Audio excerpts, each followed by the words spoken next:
populate. Yeah. So we can go back to talking about the bubble song if you like. Yeah, right now I'm going to share this to my page as soon as it shows up on my Facebook page. And then I'm going to bitch about my Facebook page.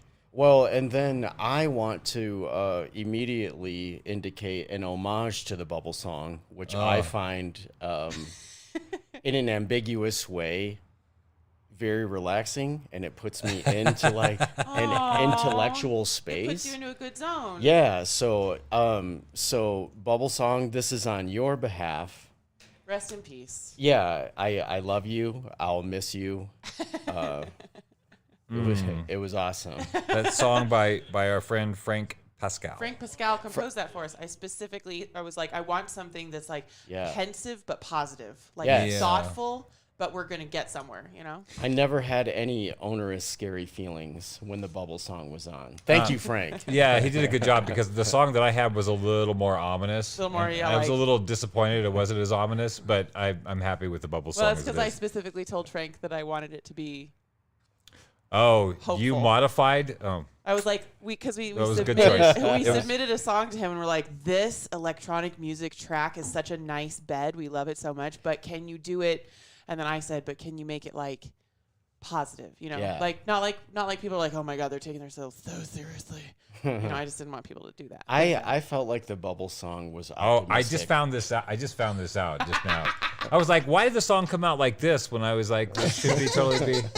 I guess Frank's an artist and he'll figure it out. So anyway, now we know the story. Now we know the true deets. So welcome to the Post-Orthodoxy Marathon weekend. Yes. This is where we have conversations and actually get to have more conversations with you folks, because often during the show, we only have 2 hours. We have somebody zooming in from some other part on the planet. We want to cover as much ground with our special guests as much as we can. Or Ainsley and I get on a tear, and we don't always get to give full attention to the Q&A. Yeah. So we have this little chat bot down here so people can interact with us. This is where you get to ask Post-Orthodoxy any question you want. Which is different from usual because of topics. Oh, right. So this is where we get to have casual conversations in the milieu of Post-Orthodoxy while periodically asking you to give us money. How do you guys think we're going to manage it? How are we going to, what do you think the next 8 hours is going to look like? I figured some topics will come up and then rants will occur. And then people might have to jump up on their seats. Could be. You could run right up into the camera and start raging right into the lens itself. Well, but I mean the microphone. I could, because I have this headset. Yeah, I mean, I could run this. As far as your leash will allow you. Far. I'd like to introduce our special guest co-host this weekend. Longtime friend of ourselves and friend of the show and previous guest, Merc French. Thank you so much for flying up from where you live. I don't want to dox you online, but thank you for flying up from where you live to nurture Post-Orthodoxy into its next phase with us. I don't even know if I would call it that. I would just color it as the show, I think, could help a lot of people. And I think that myself included, the show has given me a level of accountability that I didn't know existed within myself. So I feel a great deal of integrity when I'm listening to and participating in the conversations that are happening on the show. So I don't even know that I'm contributing in any meaningful way. For me, I just call it these are the conversations I want to be having in my life. And for whatever reason, I don't get to have them very often. So when I get to watch you two and everyone else that's participating, I feel a great sense of participation and integrity. And they are the bonfire conversations I want to be having in my backyard on a nightly basis. So that's all it really is for me. Thank you. I feel like you've really touched on the point of Post-Orthodoxy for us, which, I mean, initially we were like, we're going to spend a bunch of time every week breaking down belief systems that choke people, whatever you might be believing that's choking you or keeping you from doing something that would make you happy or would make other people happy, whatever. It could be an overstrenuous diet plan. Exactly. Yeah. Right? So anything that gets dogmatic and choky, and then it just, as more and more people were like, oh my gosh, this is so important. I want to be able to be free to be myself and be free to live and love and enjoy my community and be free to have conversations with people I disagree with without us hating each other so much. There's so much division. That's when the Outpost in the Borderlands started coming around. Because for me, the beginning of Post-Orthodoxy was what's outside your reality bubble. And when you step beyond your belief system, your reality bubble, your reality tunnel, you enter this everybody calls it a no man's land, like if you don't stand for something, you'll fall for anything. And it's like, actually there's people that live out there. They live out there not clinging to any particular beliefs. They have ethics, they have principles, they have preferences, but they're not like dying on any particular hills. In fact, they travel from hill to hill and try it out. And so the Outpost in the Borderlands is a place where people can gather and share tips and stories and get to know each other and get to know themselves without having to be defined by whatever hill they think they're dying on. You step outside that belief system and you get into the borderlands between belief systems. Yeah. And that's where we're setting up. And that was such a beautiful way to just explain the being, right? You're just being. So being instead of doing. Yeah, that's exactly right. It's being is something that is organic and free and timeless. Doing is something that you are so often coerced into, even if it's something of your own making. Yes. Doing is what you feel compelled to do in any given moment during your particular circumstances, whereas being is an inward that you can exhale out and give freely, right? Yeah, so I appreciate that. Yeah. How do you feel about what post-orthodoxy is as opposed to what it used to be, Dark? For everybody who might be watching this later, because I think this is an 8-hour thing, I think it's going to be fun to go to the YouTube video that's 8 hours long and just click ahead 30 minutes at a time and see how deranged we've become after talking straight for eight hours. There are people who know the show and people who don't know the show, and a part of the thing today is to get people who haven't seen the show or are not familiar with the show in on the conversation. Post-Orthodoxy started for me. For those that don't know, and for those that do, we're going to reiterate it because it's the premise of the show. Ainsley and I were raised in cult-level groupings that basically told you that if you were not in that group, then you were either going to hell, would be eaten by wolves, or attacked by maniacs. If you're not in the group, then it's all danger outside the group. That was my reality growing up. So I was unhappy in the group, but I was told that if I leave, it'd be worse. So the idea was life sucks, and at least in this suck, I have some safety.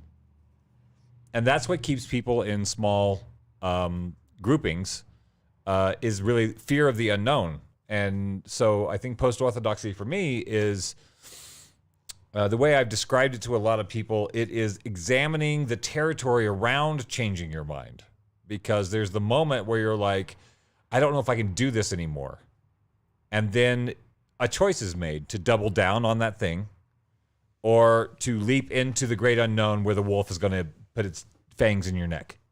Yeah. And sometimes it gets so bad, people say, I'm taking my fucking chances with a wolf. I can't handle this thing anymore. Yeah, that's right. And that was religious where I came from. But it happens in just regular relationships. It happens in politics. It happens in work environments where you're like, well, I got to do this or I'm going to die. So I'll just put up with shit until eventually you're like, you know what? I'll take the risk of the unknown to this bullshit that I'm dealing with. Yeah. And so for me, post-orthodoxy is really about, in the beginning especially, it was about examining that territory. How do you know when you've had enough? What do you do when you have had enough? What are the pitfalls that happen whenever you decide to, you have a moment of cognitive dissonance where you have to double down on your old belief system or possibly lose your entire family, work, relationships, church, whatever the situation is. Yeah.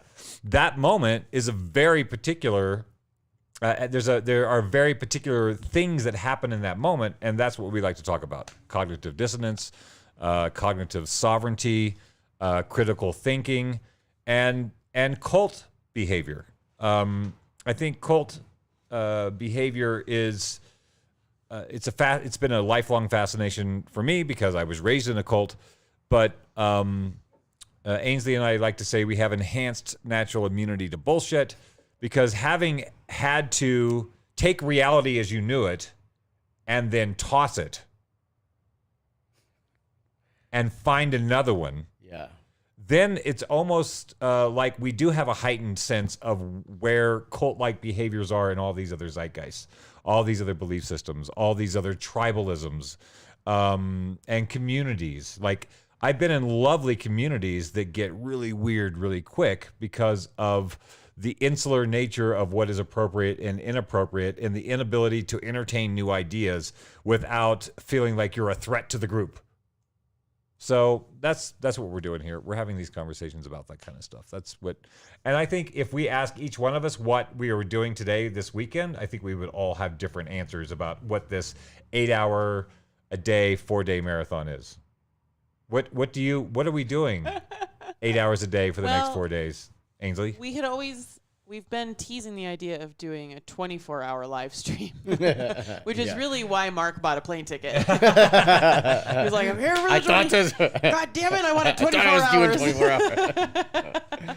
He's been screwed out of a very interesting experience, but into a mildly interesting experience. But I think the idea of the 24-hour marathon was always originally going to be some kind of fundraising marathon. We had thought about doing it when we needed to build the studio, but we just didn't have the equipment to make 24 hours enjoyable for anybody. And now we have in the studio, the seats, high backed, high like bar stools. You can't sit there for 24 hours. No, and we didn't have good audio, and so a lot of people donated to help us build the studio when KBMF gagged us and kicked us out, which is amazing and an amazing contribution, much like the amazing contribution from all of the guests that we've interviewed over the years, and guest contributors who send in content after the fact, such as like Mokai and Boyce and Mark, who even does like reviews of our videos afterwards. And a video review of the show, yes, it's awesome. Amazing. And so So a lot of people have donated in the past to build what we have now and what we've been working off of for the last couple of years. And now what we're looking for is what KBMF calls sustaining donations. So to me, the reason that we're doing these 8 hours, these 4 days, is because I've finally done enough work inside of myself psycho-emotionally to feel as though this is my life's work, this is what I want to be doing, and what I'm doing has benefit for my community, and therefore I have a right to be paid. And that's really hard to say because people are like, rights and things like that. But I'll say it. I feel as though I have a right to be paid to do this work and all of the auxiliary work, like I've been posting a lot of stuff about my thoughts about what's going on with the Roe v. Wade reversal opinion that was leaked from the Supreme Court recently. And I've been having people message me and asking me like, so wait, what is going on? Because I know you get into this shit a lot. So like, what is actually going on? So I don't get paid to do that. That's like normal friend stuff that I love doing, but it does take a lot of time and a lot of energy. And I am able to be that person for people because of the work that I put into learning for post-orthodoxy.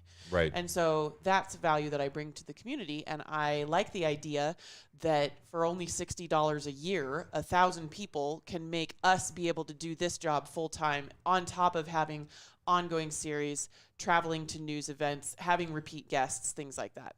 Yeah, can we put a link to the donation thing? Might as well just have something in the feeds. Join. Oh, it's right there? Join at postorthodoxy.com.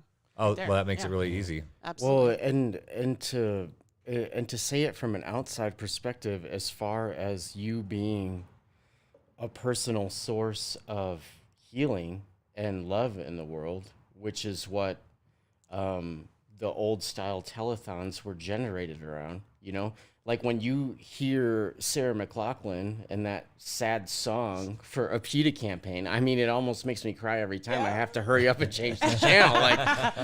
Like, thank you, Sarah McLachlan. Like, yes, everybody don't hurt dogs. That's super mean. Yeah. Like, let's not, like, yes, animal love for sure. Or like, you know, people with leukemia or cancer. Like, we have all the silos of the things that we care about.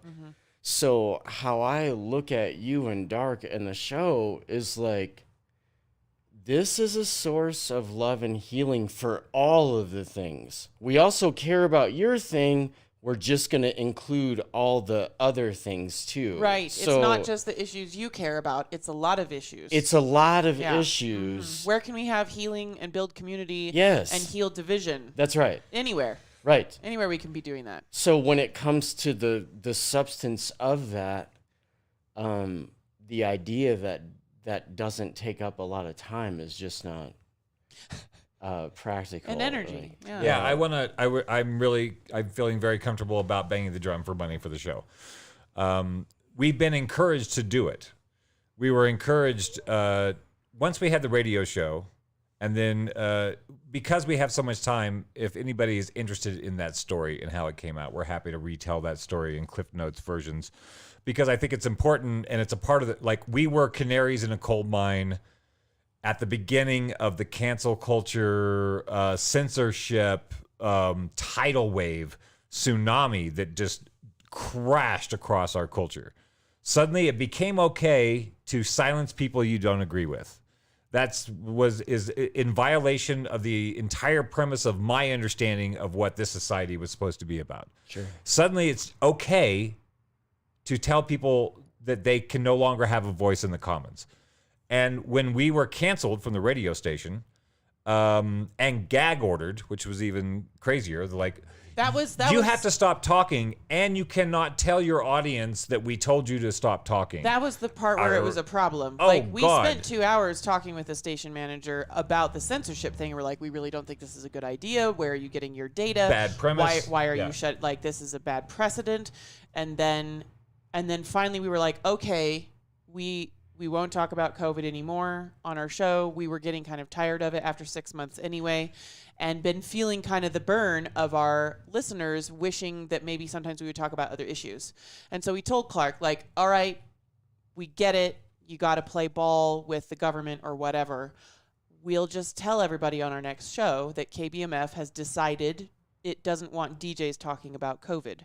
And I think part of the problem is that it is perfectly fine with DJs talking about COVID if they're saying the same thing that the mainstream news is saying, because plenty of DJs were, saying, wash your hands, stay home, wear a mask. saying that, yeah, in the beginning. Right, but plenty of DJs were only saying that. Mm-hmm. They were just repeating the ritualistic phrases of that religion that gave everybody comfort. And we were doing we were doing dives into questionable data and questionable positions, and being curious and being critical of whether or not the lockdowns were doing more good than harm. And so we told Clark, okay, we'll just tell our audience KBMF doesn't want DJs talking about COVID anymore. He's like, no, you can't tell anybody that I told you couldn't talk about COVID anymore. And that's when it became a shit show. Right. Up till that moment, we could have rolled with it. It was shocking. It's become less shocking because it's become the norm. At the time, I was not aware that I didn't no see idea we that were going happening that direction. everywhere else, right?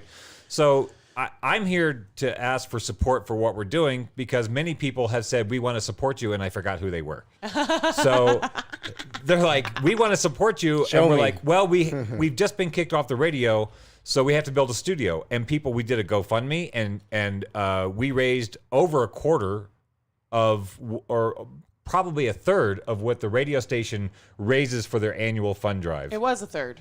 A third of what they raised for their annual fund drive to just make our own studio to continue our work. And then other people were like, hey, how do we subscribe? How do we pay you? How do we support your work?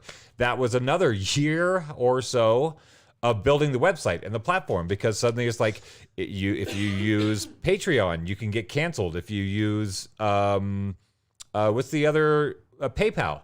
PayPal can suddenly just take your money if you're unpopular with their perspective. Yeah. So it wasn't about just like finding a way. We had to find a way that was an uncancelable way for us to raise money so that when social trends changed, we were not robbed by some entity who disagreed with us. Yeah. So we have done that now. We have the show, we have the platform, and we have been only promoting through Facebook primarily, because that's where most of my social media is on Facebook. And in the last year or so, I have been fully throttled on Facebook. They've told me over and over that they're going to knock me down 90 days in the feed. Like, people won't see my shit for 90 days, and people are like, well, I see your stuff. I'm like, yeah, you just commented on this. This was posted 3 days ago. So in order to have like connection with my community, we have to have another Clubhouse. We do have to have an actual outpost in the borderlands, because the Square ostensibly is Facebook, but it's throttled. They don't let anybody take the soapbox. People who they don't agree with, they remove from the Square. So I feel very good, because this to me is not. It's about principles. This is Ainsley's new phrase. It's about principles over preferences. There are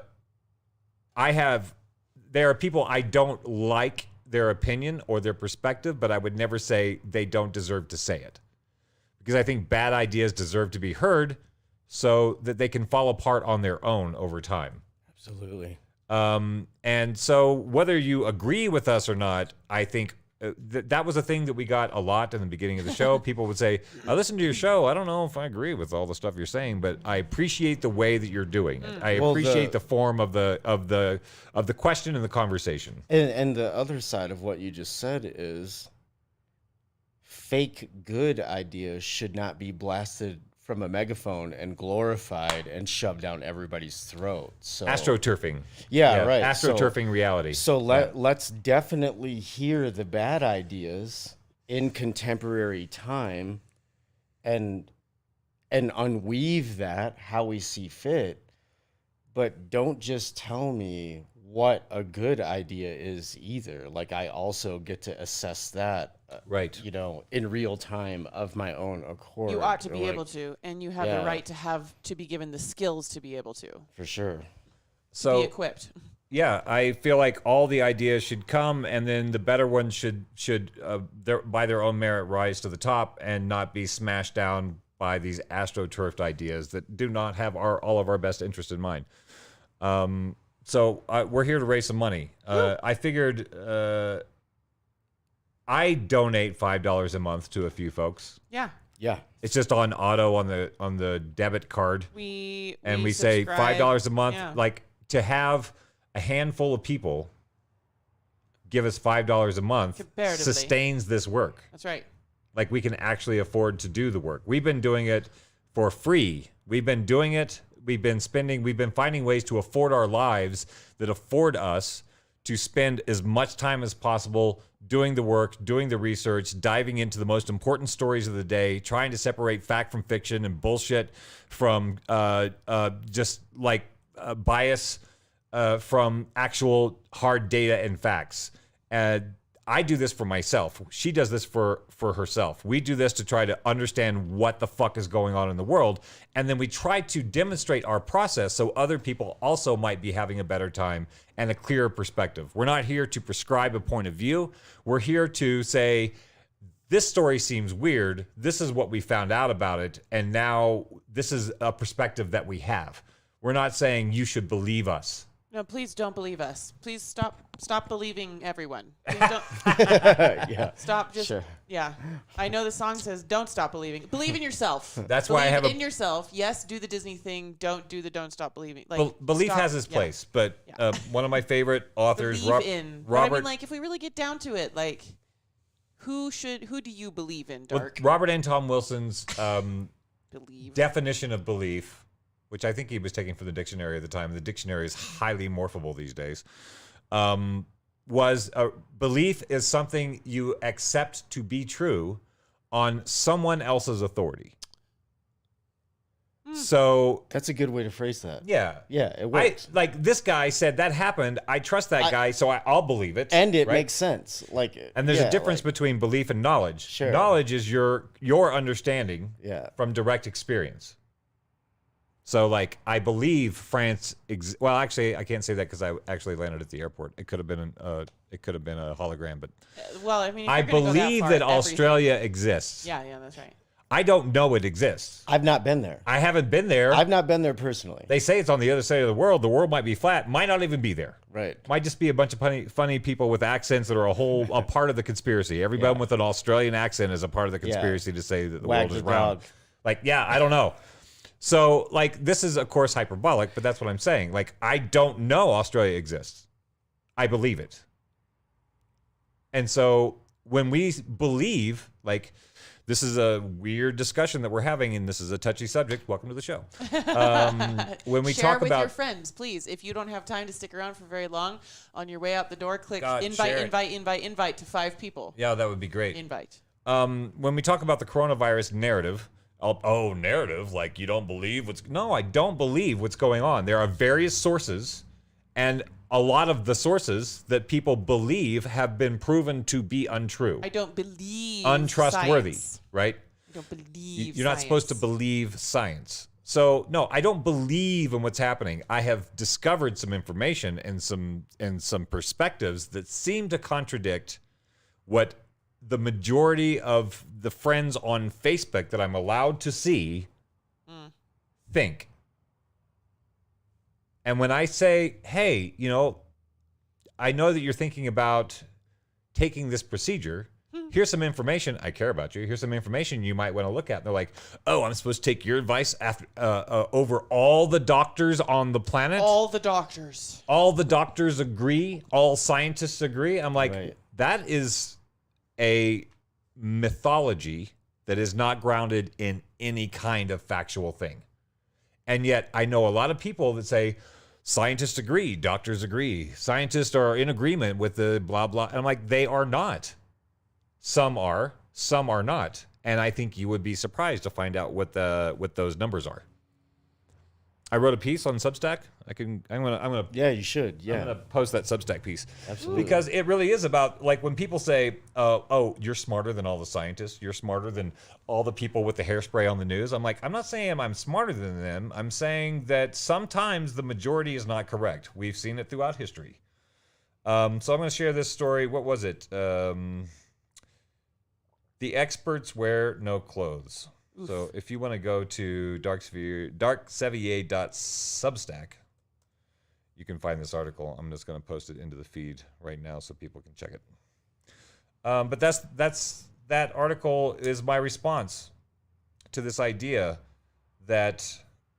Can I read a piece of this? You should. And then we can talk about it. We'll pull a Boyce.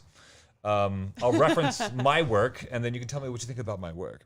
And Boyce will be joining us later on in the marathon at some point. Yeah. Today, tomorrow, we don't know. So a friend on Facebook says, so do you really think that there's some grand conspiracy that all the doctors, all the scientists, and all the politicians and news people are in on? Yes. Well, not all of them. No. So I'm going to read this little excerpt from the article. I asked a medical doctor I know how he would answer that question. He told me that a large number of doctors are aware of the one-size-fits-all vax-only narrative is way off the reality map of both established medical understanding and the current SARS-CoV-2 data. However, all the doctors toe the line because it's not worth drawing attention to themselves in this political climate. There is safety in numbers. Medical professionals that do speak out are made examples of to discourage others from contradicting the political corporate narrative about the virus. The doctor I spoke with was going in for what might have been his last shift at the hospital he had worked for years. Because of his understanding of natural immunity and his firsthand awareness of the efficacy of the COVID treatments, he is not complying with the vax mandate. He also opted to not use a religious exemption to stay employed there for ethical reasons. He submitted a constitutional exemption instead. He would rather lose his job than comply with a constitutionally illegal mandate. He is one of the thousands of hero to zero casualties of this peer pressure narrative emerging from the pharma, government, media, public narrative campaign. He's one of the many experts that buck the narrative but do not get the press. The scientific medical community is not of one mind on this issue. You are just only allowed to hear from some of the minds. When you hear that corporate media say that scientists agree, that should be a red flag on the integrity of the reporting. Many scientists do not agree. Natural immunity doesn't have lobbyists or the ability to advertise on the news channels, nor does it have direct return on investment. Early treatment methods and immune system boosters are bad for big pharma business models, blah, blah, blah. We go down the road. The general idea was that he was telling me that doctors belong to societies. And if you're in a medical society, some doctor group, and you step out of line, you could lose your standing in that society. You could lose your license. Some states are making laws where if you as a scientist disagree with what the policy is, policy being different than actual science and data, it's politics. Yeah. If you disagree with the policy, they can take away your medical license. Yeah. So when people say doctors agree, no, only the ones that disagree do not get heard. This goes back to our censorship issue. Welcome to the show. Does anybody do you have any thoughts on any of that? Well, I mean, one thing that immediately comes to mind to me is you voicing that in such an appropriate way for this specific issue that's in our face right now all the time. I mean, it's very easy to extrapolate that out into other professional areas that also have a large influence over our lives. So if you're a geologist, let's say, and you come across something that is contrary to drilling and oil companies, how quickly will you be vilified and lose your entire livelihood, be kicked out of an industry that you clearly have passion for? What if you're an engineer that says, hey, everyone, we might want to slow down the way that we're building all these luxury towers that no one lives in. And then all of a sudden you're going to be embarrassed and vilified and kicked out of your community because, like, no one wants to get voted out of the club when it's been their professional vocation. They've given a lot of time to it. They clearly care about it, and they're just trying to do the right thing and be really, really good at what they're doing. So, and that's where all of the censorship stuff gets very, very frightening. And this is why it should always be okay to have new ideas. Every single thing that most people consider cool didn't exist already. Like it's okay to appreciate what's there. Like stuff changes. Yeah, stuff, it's like this is what human society has been doing, and for some reason we now just sort of feel like it's always been this way. So it needs to stay this way. You can't make new things scary. Like how crazy is it? It's unhealthy to make new things scary. Yes, that's exactly right. Why create fear? Because I was going to say a lot of people are scared of new things. Yeah. Right. Yeah. But I mean, the idea that the world in its current form is so perfect that everything just has to be neat and tidy and locked up and frozen like this forever, and that anything new or different is weird or scary. I mean, that's crazy. That's not healthy. That's not sustainable. Mm-hmm. I think that's the key word, is it's not sustainable. That piece is talking about a current story, which is the coronavirus narrative, the stories, narratives, I should say. There's a lot of stories around what it is, how it is, where it's going, where it came from. There's a lot of different stories. Some of them are suppressed, actively suppressed. Some of them are promoted and astroturfed. But that is not isolated, as you're saying, to coronavirus. That's happened forever. When I lived in Los Angeles, it was one of the tropes when you're trying to get a screenplay produced, is the first thing they say is like, what's it like? Give me 2 movies that your movie is a cross of. Sure, yeah. Is it this meets that? Right. If it's not this meets that, then it doesn't have, I don't know how to attach a return on investment to it, because that had an audience and that had an audience. What you're saying, there's no place in my mind where that has an audience, so therefore we will not promote it. Sure. We will not produce it. We won't do anything. So like it's been going on for decades, this reduction of like movies that are just remakes of movies that are remakes of movies and rehashing and rehash. It's incestuous. Yeah. Right? It's incestuous art breeding, where there are no novel new ideas coming into the thing because they don't have a track record and therefore they cannot get traction. Yeah. And that thing has been going on for decades, and it's metastasized. Like, a lot of people were like, oh my God, Trump's ruining the country. He's a terrible person. I'm like, Trump is the result of a broken system. Yeah. The fact that a game show host became president because there were no other good candidates that anybody could get behind, that's a result of a broken system. That's not Trump breaking the system. We all puked him up. Yeah, exactly. He was definitely a cultural creation. He is of us. Whether you like him or hate him, he is the result of our past actions as a society. Really was the perfect American president for the time. And the same thing with our art. Like, if we don't promote and support new voices and new art, then we are going to have this broken down, incestuous, shitty art that might become increased in spectacle. Yeah. But it's like our food. It might look really good on the shelves, but be totally devoid of any kind of vitamins and minerals that we need to live on as a society. Yeah. So that's why you should support Post-Orthodoxy. $5 a month. That's all it takes. How much do you spend on a beer? Mm-hmm. It's more than $5 now for a lot of places. Well, I mean, unless you're doing the PBRs and the lights and the... Okay, buy us 2 PBRs.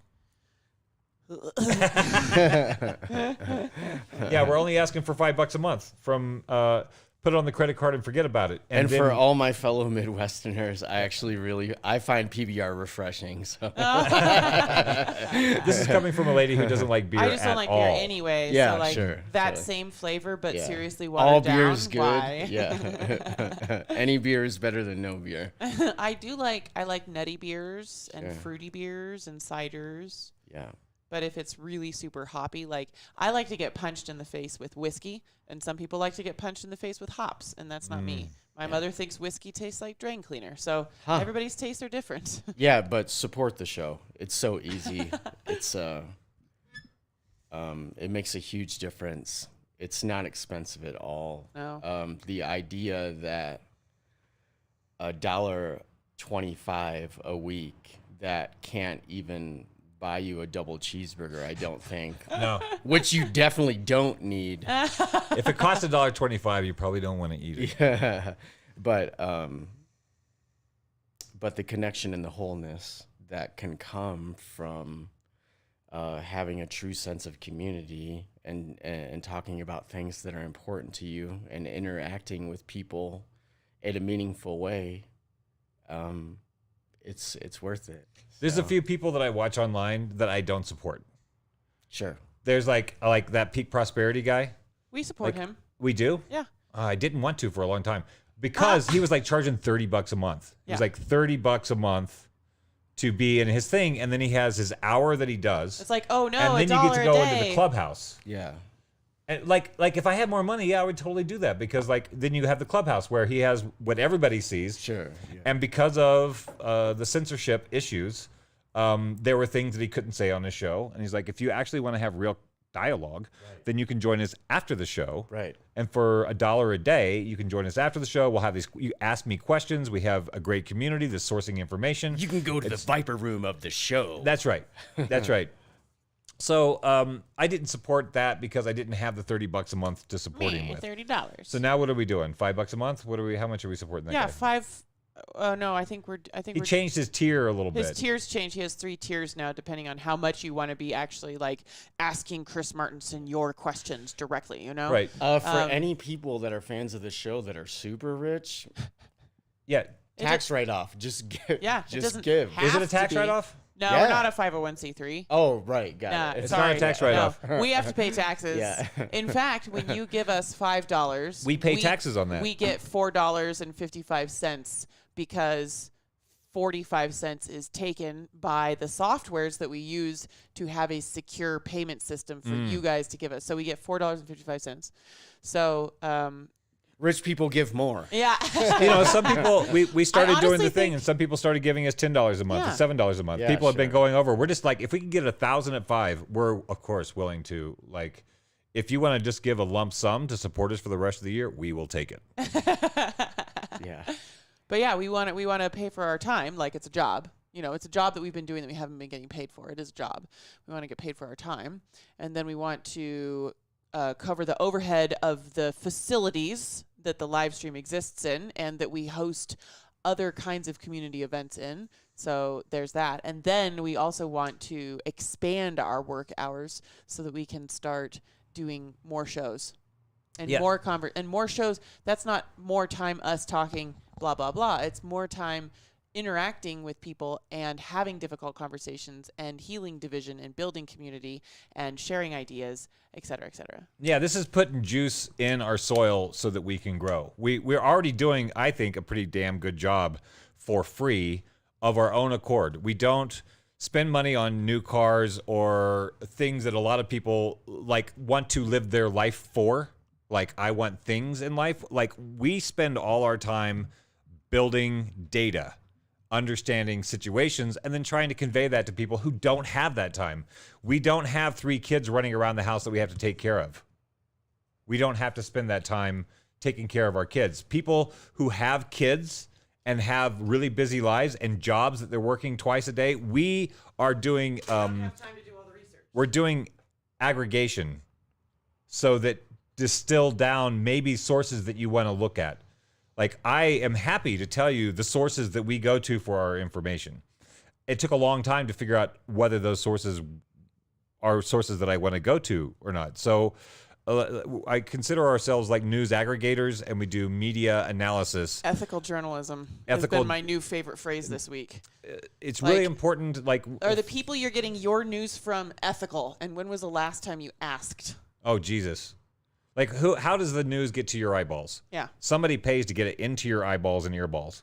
Well, and that was a fun thing. That was a fun and funny thing you just said about the hairspray to intelligence correlation. Like, that would be a fun math problem to see, right? Like, how does how much hairspray you use for the TV people correlate to their actual intelligence and what they pay attention to in their personal lives? Because, we used to have real news people, right? Like, there was a lot of trust. Investigative journalists. Yeah, there was a lot of trust in the Cronkites of the world. 60 Minutes used to do, like, hold power accountable, whether it was government or corporate. Yeah, and then you fast forward that into now, and it's just like these are just bad actors pretending to be news people on TV to, like, just say what they're told. Well, let's just bring it into the cult. No, they're not. Let's bring it into the cult. They're not journalists.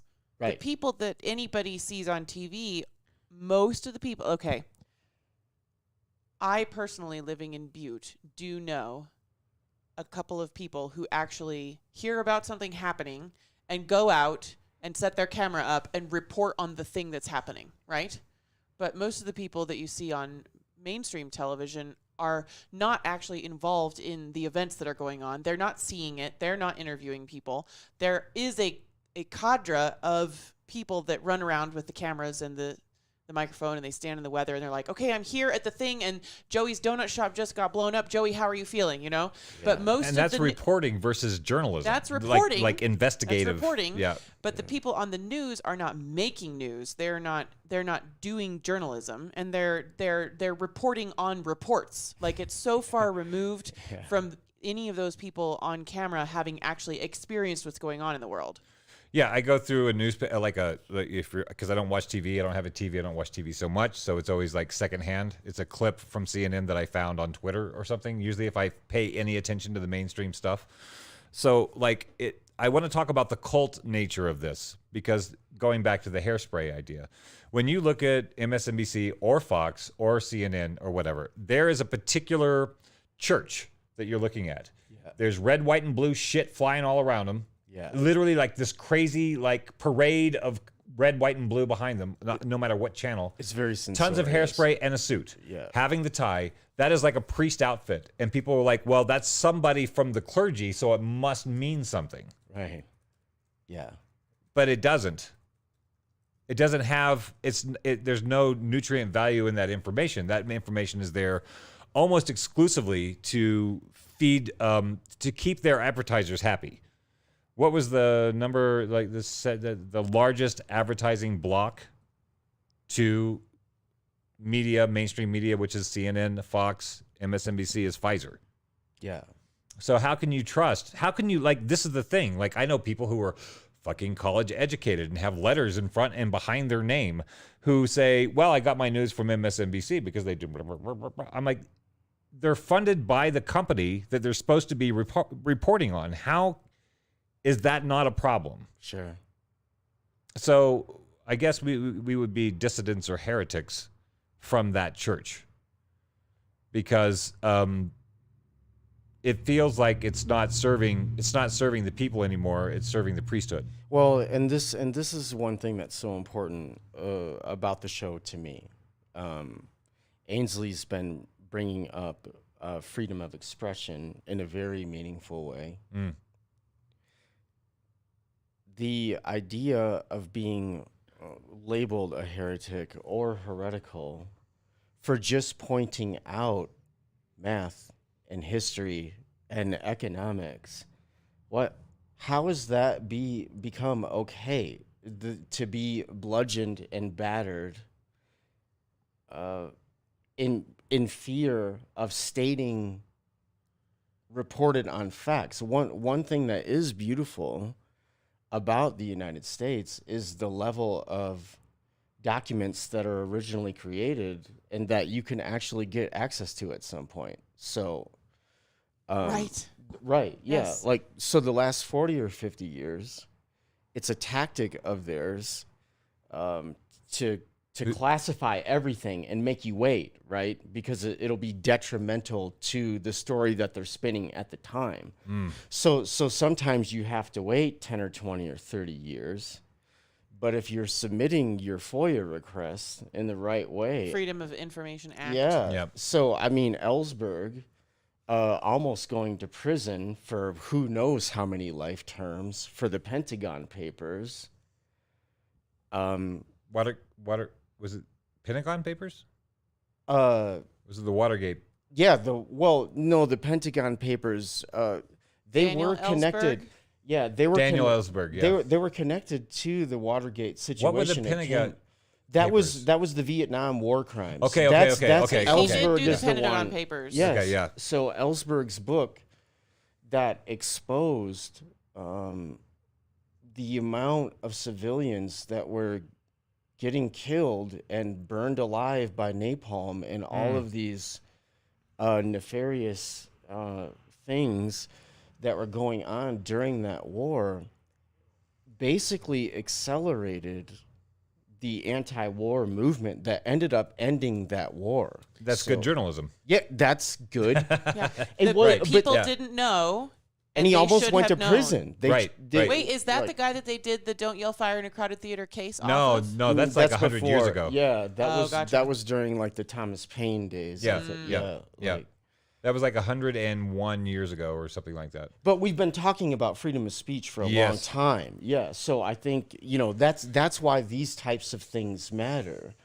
no one should be prescribed a tunnel vision spectrum of what they are allowed to think and then how to verbalize it, in their life. All of us should be allowed to talk to each other about everything.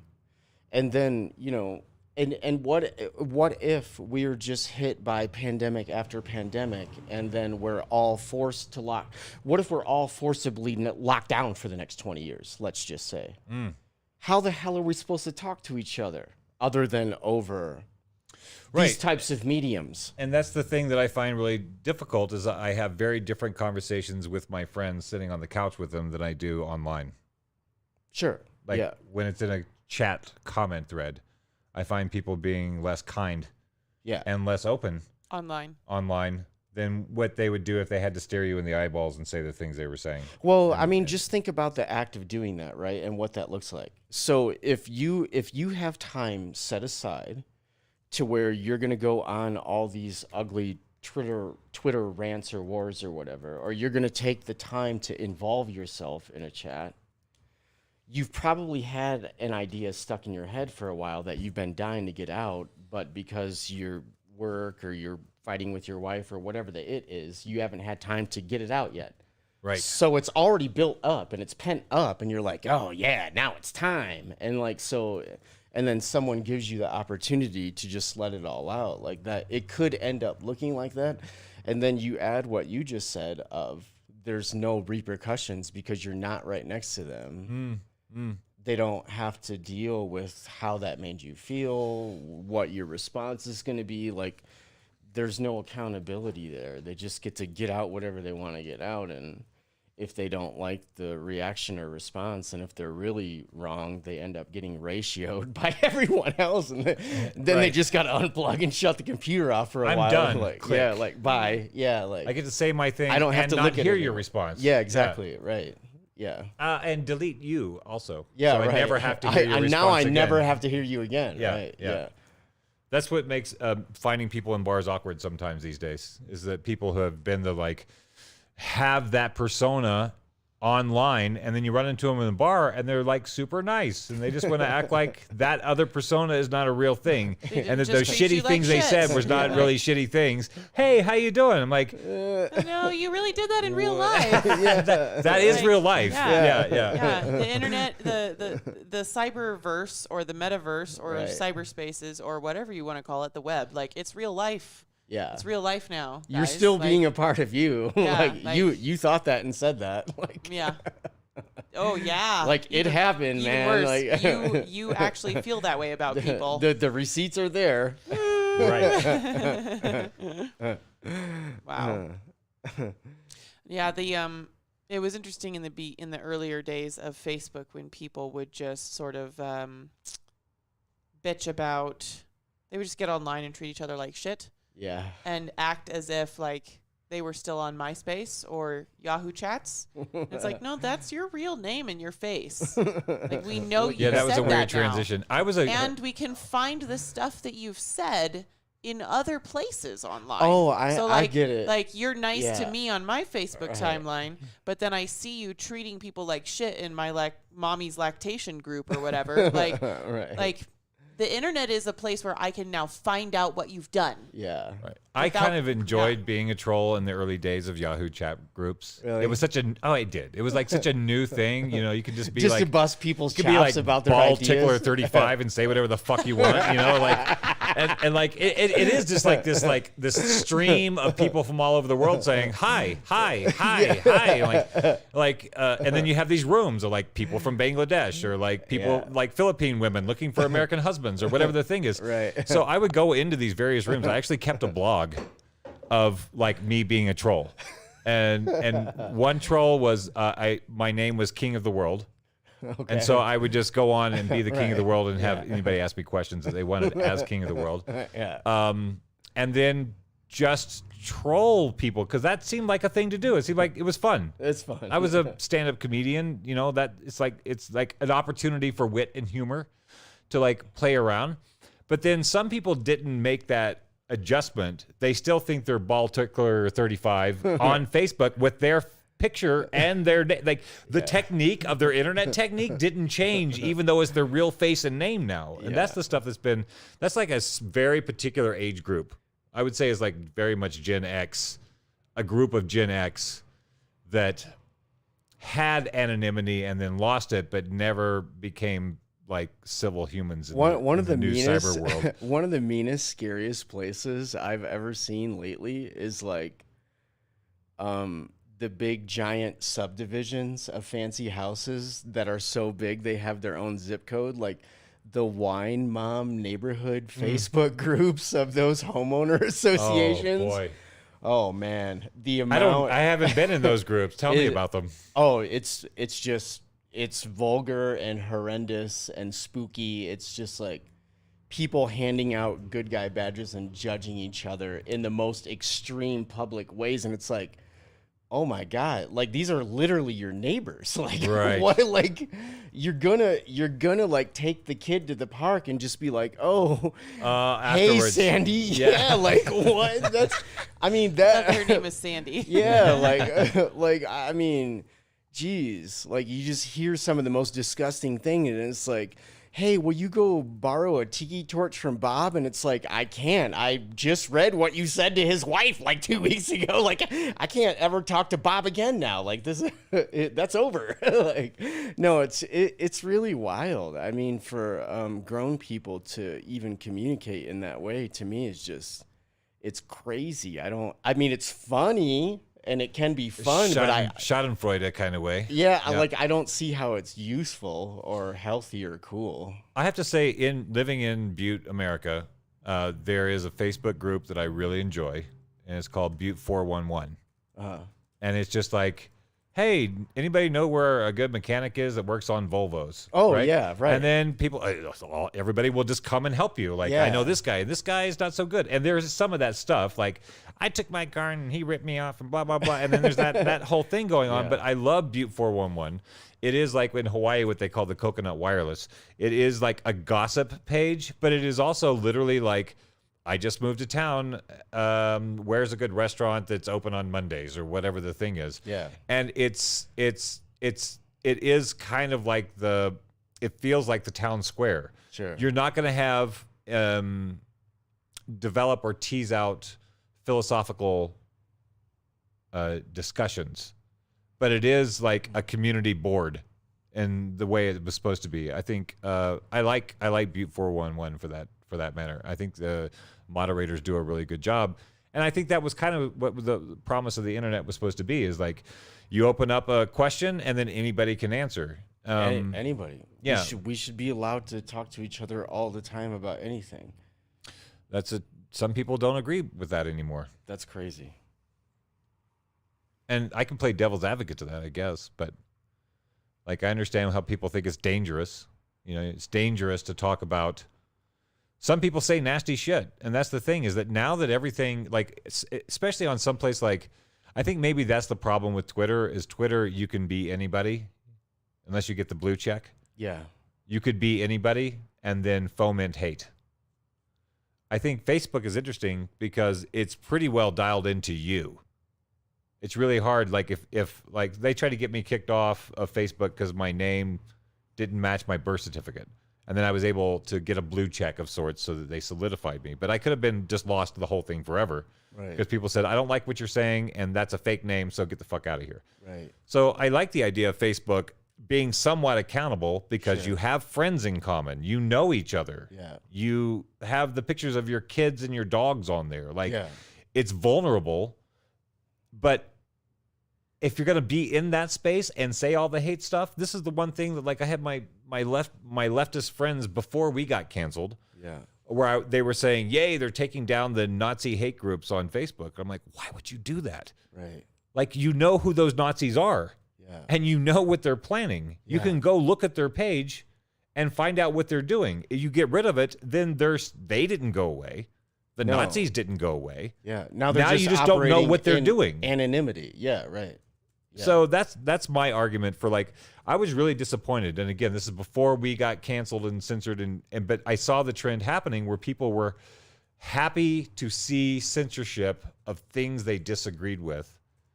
And it seems like, Jesus, like we've been through this in history over and over and over, and that never works out well for that. Eventually, for the person that's cheering on the censorship, eventually it does not work out well for them, eventually. Right. And we're there now. Yeah.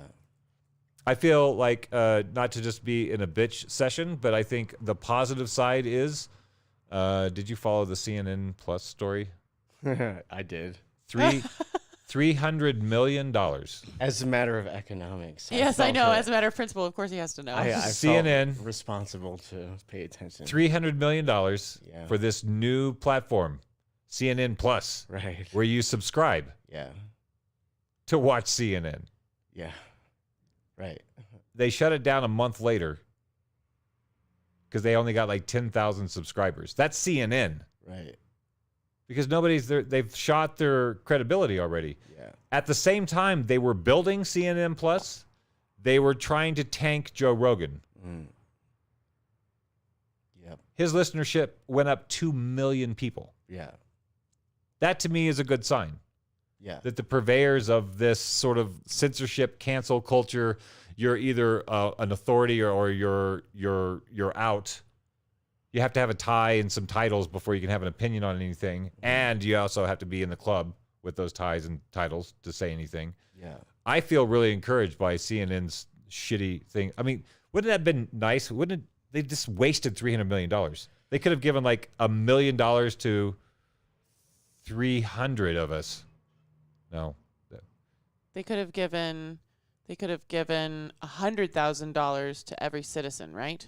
Is that right? Is that math? Yeah, there's like 300 million of us. It's almost 330. They could have paid us to watch CNN and done better. Yeah, you would have got the fake viewership that you wanted. Yeah, like if they'd given every citizen $100,000, you could have just beamed the signal they would have onto literally everyone's had TV more for people 5 watching minutes. CNN because more people would have been off work. Yeah,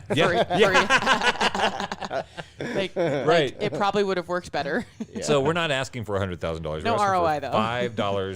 $5 recurring payment a month. It's only $60 a year, which kind of weirded me out. I'm actually, the more I think about it, I think two things psychologically. One is that I think the recurring thing worries people because we're all always worried about recurring bills. Like it's going to pop up and then what if I'm not, you know? Yeah. I think the recurring thing is like if you make a one-time push and you're like, we need to raise $5,000 right now, you know, then people can be like, okay, I can do $25 today. Yeah. I know that I can do that today, you know? So I think the recurring thing, even though it's the world's tiniest amount of money, is a little alarming psychologically. Sure. And then I also think the fact that it's only $5 just doesn't, I think it doesn't seem, because we're only asking for $5 a month, I think it doesn't seem as important in a deep primal level. Like, well, it's only $5 a month. It won't matter if I don't sign up. Right. And like, this is what we're trying to talk about is we're decentralizing the revolution. We're decentralizing the boss. We're decentralizing community. And that means that you taking the time to sign up for $5 a month and then forgetting about it absolutely does make a difference to the work we're able to do, even though it's only $5 from you. We're also used to having a boss who has way more money than us, and that's what enables us to get the money that we get every month for our job, is that the boss has a lot of money and then he gives some of it to a bunch of people, you know? And the idea that instead of that, you're like a brick in a building, you know? Like you're being a brick in a building, and yes, one brick missing does make a difference. Absolutely. I'm responding. I invited some people to the show. Woo! So you guys talk for a second, and they're like, when is the show? I'm like, I got to figure out how to tell you right now. It's now. It's now. Now and forever. Yeah, is like the scene in this cool movie from the 80s, Spaceballs, when they start watching themselves on VHS, and they fast forward into the now, and they start having a talk of like, well, if this is now, when was that? It's like, we're in the now, guys. It's right now. Yeah. So how did you hear about the CNN paying $330 million to start a platform that flopped thing? Well, there's so many layers to it, right? I am really into inequality and precarity, just general in society. So, so when you look at a corporation like Disney, they own ABC, right? So Disney's ABC, it's ESPN, NBC. CNN owns. Wait, I just lost something. Disney CNN is ABC. Well, I'm just saying the corporate model of news ownership. Right. So who owns CNN? Who? CNN might be a Ted Turner thing, or used to be. CNN, it was started by Ted Turner. Ted Turner, right? Yeah, that was his. It was called WTCG in Atlanta. Right. And it's like when we moved from Atlanta to Oklahoma, we could pick up his station. It was before cable. Yeah. He was just blasting everybody. Yeah. It was like there was another station out of Chicago, WGN. Okay. They were these big monsters, and Ted Turner was the guy that invented the idea of the 24-hour news cycle. Yeah, right. Yeah. So and then General Electric is who owns NBC, and then you have a media conglomerate like St. Clair that bought up most of the local news and radio stations. So I'm just forever curious about hoarding of assets by specific firms and groups of people and companies, and how it coincides with them wanting to have a news organization. So it's like, so what we do is we make weapon systems or train engines or jets or whatever. So why does that so often run into them wanting to also own a media organization? Do you think that they would have a very particular view of things? I can't possibly wonder why. Do you think that they may want to continue on a 24-hour cycle, editorialize their viewpoint and make it accepted and okay and cool, and hire a bunch of attractive, big-headed people that use a lot of hairspray? So easy. To like tell you stuff all day long. So the CNN thing for me is really just a story that I always pay attention to around macroeconomic conditions and how it affects people's lives on a daily basis. But the actual story, I just heard from other people that I pay attention to sometimes because I like their viewpoints on things most of the time. So it was like a feeding frenzy on Twitter for me. People were like just really like watching to see what was going to happen, and then had parties when they saw that it was a big fat failure. Yeah, because that was what people were saying. It was like you can't, like, you could only astroturf so far before you kill the ground that you're astroturfing. Yeah, right, for sure.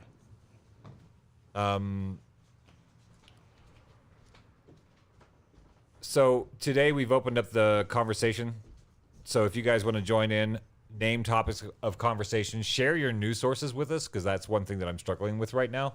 I have a few people. I think it's as a person who did stand-up comedy, it's been deeply satisfying to see that some of the most salient voices in these difficult times that we're in have been stand-up comedians. Joe Rogan, Jimmy Dore, Russell Brand, and that's something that we're going to have a conversation with Ainsley about whenever she comes back. Russell's on fire right now. Russell's doing great work. And Rogan, you know, I really like him a lot, and I respect his work. I have very few disagreements with Rogan. I've spent so much time listening to him.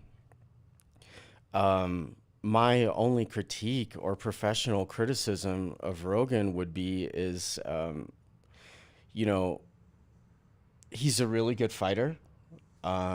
He knows a lot about fighting. He's a very serious hunter. Like, if things hit the fan, Rogan as a man is a survivalist, and he's going to be just fine. Right. Really good comedian. Yep. So because of who Rogan is personally, he brings that personal filter to other areas that he doesn't pay a great deal of attention to. So when I find him getting into economics or other societal ills, he brings this hyper competitive caveman meritocratic heart, like you can work your way through anything, like it's your fault if you like you're in control. And it's like come on, Joe, you're really smart. Like, do you really think that Bezos or Elon Musk are exponentially, like if you just took money, okay? Right. So like, let's say Rogan, for conversation's sake, is worth $400 million now, which is probably close to realistic, honestly. Yeah. So, but now Musk and Bezos are worth $1.5 trillion. They're like, heading to the trillions. So it's like, come on, man, you're a smart guy, and you've hung out with those guys. Like Musk has been on your show. Like, do you really think that someone is 1,250 times exponentially smarter than you, that they should, you know, that's why where they are? I mean, the idea of that is just ridiculous. To not unspin some of the stories built up around the CEOs of firms is just preposterous, because like they're just human beings too. And if they're really smart, I mean, good on you. That's cool. Yeah. I mean, there's nothing wrong with graduating from a prestigious university with a master's degree or whatever. I mean, you know, that's time, that's sacrifice. Yeah. I mean, congratulations. Or privilege. Yeah. Yeah, exactly. So it's like, where did you end up because of that? What firm was it? Right. Where did that firm's money come from? How did that get codified into law? How were you supported by the local municipality, which is so often the case?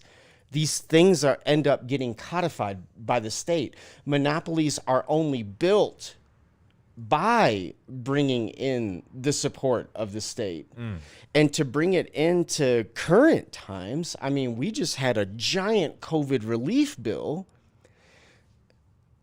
Corporate and firm profits are being generated by the Fed. So they can't claim to be a successful business when they were given the money. So, I mean, it's like, how smart were these guys when they're the biggest welfare queens in human history? I mean, so to not get into that, I think, is a little bit irresponsible. I have... But I like Rogan. He's funny and he's a badass, and I think it's he's fair, and he's a great interviewer. I think it's worth dissecting him, because like none of us are perfect. Some of us have our high points and our low points, and it's like Joe Rogan was like, I did stand-up comedy when he was doing comedy in LA. Yeah. In the 90s. And I think if you Google Dark Sevier and Joe Rogan, you will see we're in the same comment thread where we were going off on Carlos Mencia about joke stealing or something. Like, that was going on back and like I looked at Rogan, and I was a young kid trying to figure out life, very much into self-medicating with neurochemicals. Yeah. And then suddenly Joe Rogan is this guy who's a bodybuilder and a comedian. Yeah. And then like Fear Factor, so he's like a pop culture guy. Right. And then suddenly he becomes the voice of DMT. I was so angry. I was like, really? Like a meathead? Yeah. Like corporate TV guy is going to be the voice for DMT? He's got to be some part of some con or something, right? I was super jealous. Right. I was like, I want to be the You voice stole of my DMT. thing, man. I want to be the voice of DMT. Right. But I'm like, then I was like, okay, whatever. So he did a documentary on DMT, and at least it's out there. Yeah. At least he got it out there, right? And so I really had all these grudges, and I really didn't want to like him. But the more I listened to his interviewing style, this is a guy who does like how many shows a week? Yeah. Like 5 shows a week, and they're 3 and 4 hours long sometimes. Well, and he's really thoughtful. Like my thing with Rogan is... He's a great interviewer. And he asks the right questions. Like he authentically listens to people. He's one of the best listeners. He's very available to like normal people. Like, so my downside with Joe Rogan is like, I felt like I was kind of shocked. And so this is not a blame thing, or it's not like it's a critique, not a criticism. Yeah. But when he started getting hammered by CNN for the horse dewormer bullshit, Right. he seemed to be so incredibly naive to how power works in the world, Right. of why that was happening. Yeah. Like he's very much his body, his family, and his place in the world. And he's got good muscles. He's got a good bank account. He's set up. He's set up pretty good. But he still, to me, doesn't seem to really understand the shit that I've been studying for 30 years, which is like how mechanics work in the world. Right. Like how do people get things? Like what you're saying. Like How he can be labeled dangerous. he didn't understand Yeah. how he could be. I'm just a jagoff comedian doing No. a thing. I'm like, no, you're Not- threatening power structures. Yeah, exactly. Like Yeah. you're popular enough that you saying maybe I'll do something post-orthodox and and it works. Yeah. And then I'm like, you may be endangering whole industries, Right. Agencies. Yeah. That's why they're attacking you. Well, and not And only he that, didn't seem to get that. No, he doesn't get that. And to take it even further, like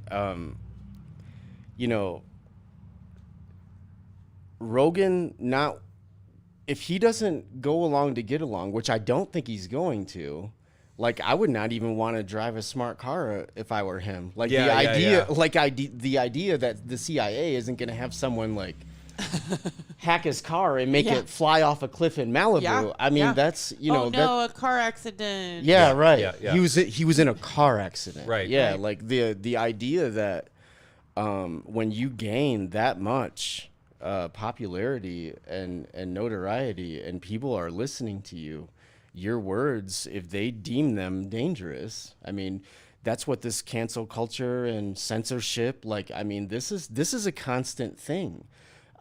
Is power structures literally, and this goes into individual power too, right? And Ainsley's freedom of expression. That's really what this is all about. Thoughts and ideas are powerful, and that is shown by assassination. A lot of people are just That's how we talking know. words to other people. Yeah. Like when your words become so moving that they will get you imprisoned or murdered, that is exactly why we should be advocating to be allowed to talk to each other about whatever the hell we want. Well, they don't have to kill us anymore. They just have to cancel us. Yeah, That's the right, deal. is right. They don't have to kill us. Yeah. Or just get you vilified by your own community and shut Yes. your money off. Yep, yep, Like, yep. Right. I mean, It's just a matter of taking you out of the square. This is why, again, the premise of the show. We have a square. We in This the is a physical, soapbox in in the the physical square. realm. Yeah. In the physical realm, we have squares. In the physical realm, you can go out to your neighborhood and speak to your neighbors. In the digital realm, we don't have that freedom. You are given a place to interact, and your ability to interact organically in that place can be revoked at any moment. So that's what made Joe Rogan so interesting to me, is that he's like a fractal. Like he bulked himself up physically, and he bulked himself up career-wise in a way where when everybody was saying the way to do content is shorter and dumber. Let's do 5-minute clips. If it's over 5 minutes, nobody's going to watch it. And this bastard goes and does like a 4-hour long-form discussion and becomes the most popular podcast on the planet. When the Neil Young thing was going down, and it was really embarrassing. It was like Neil Young brings 2 million views to Spotify every month, and Joe Rogan brings 10 million views every episode, and he does like 4 episodes a week. I'm like, Yeah. Joe Rogan's gonna be fine, and so is Spotify. Yeah, like, yeah. So that to me, I find that encouraging. The fact that this guy, who doesn't even know what powers he's threatening, sure. because he wasn't going after him, he just did something organic, and people said, yes, we want to be a part of that organic thing. Yeah. Well, and it also gets into current corporate and work and community politics, like cancel culture, like all of these young liberals from big cities, you know, this goes into the whole words are violence. Like you can accost someone with words.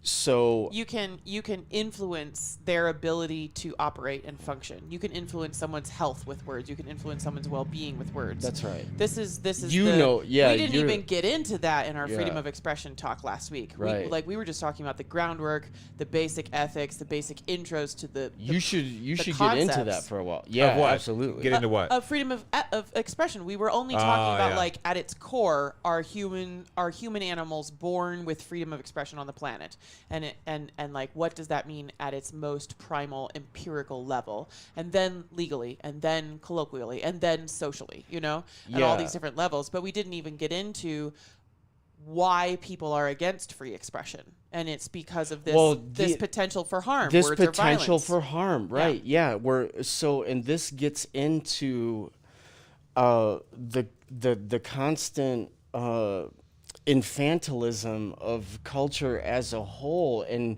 being needed to be protected of the thing that doesn't even exist. Like the idea that you can accost someone or hurt them. If someone's saying something nasty that you don't like you can just walk away and literally quit listening to them. It's like, nah. That's the idea. Yeah. Unless it's your boss or a coworker. and Or those a are all family member, worthwhile. or a roommate, Yeah. or a professor. Right. So you actually can't a lot of the time. I think you can just take it down to the, like, at one point, boobies became taboo in Western culture. Sure. Like, there were boobies, and kids fed from them, and it was a part of life. And then they said, okay, no more boobies in the public square. Right. For Right. some reason, at some point in certain parts of the planet, Yeah. not all parts of the planet, like No, that's what I'm saying. Astrid, Western, yeah. When she tunes in from Sweden, she's like, "You guys are so freaky about the kids and sexuality in the U.S." Like, Right. in Sweden, like there are parks, like families will just sunbathe nude in parks. Yeah. Like you want and- the sun. But that's not considered sexualizing the children, because they're not sexualizing the children, because it's a Right. child, so Yeah. you would not be sexualizing them, so it's okay for the child to be naked. Of course. Yeah. And And it's sort of this like. you have But to that's kinda- the thing is once you like, what came first, the chicken or the egg? Let's take the boob out of the story. Then there are now boob fetishes. obsession with boob. Now people are like, the thing they can't see, they have to, it's the cookie jar. Like, I gotta get one of those cookies because, and it makes people crazy. Like Yeah. traditions and cultures that didn't kinkify the breast don't have those things. Right. People are not obsessed about boobs. People aren't doing crazy things to get access to boobs. Right. Like, they're not like trading Yeah. their entire life just to get married so they can touch one. Yeah. They Like, aren't. in other cultures Oh, and I was gonna say, where it never got. most of the boys I know like, growing up, did I will do that, marry you like, forever just so I can finally touch a boobie. Finally, touch a booby. I mean, that's a real Yeah. thing, right? Yeah, And that's right. that's the Damn. beginning point. Let's just start with the boobies and say, don't look at that now. Well, how do I look at that? don't look at what. Yeah. yeah. Where are they? And I'm hoping this will be the same thing with information. Maybe it will be the same thing. Like, they're like, okay, you can't listen to these things. And of course, well, listen to what things? Like, what am I Yeah. not supposed to listen to? Right. And I'm hoping that we'll cross that curve where people are like, no, we got to see, we got to find out. And then there's going to be whole industries. Yeah. And there's the porn industry, right? Right. There are all these, and they said that, like, well, that's a whole other story. So then there's the porn industry, right? There is now a porn industry of the canceled. This is what Getter is. This is what Rumble is. Yeah. And Odyssey. Odyssey. The people are like, Locals.com. okay, we won't delete you. Say whatever the fuck you want. And I haven't seen, like, the world burn down because those things came out and people said things. Yeah. But it's still a fetish. Yeah. And it's still a kink. And, like, for me to post a video Anytime on something- Rumble, yeah. people are like, oh, you're one of those Oh, God, people. Rumble. Like, it already has a connotation Yeah. of, like, Bit what shoot. porn had. Sure. Oh my God, you're on Rumble? I was like, oh my God, you're doing porn? It's kind of the same thing. How's Mercurius RX doing? He's Hey, he's like, is this the 24-hour stream? it might be. I'm like, it technically is spread out over 4 days. Yeah. It's going to be 36 hours, I think, is what it's going to end up being. 8 times 4. Yeah. Isn't that 36? 34? Oh, you're right. No, it's going to be 32. 32. Damn it. Yeah, Oh, 32. My math. I'm embarrassed. I didn't want to say anything. 30. Yeah. I was waiting. We'll work it out. We'll work it out. That's what this show is all about, Mark. So we got some people tuning in right now. 32. Thank you. Thank you, Mercurius. Yes. Appreciate you. We want to talk to the people who are tuning in because, like, we Old Deb is also tuning in from wanted, Idaho. So We wanted to do 24 hours, but then YouTube. YouTube only does 12. YouTube will stream forever, but it only saves 12 hours. So 12 if you hours at a stream time. past 12 Right. hours, the whole video gets lost. Facebook will only stream for 8 hours total. And Right. I don't know if Facebook drops off. Will the rest of my streams keep going on Restream? I don't We're gonna know. find out. We're finding the edges of our technology today. And then Twitch is forever. Twitch Bon does voyage. 24-hour streams all the time. So Yeah, so we just want like to say constant streams. hello to everybody who has in on the show, and we would like to invite our guests to ask questions Yes. of the hosts. Suggest topics. And We all the have a lot of guest topics. host. I'm basically just going to go back through all of the shit that we've talked about over the last 4 years and why it matters for Post-Orthodoxy to be able to evolve to the next level. We've been doing a show a week for 4 years for free, and now we want 1,000 subscribers at $5 a month, easy peasy fruit and cheesy, or as the old people say, set it and forget it. Yeah. And it's been really fun going down the rabbit hole of all of those memes and commercials, by the way. Like the olden times. Set it and forget Set it. it and forget it. It's like that was like a thing in the 70s, 80s when like your crock pots, thermostat. like crock pots first happened. I thought it was like the thermostat because we had an energy crisis in the 70s, and they told everybody to turn their, don't go above 64 degrees if you run it. no. That was When set I- it and forget it. Don't Oh, keep going right. up and Yeah, down. that's I right. think that Yeah, might have yeah. been No, that. it's like, hey, wives, set it and forget it. You just like make the pot roast, you put it in the device, the early crock pot device, and then you don't have to think about it until it's time to serve and make your husband happy. Huh. Yeah.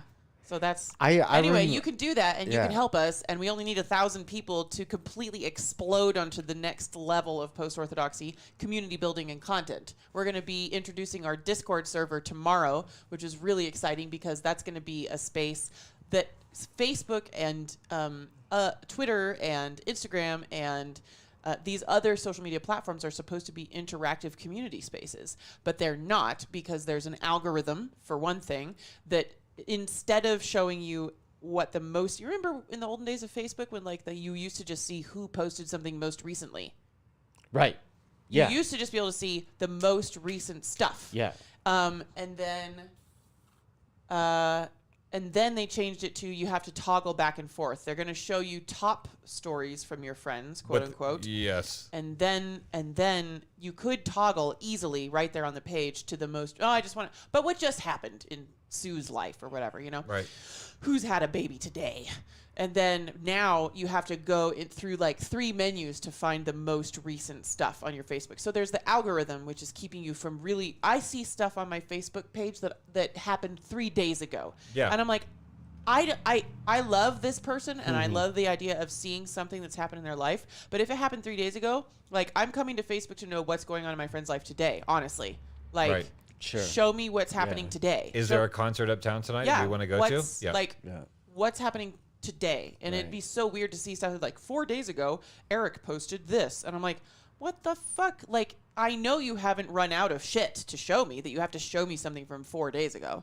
So for one thing, Discord is current. It's organic.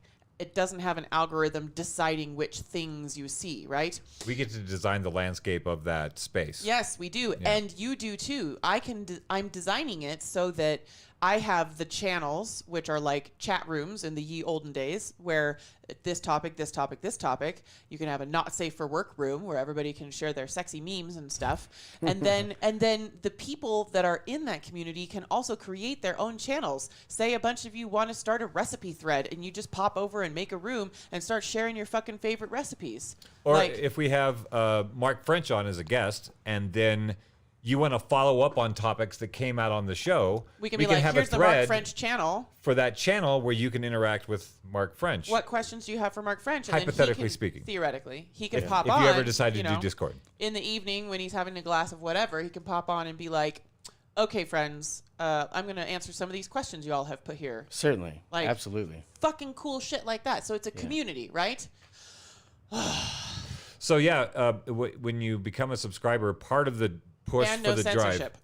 part of the push for the drive is that I'm being squeezed off of Facebook. I think it's been more effective for them to knock you down in the feed rather than ban you, because if people kept getting banned, all the most important voices of people who are actually saying shit get banned. And every time they pop back on, they're like, hey, I was just banned for 30 days. People would be like, huh. Yeah. Weird. Like, why did you? Right. But instead of doing that, they're just making me more obscure in the feed. We're going to limit your exposure for a little while. So since most of the people that I've met, I've had a number of lives in this incarnation. I've lived in Hawaii. I've lived in Los Angeles. I've lived in the pot scene of Northern California. I've done a bunch of different stuff, and I have a lot of different people. And the only way I know to get in touch with them is through Facebook Messenger. As a photographer, that's how I shared all my stuff. So that's where the network is. And if I disappear, I don't know how I will find those people again, or if they want to find me, and to find out the work that we're doing. So we want to actually build the outpost in the borderlands in the form of a Discord, so that people who actually want to have real conversations without having to like spell vaccine with symbols, numbers and letters. If you want to like talk like an adult and not have to have like the jab, insane alternate phrases that also become a part of the algorithmic censoring. Like if you just actually want to speak freely, that's where I think Discord comes in really handy. Free speech. People, yes, freeze peach. So that's what we're doing, and we want to have our subscriber base. We're asking for $5 a month because it takes a lot. I mean, it's already 50 cents goes away just to take your $5. And then taxes. And then taxes. And so the work that we're doing, we want to be supported doing our work, but we also want to build a community. We want to actually to know who really appreciates the work we're doing, be able to contact them directly in one place versus having to go through my Facebook friends feed or go through the comments of YouTube, or people on Twitch, or people who I've never met, and they just find us through the feed.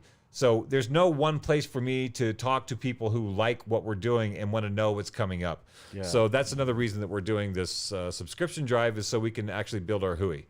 We're not looking for 1 billion people. We're looking for a small, concentrated group of people who really give a fuck. I mean, at this point, even Russell Brand is asking for everyone's email because he's petrified. He knows what's up. Like he could. Yeah. He could disappear and go away. He's on like second. 5 different platforms, and he has a website, and he's still trying. And he's still like, we need emails. That's literally the only thing the government so far can't stop you from hearing from me. Is the emails. That's why I like the Discord, because I think it's an alternative to that. It's like it really. I feel like it sucks to try to ask everybody to sign up for a new thing. I get it, but new things are being made all the time for a reason. Yeah. Old Deb said she'd totally subscribe. Yep, she says she's totally going to subscribe. Oh my God. And she says slick packaged realities scare the shit out of me. Norm Goodwin also tuned in on Facebook. Yay. And Norm said, "What's up? I caught your video on YouTube recommended." Oh, nice. So that's good. That's why we're doing the 8-hour show today. We're hoping that people will just like, they've been on a long time. Let's see what's going on. Make sure you click. I mean, I know you usually catch us on Facebook, but like, make sure you click the little alert bell on YouTube. If you don't, you can subscribe to someone, but if you don't click the little alert bell, it won't always tell you. The algorithm can still decide when you see us. Right. So we're doing that today. We're trying to get everybody in the same room. So we can have parties. And we're just going to be working on shit and talking about whatever comes up while we're here visiting with you guys. Yeah, sometime over the course of the next 4 days, I have promised to tell the story of my guest starring appearance on Saved by the Bell. It's come up. People talk about it. I often, I have traumas around it. I really need to, create a safe space so I can tell you the strange saga of how Dark became a guest star on Saved by the Bell. You should do that on Sunday. Okay, we'll do it on Sunday. We'll plan to do that on Sunday. Build up to it. Yeah, and we'll reach out to that lady on Instagram that shared some photos of you last year. There's The lady who was my actual agent, I think they tagged the agent in that thing too. They tag. Yeah, we'll reach out to your actual agent. No, maybe not. Maybe No, we should. But we because I can't tell the story if we No, do. don't reach out to the agent, but reach out to the Saved by the Bell memory Instagram. Like, we love this day on Saved by the Bell 1,000,000 years ago. Yeah. Dark Sevier played this guy named Gary. You know, and we'll reach out to them and be like, hey, we're going to talk about it. You know, and then maybe that one website that always reshares your shit every year. We found once our friend from Ireland. Yeah. Watched Saved by the Bell, saw Googled my Dark's name, name and in then the- became like Yes. a regular on the show. And he participates at a high level. At a high level. Yeah. I was like, Very smart guy. There's some really cool stuff happening in Ireland. no, because Yeah. my experience of people who liked Saved by the Bell, like I got this Facebook message from like a bodybuilder in England who drove a milk truck, and he's all like, hey, weren't you on Saved by the Bell? And I'm like, yes. So we had this back and forth, he had this back and forth a little bit.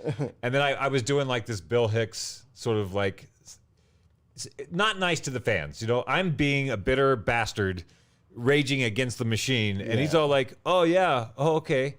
Well, it was really funny when Screech dropped that bottle on your foot. And I'm like, yes, I was on Saved by the Bell, and I made everybody pay a higher psychic price than they can possibly imagine for, whatever. Like, that has often been the bane of my existence, because when people like, who's Dark Sevier? They punch it up. The first thing that comes up is Saved by the Bell. And I'm like, this is a secret motivation, is to build Post-Orthodoxy so that it knocks Saved by the Bell, which I think is finally done. It's moved it down the list a little bit. That makes Well, sense. I did put a lot of work into your IMDb over the last couple of years. Thank you very much. So- We need help. So Saved by the Bell isn't the only thing It on there. doesn't say Dark Sevier, known for Saved by the Bell. Oh my God. Yeah. So doing that was weird because I went to Los Angeles to become rich and famous. I wanted to be a movie star. Yeah, I sure. watched Robin Leach and Lifestyle as the Rich and Famous. I was going to be one of those motherfuckers. And so I go out there and I played around, and I was bad, and I didn't know what I was getting into. And I just got my toe in the water with Saved by the Bell. Yeah. And the weirdness that rippled out of that for the rest of my life. Like, there was a Facebook group called Thanks I Love Rolls, which was a Facebook group of a bunch of college bros. And that is a line that I gave on that episode. And somehow a group formed around a bad line woodenly delivered by a terrible actor. Wow. Became its own group. Like, I would Google my name and I'm somehow associated with some fan group or some like retrospective or something. It just lives. And it's like, I just like worked a couple of days on this show. I'm trying to get over my traumas about that show, because there's a lot of people liked the show. A lot of people liked it. Well, I believe the photo I saw of you at Sigma Lambda. Yeah. I mean, you could easily see how you would do the Hollywood thing for a while. I mean, it was one of the coolest, most quintessential 80s photos Yes. I've Which ever one? seen. Where I have the Sigma Lambda shirt on, or what? Like the varsity jacket, and Yeah, you're yeah. like leaning on like a T-bird or something. Oh, like, no, that's the Porsche. Oh, yeah. That's my... It was just like, I was like, holy shit, man. That's like, a thing on Facebook this week, is old headshots. Yeah. Everybody's posting their old Oh my headshots. gosh! Oh, I was okay. like, I don't really have. I guess I have like.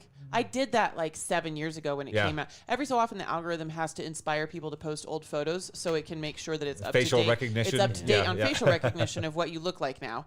And so people are like, the 10-year challenge, or the Oh, like right, then yeah. and now. All these challenges are just like algorithmic fuckery. But I did participate in one like 6 years ago that was like your first headshot, and mine are lame. They're not like the 80s black and white printouts, Sure. Like my friend Pete Turner is a librarian and a playwright, and he's super cool. And his 80s headshot was like him shirtless, looking way up at a super high angle camera with like a cigarette and a denim jacket thrown over his shoulder. I'm like, see, I need to like do some That's fake amazing. 90s headshots just so I can have that. You'll love it. I would like really big hair and very red lipstick. Like That's awesome. Yeah, right. smile while showing all my teeth and my tongue somehow. Like, I don't know. No, that'd be so great. Sparkly glamour looks. I think everyone wants to see it. A little- Do you want to show that? Do you want to do our headshots? You want to show headshots?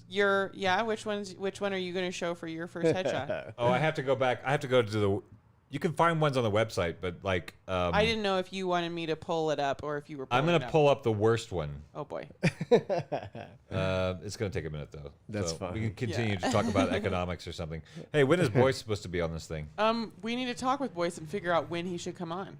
Right. You know what I'm saying? Sure. Like yeah. I figure probably the noon to such and such PM time is not Yeah. going to be super hot, except with our friends overseas.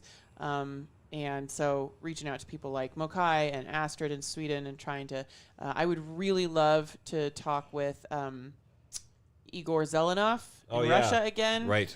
And hear how things are going for him, but I haven't heard from him in a while, so I hope he's okay. Maybe he's just avoiding media right now because of all the shit. He left Russia last time I heard and was in Poland. Yeah, but he's still Russian. You know, like he, more than anybody I know, actually knows things about what it's like to be a human that lives in Russia, you know? Right. As opposed to like the news that's like, oh, all Russia is horrible. I almost said a really bad word. Yeah. Yeah. I just wrote Boyce to tell you when he's available today. Okay, good. Okay, sweet. Awesome. We can do that. Yeah, so we'll talk about Saved by the Bell on Sunday. We'll make a little announcement. We'll make a little teaser. There's a terrible headshot. All right, sweet. Excited about this. That's fine. It was my first Oh, headshot. God. I always forget that this is you. Oh, yeah. It's true, though. Oh, my God. That was my first professional headshot where they charge you an insane amount of money and they have a package where somebody does your hair Yeah. and your wardrobe and then they do the shot, but like they make you look like the person that you're not. Yeah. So I look like an MTV VJ from the 80s. They gave you the Kurt Loader. Oh, nice. That's hilarious. Why did they think that was a good idea? That is. Like the tiny poofed my glasses? hair out. Yeah. No, the glasses were mine. They gave Oh. you. They gave you the that was- Michael Bolton. I would They kiss did. you if you were wearing those tiny glasses in the 90s. Yeah. You would? I would. Nobody else wanted to. That's awesome. Did you send another one? Did you No, I have to go to the website or something. That is so fun. The one that he's talking about where I'm leaning on the Porsche, that was like my brother-in-law doing the headshots for me. And Yeah. I got to use his car. send- Nice. Um, That was pretty good. Oh, we have both dogs down here. It's so sweet. yeah, they're just laying You guys around, have to look at Billie Jean, though. not tripping on cords. Yeah, She's like, they've she made wants to be able to look out the window, but the curtains are in front of the window, so she's like, she's poked through the curtain. you have to lean forward, Mark, and just look Yeah. at her fucking weirdness right now. That's- She's that's- behind the curtain, yeah. but looking back through it at us. It's a quiet, passive aggressive protest to the, Hello. I wish it was to the easier for curtains me being to clo- look yeah, through this like- window. Oh, is that what's going on? I wish you people cared more about my, My wants need to and needs. check the sidewalk. Yeah. and get back at any skateboarders that I might see. All right, I sent you another image. That's Oh. that one is not as horrifying as the the one- first one. I like the Kenny G one. It was. It's really bad. Yeah, that's hot. Is it up? That's I- cute. Yeah. I had but I was wearing like high tops because I could never get pants long enough for me. So Yeah, so I, to make the shoe I was fit. wearing high tops. Make the shoe taller. And then I had those big sport socks on that were real popular in the 80s and 90s. So I would tuck my jeans into the sport socks Right. to create this continuity. I would just create my own look because I could not get fucking jeans to fit me. Yeah. So it was sad. Sad times. I wouldn't want to kiss somebody who had jeans tucked into their socks. Sorry. I was trying to make my own way in the world. Now we have a great tailor. If you live in Butte, we can recommend a tailor. Yeah. Well, when I was a kid, my entire sophomore year in high school, I had seen Saturday Night Fever for the first time in my life. Oh my God. And I just thought it was so far out and amazing. So That was stunning. So I scoured like every single thrift store in my driving area around Detroit and the suburbs, and like every single day I wore a different Saturday Night Fever outfit, and it was Awesome. yeah, and everybody How old were you? Hated it and thought it was so weird. 16. Oh, why do they hate it? Because that was New York and you were in Detroit. Well, no, I was just, I was just in Detroit, and everybody was just doing like the normal Z Cavarici skids, like Vanilla Ice thing, right? Like I wasn't part of the cool kids because I wasn't like doing the thing. So Yeah. everyone was like, So how far? What year? So this is way after the Saturday Night Live thing was a thing. Yeah, right. So yeah. you're able to get the thrift store version of it. So this is like what, 15 years after or something? Yeah, early 90s. Yeah. Oh God! So even I did maybe- it in the early 90s. Yeah. Okay. I like That you were like offshoot of the hipsters that were like, fuck it, I'm But just gonna get all my stuff from disco. but specifically disco. Yes, Yeah. I am hipster, but this tiny little Right. subset. I'll show you guys my first headshots. Yeah. The only times I ever got headshots done were for a couple of community theater plays that I did, and because we didn't do headshots when I was a little baby doing theater Pretty in as Pink. a kid. It's like Pretty in Pink. What do you mean it's like Pretty in Pink? You look like Molly Ringwald. Yeah, Oh. that's very Molly Ringwald-ish. Yeah. Is she absolutely. from the Breakfast Club? Yes. Yeah, Because yeah, I think I get that's that. amazing. Yeah. Yeah. So yeah, I Yeah. had the short hair and the shorter hair, and I did a couple of plays, and it was great. Wow, Yeah. that is great. And then it all grew out again, and then I chopped it off again. That's so neat. I don't have Ten-year And you challenge. can too. I don't have access to mine, thank Oh God. yeah. I Norm want to see those Goodwin. disco suits. Norm Goodwin says, "How does free speech affect mainstream art, movies, music, or lack thereof, or the lack of free speech?" Free speech. So, like, I guess that kind of gets into what is the point of art. Like, to me, I used to think art, growing up super conservative, to me, art was like for enjoyment. Comedy, paintings, movies, music, it was created so that you would have something to enjoy when you were relaxing. That was my perception of art. And then getting out beyond that kind of fundamentalist worldview that's pretty binary, pretty compartmentalized, pretty straightforward, pretty descriptive and rules-based, I started meeting actual artists and realizing, like, one, art is primarily an expression of somebody's feelings, whether it's a movie script or music or a painting or a comedy routine. And then two, oftentimes the people who are putting the effort in to make that expression of their feelings, so weirdly, one, it's not about me, that first reason. And then the second reason is also not about me. Whereas growing up a fundamentalist Republican Christian, I thought art was being created for the consumer. That was my perception, is that art is created for the sake of the consumers. You know, like people need music to listen to, so people compose music so people have music to listen to. Oh, you know? wow. And it was like this whole thing. And then it's been shifting to That was be your idea where you came from. where I came from, right? Interesting. It's like And then- that's why art exists, is Okay. because the people need beautiful things to consume. It's so weird. It's so weird because I That is a only weird thing.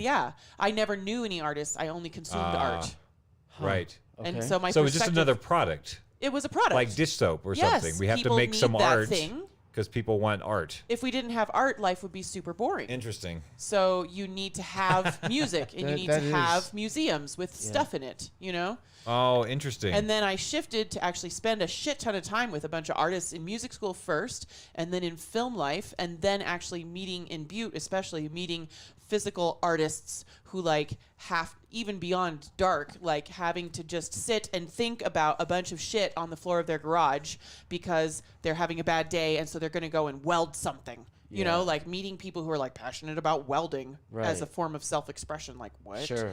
You know? And so then I realized, one, it's not about me. It's actually about that person wanting to express themselves in a way that helps. And then two, it's not about the consumer, me. It's about the message that that person wants to put out into the world. And I didn't know any of that growing up, you know? And so then when Norm comes in and he's like, all right, how does free speech or the lack thereof affect mainstream art, music, and movies? I'm immediately thinking of it on these two paths. Yeah. Right. Because it's like, how does it affect the consumer's experience of what they get to have? Right. And then how does it affect experience. the creator's experience of what they're allowed to produce and process? Well, the fun, provocative thing that Norm says to me, too, like what instantaneously comes to mind is the conditions that art can be created in a meaningful way, and then to mix it with your perspective of art as consumption or something that needs to be purchased and it's produced because it gives people a meaningful distraction. But the really cool thing about what Norm said to me is artists are right now in contemporary times forced to make art about inequality because it's affecting them in a pervasive way. So to me, being from a blown out ghetto, art literally changed my life. I come from a 300-year-old city. Being able to walk into my downtown library, which was sculpted, imported, polished marble that was 80 feet tall, and just perceive a beautiful building. Yeah, just to have that feeling and just be like, whoa, like I'm poor and I was just allowed to walk into here for free. Yeah. And they just let me, I'm 8 or 9 years old, ride my bike, and I was just allowed to walk in and instantly just start devouring everything that was meaningful to me.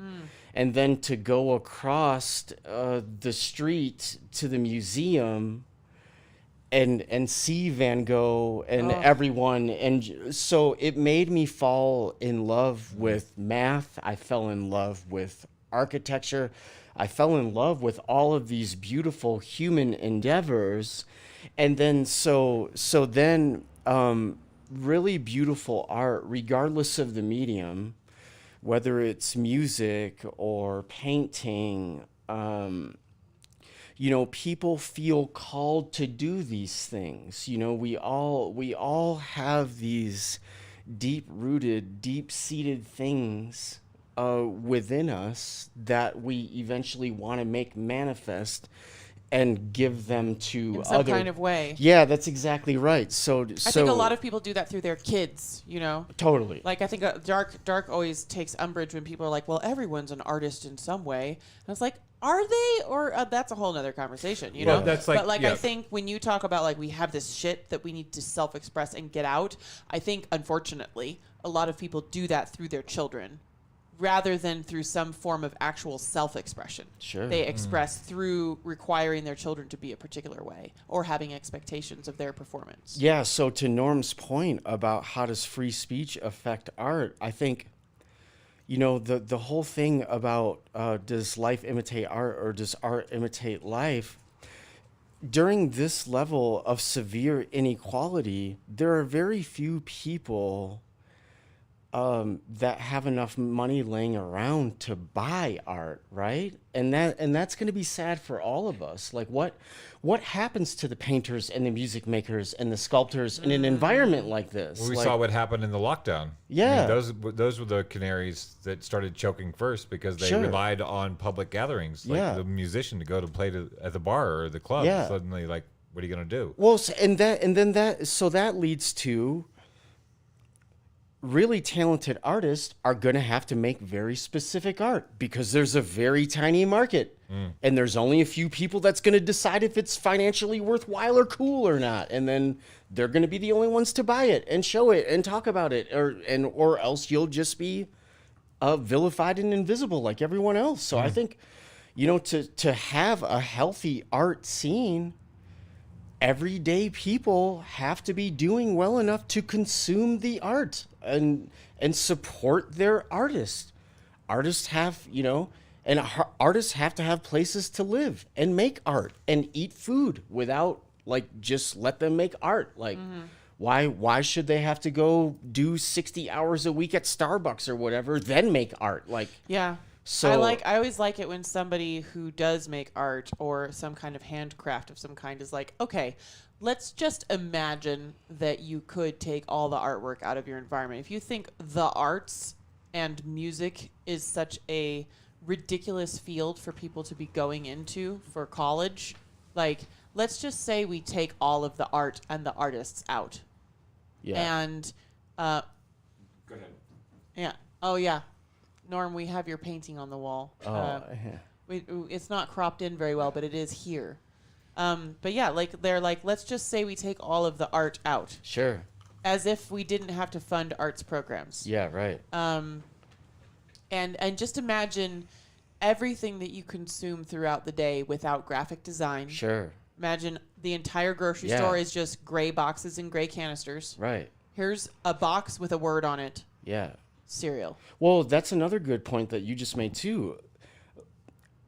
Because artists have to be connected so often to corporate firms to even make art and be paid for it, look at where their attention is going. Like, so much of it is being used for just marketing purposes to sell more pointless crap. Like, I don't think That's they what want a lot to of be doing that. artists Like, get into. That's yeah. like the only thing that they can get into. sure, You know? right. And I don't know how healthy that is. I mean, I want to address his question about how does censorship. We've sort of Yeah. been orbiting around. Yeah, how does censorship or what did he say? How Freedom of does expression. free speech or the lack of free speech affect mainstream movies, art? Let me go back up. Mainstream movies, art, and music. Yeah, I feel like art is a force of nature that comes through humans, and I believe that at its core it is disruptive in terms of catalyzing changes in culture.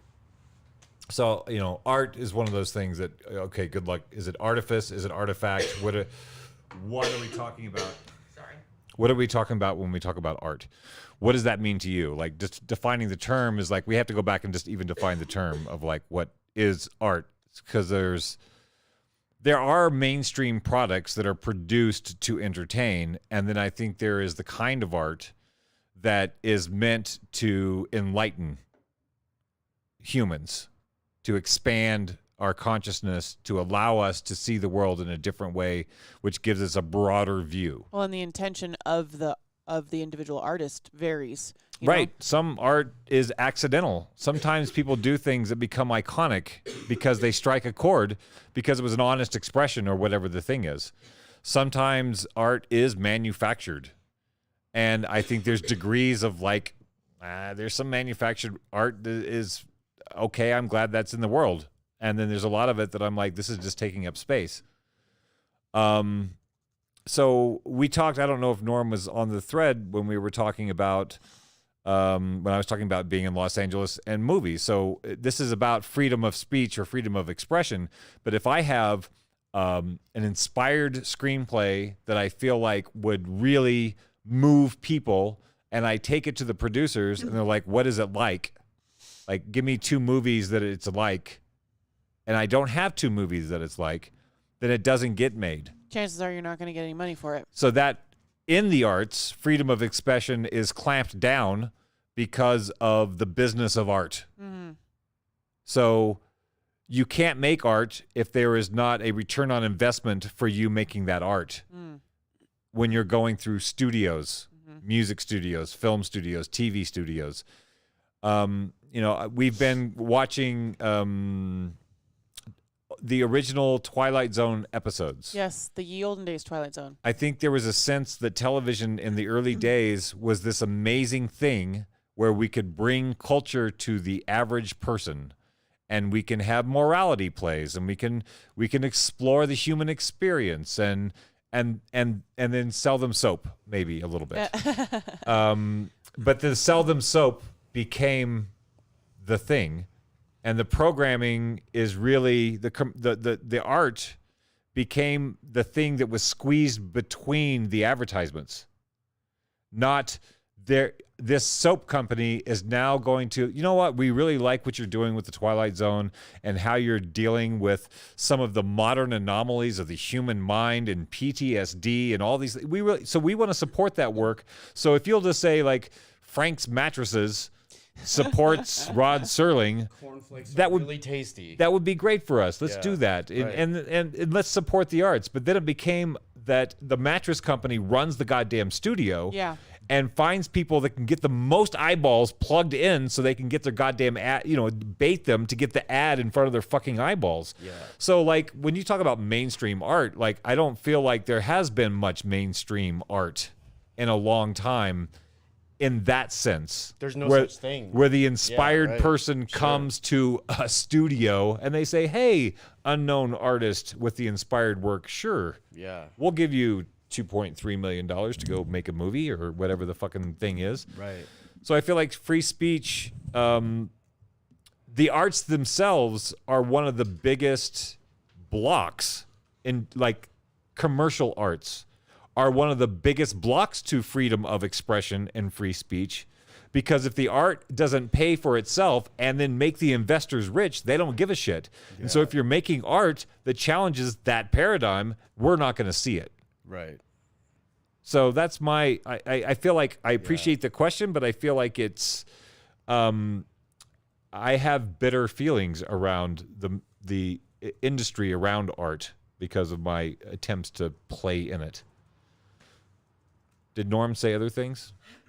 No, sorry. I had my sound turned down because I was having a coughing fit. Yeah. Darren Anthony said Oh. artists were the A-list celebrities in the 1800s and before. Better times. Amazing times, I would imagine.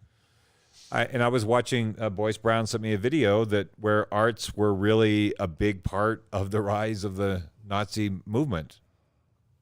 Yeah. It was all about degenerate art, getting rid of Degenerate art. getting rid of degenerate art. Degenerate art. It needed to be pure and clean and beautiful and show humans in their best, most idealized form, aspirational. Okay, so free speech. Yeah. So music, art, movies, freedom of expression. People feel a little bit differently about freedom of expression than they feel about free speech, right? So I guess I feel like anybody should be allowed to produce anything they want to produce, and then that thing that they produce will face the organic and inorganic consequences of our various current social structures. So, for instance, there should be more commentary style artwork, but that kind of artwork doesn't get a lot of attention because it makes people uncomfortable or challenges power structures. So you can make a commentary film script that's really valuable and really puts the pin in what's going on, but it's not going to get produced because, one, it's not super popular because people aren't used to that kind of art form consumption, and two, it challenges power structures. So that's what I would call an inorganic consequence. That's not like if that film was made and put in front of humans would invariably find some value in it. But because it's not going to make the production studio a ton of money and it challenges power structures, it faces the inorganic consequence of probably never being produced, right? But then aside from those consequences that need to shift with time so that we can have more valuable expressive artwork, we also have organic consequences, such as if somebody is free to create a sculpture that's celebrating racist themes, then that person is also free to experience no one wanting to put his sculpture anywhere. Yeah. Or You know? getting eggs thrown at him, or Yeah. And Well, it's like, but the danger is that might inspire more of that. right. Right. But that's the thing is, the like, danger. you're not gonna. I don't think you turn someone into a race. Well, you do. Actually. Turn someone into Yeah, a racist. people aren't born racist. Yeah. Yeah. People aren't born racist, and it's rhetoric. Yeah. So I guess the idea is if we suppress racist rhetoric, then we'll keep more people from being lied to about racial issues and turned into racists. That's the premise. This is one thing that's exciting about Norm's premise and question, though, right? Okay, so we're currently undergoing a great deal of spying and censorship. Yeah. So we already know what this looks like in our societies when censorship goes really far. art becomes very important because the only way to address the politics or economics of the day, if you've been censored, is to give yourself plausible deniability and make it a work of fiction. So there is a reason that Shakespeare and Don Quixote and Charles Dickens were almost forced to write in the way that they were, because if it was a biography or it was autobiographical or they were anthropologists or historians, or if they were saying it in a black and white matter-of-fact way, when you're in opposition to power, you're going to get imprisoned or you're going to get your head chopped off. So you have to make it a story. You have to make art. You have to make it a story. Right. You have to make it an image. Yeah. You have to make it a movie. Like, that's like Joe Biden's new, people are calling it the Ministry of Truth from Orwell. Accurately, yes, accurately. Like, because, it's getting They that literally creepy. said Like, that they declined to state the limits of their powers. right. Yeah. Like, and, Problem.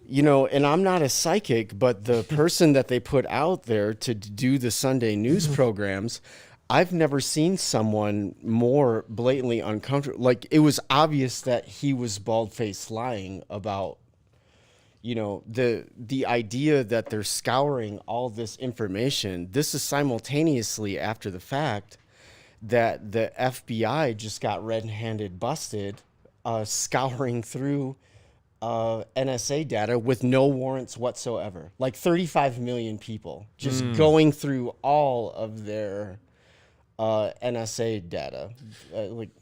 I read last night that Grindr data had been on the market for sale for years. Like, if you participated in Grindr, they just said, "Hey, let's fuck." We have a particular group of folks. Grindr's like the Tinder We have for banging or whatever. It was sort of I think it was more of like a gay boy Tinder. Oh, got it. Okay. That's how you find that scene. Okay. And so they apparently that data was like the company itself made it available for highest bidders The highest out there. bidder, yeah. Like, Because come and get it. that's a very particular demographic. Yeah. And to have access to that very particular demographic when you want to sell shit. Sure. Yeah. So art and art vibrancy and what you're allowed to create and say and express. I mean, That's why I feel like it is a force of nature, and the more you suppress it, it just keeps hemorrhaging out in places. Yeah, Right? And they keep trying to nope, that's deviant art or degenerate art. Sure. The thing that Hitler did, this is the thing I just learned about. I mean, I knew a little bit about his ideas of degenerate art, but what he was doing was he gathered up all the degenerate art and had an art show with it and then burned it all and said, we're not doing that shit anymore. And he went so far in that exhibition is to take images of abstract expressionism or artists that were doing these sweeping emotional sort of looks where people get a little distorted in the thing. And he was comparing them to images of people and children that have been born with birth defects, and was trying to equate the rise in birth defects and the rise of art as being the degenerate parts of society that needed to be eradicated. wow. Oh boy. Kids born imperfect should be terminated, and any art that doesn't glorify human expression should be erased. Well, and and that brings up the bonfire of the vanities, right? So, the Medici Bank, the last time there was a very large explosion of meaningful art, it was to glorify and justify the wealth of the church. So, humans have always participated in these big building projects together, and it creates a sense of community.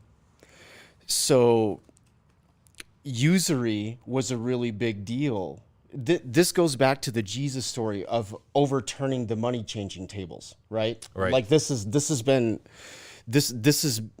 usury and interest and greed and finance have been tied together for a very long time. So one of the ways that the Medici were able to bring into being banking and high finance and what at the time was exorbitant levels of wealth was to invest in all of these public artworks. Everybody hung out at the local cathedral. So now they have somewhere beautiful to meditate and be and see and be told what to think. And oh, by the way, now there's all these pretty frescoes and tilings and paintings everywhere. So because this is for the glory of God, you should let it exist. So it like created this justification for precarity at the lower levels and exploding in inequality, because it's like, hey, if you just let us keep getting rich and play these derivative interest money games and create money from money, as long as we're giving you this, we should be allowed to do that. Because it's a sign that they're benefiting society through culture. Is that right? The benevolent plutocrat, if you will. Yeah, that's right. Sure. So it's designed culture. Yeah. Designed to what end? Exactly. Yeah. Right. Right. So when we look back at like the great arts, like, Leonardo da Vinci had to take a gig, right? He had to take a gig. Paid. Did he want to do that? Is that what he wanted to paint? Right. Is that where his time was Right. his most passionately spent? Or was that the gig he had to take to go invent helicopters? in Yeah. his So little path? yeah. Right. Yeah, right. Exactly. No, and So- you could say the But we same look thing at- about Botticelli and Yes, yeah, we like, look at all these guys and we're like, oh, and that Right. these are people who were state funded or corporately funded to do that work, and some of them had some Easter eggs in there. Some of Yeah. them did the Easter eggs. They sort of like rankled against the powers that were employing them and inserted things that other people would see later, because often the people who are commissioning those don't have the subtlety to recognize irony Yeah. or metaphor or these allegories that they included into the artwork to That's sort right. of do a dig at their employer. this is the math, right? Yeah, exactly. This is the story that I'm really trying to tell. Yeah. Right. I grew up thinking that art was artifacts, that you needed to Cool. make a thing. Huh. And if I was good at making things, Yeah. then I would be paid as an artist. Cool. That's what I thought. Yeah. I thought that, Direct correlation. yeah, like Right. art. If you were good, if then I'm- you would get paid. So I started making art, Yeah. and then my goal was like, how do I?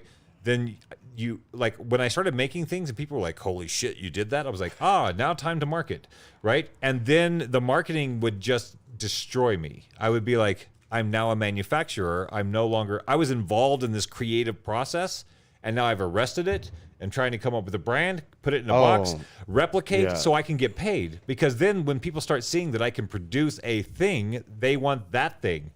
They don't want the mystery thing that might come later, Right. is what I found out. Yeah. Right. And so for a long time, I was trying to make artifacts so people would recognize me as an artist. Sure. And I had this really interesting experience on a mountain in Los Angeles, Angeles Crest. There's some neurochemical anomalies, but still. I also had a UFO experience that night, but we can talk about that later. After the UFO experience, I was having a conversation with my friend about mastery. He's like, have you ever met a master? I was like, what are you talking about? He's like, I'm talking about like a master chef, a master guitarist, like anybody who's mastered their craft. And what you'll know about those people is that what you'll find is they are the work,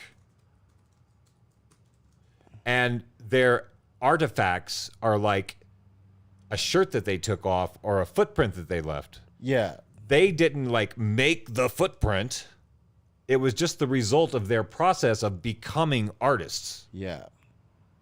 And I had this like experience of like Bach and intellectual people too, like Tesla and these icons of our history, sort of looking at me and like with this shit-eating grin on their face of like, is he gonna get it or is he not gonna get it? Is he gonna get it? And I was like, oh my God, I fucking get it. Like, I'm the work. I've been trying to make work so people would recognize me. And I realized I have to work on me. I actually have to be the thing. And then works come out Yeah. of me. that whole shift like changed my life. I was 24, I think, Yeah. or something.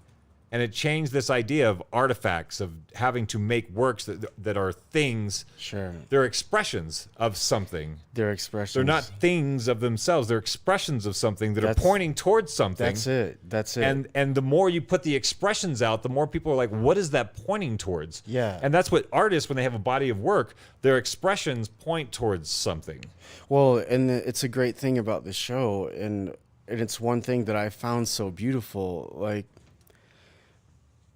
we get to witness in real time when we all hang out together in this way of creative bursts of intelligence from people all over the world, right?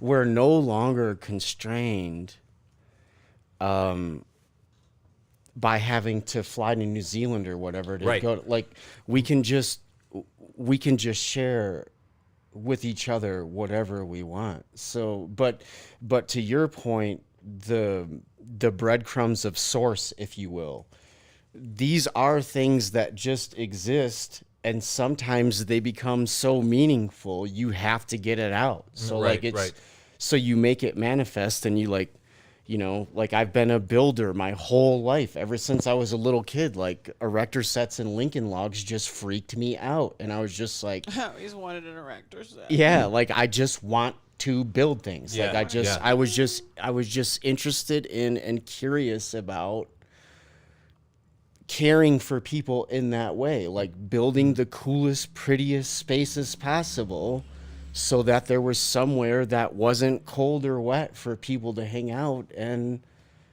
just talk and eat and be cool. So yeah, so it's just that creative force, and to see it manifest in so many other people in so many other ways, it's just so heartening and enlightening to me.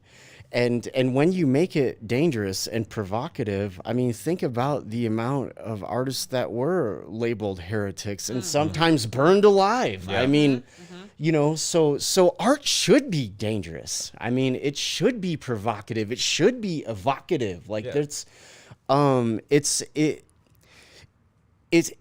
expression of the human experience. Like, if you just allow people to express freely, it's like you two were just alluding to and talking about it with the nudity, puritanical, weird shit in the United States, right? Like, Covered up, and everybody wants to know what and it is. Now it's this salacious, like, woo, like, I gotta have it. Like, it's just, and it's creepy. So, like, if you let people just freely express and make art, maybe that will tone down some of the emotional and mental dysfunction that actually happens, to where, people become violent sometimes and hurt people. And like, so, but if they were allowed to more freely express or see other people freely expressed, I mean, obviously sick people are going to do weird stuff sometimes, but making things dangerous is not the way to a healthy society, I don't think. People should be able to freely express things. But then people say that's the danger, right? They say that free expression is the danger. Now, no one I've in always been human fascinated- history has ever been killed by looking at a painting.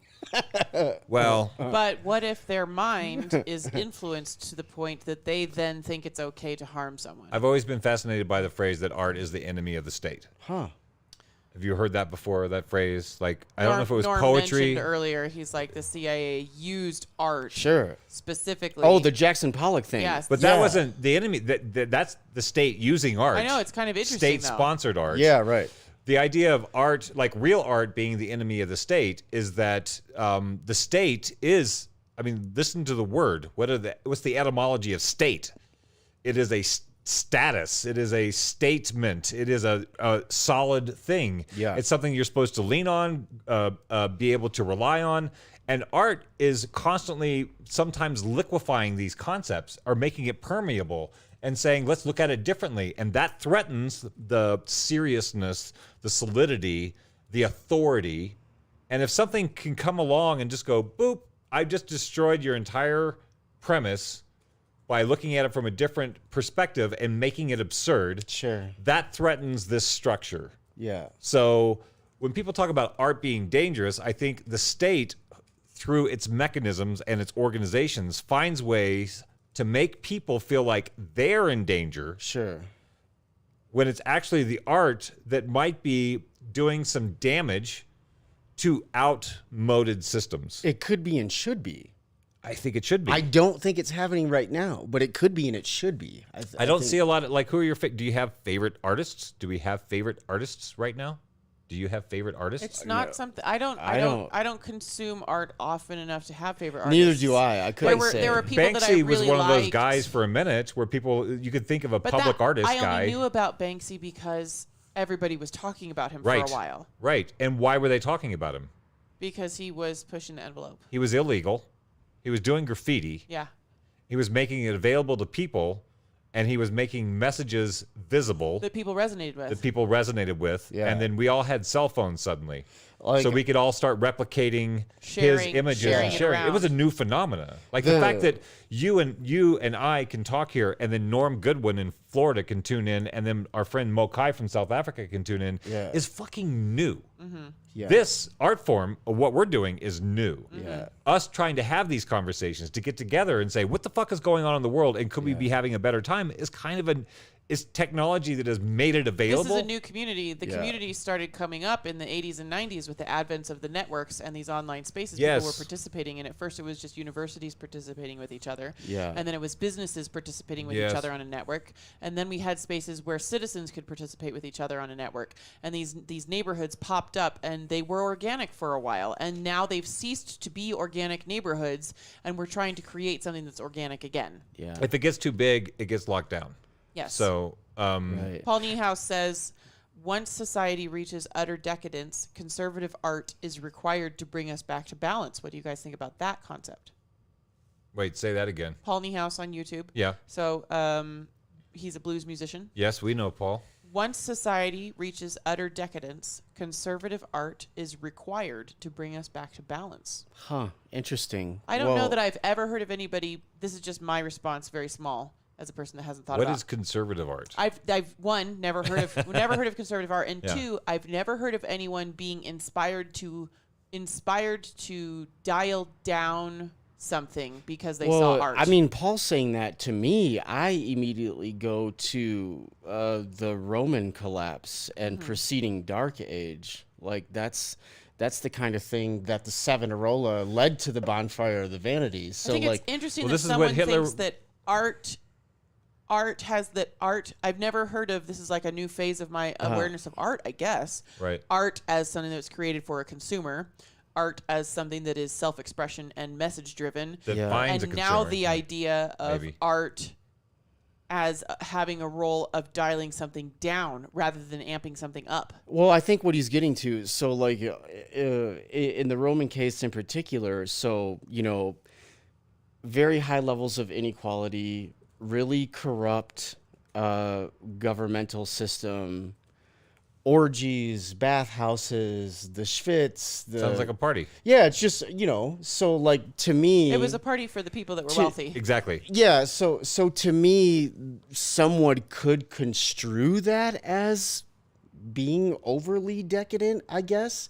And I guess the conservative art would be an explosion of divine images of the Mother All right. Mary and Jesus and cherub babies and like all the sweet innocent stuff that like, Decadent. Decadent is characterized by or reflecting a state of moral or cultural decline. sure. A lot of us, when we hear the Moral word or decadent, cultural decline. when we hear the word decadent, we're thinking of it in the colloquial usage, which Yeah. is, oh, a long hot bath. Well, there's a huge know, like- moral decline in Wall Street. Where's all this No. conservative art?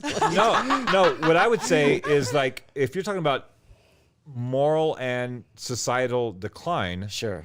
when you have a thing like Facebook or Twitter that says we have to ignore the foundations of the society, which is free speech, we have to subvert free speech, that is decadence.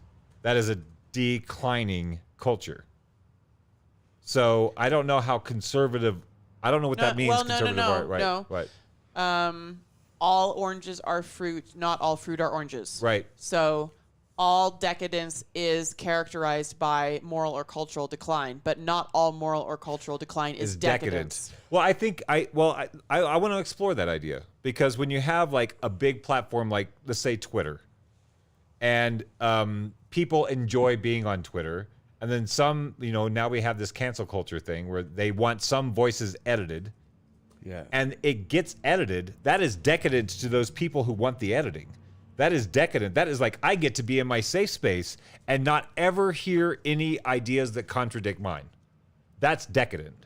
Oh, yummy. Yummy in an unhealthy way. Yes. So maybe that's a like, nice colloquial I think that's way really of defining. decadent to think that like people on Facebook can go like, oh my God, Dark posted a meme that quoted Joseph Goebbels. Who said, talking about propaganda. I'm like, he's spreading Nazi propaganda, ironically. Let's get rid of that. That's decadent to have that choice to go like, hey, Facebook, kick this guy out of the club. Yeah. That's decadent because you get to preserve your own bubble reality with some larger enforcing state that then squeezes out people who might want to do something different or say something that's unsettling that might be useful. Sure. I've been thinking about this idea of the fire and we did a whole show last week. But that's cool what you just said, though. What is unuseful? What does that mean? Everything is useful. Even the naughty, creepy, weird, bad stuff is useful because you can use it to determine of what is nice and loving and cool. Like, okay. I mean, it's all useful. It's all useful if it's just a word or an image. It's up to everyone else to decide, like, but yeah, you have to rein me in when it comes to like the violence and hurt piece, because No, I'm not reining you in. I'm just well, no, I mean just the being contrarian to me in this regard is very helpful. I would say this is a room of high privilege. Okay. The three of us. Got it. Okay. So the three of us in any discussion that we're having, if I've learned one productive thing from all of the woke movements that I've mildly participated in, Sure. it's that there is some value in recognizing your privilege and acknowledging that where I'm coming from is not the same place other people are coming from. Sure. So I'm artificially inserting Yeah. racial awareness, where since I have no racial problems in my life, Yeah. I would not naturally have any racial awareness.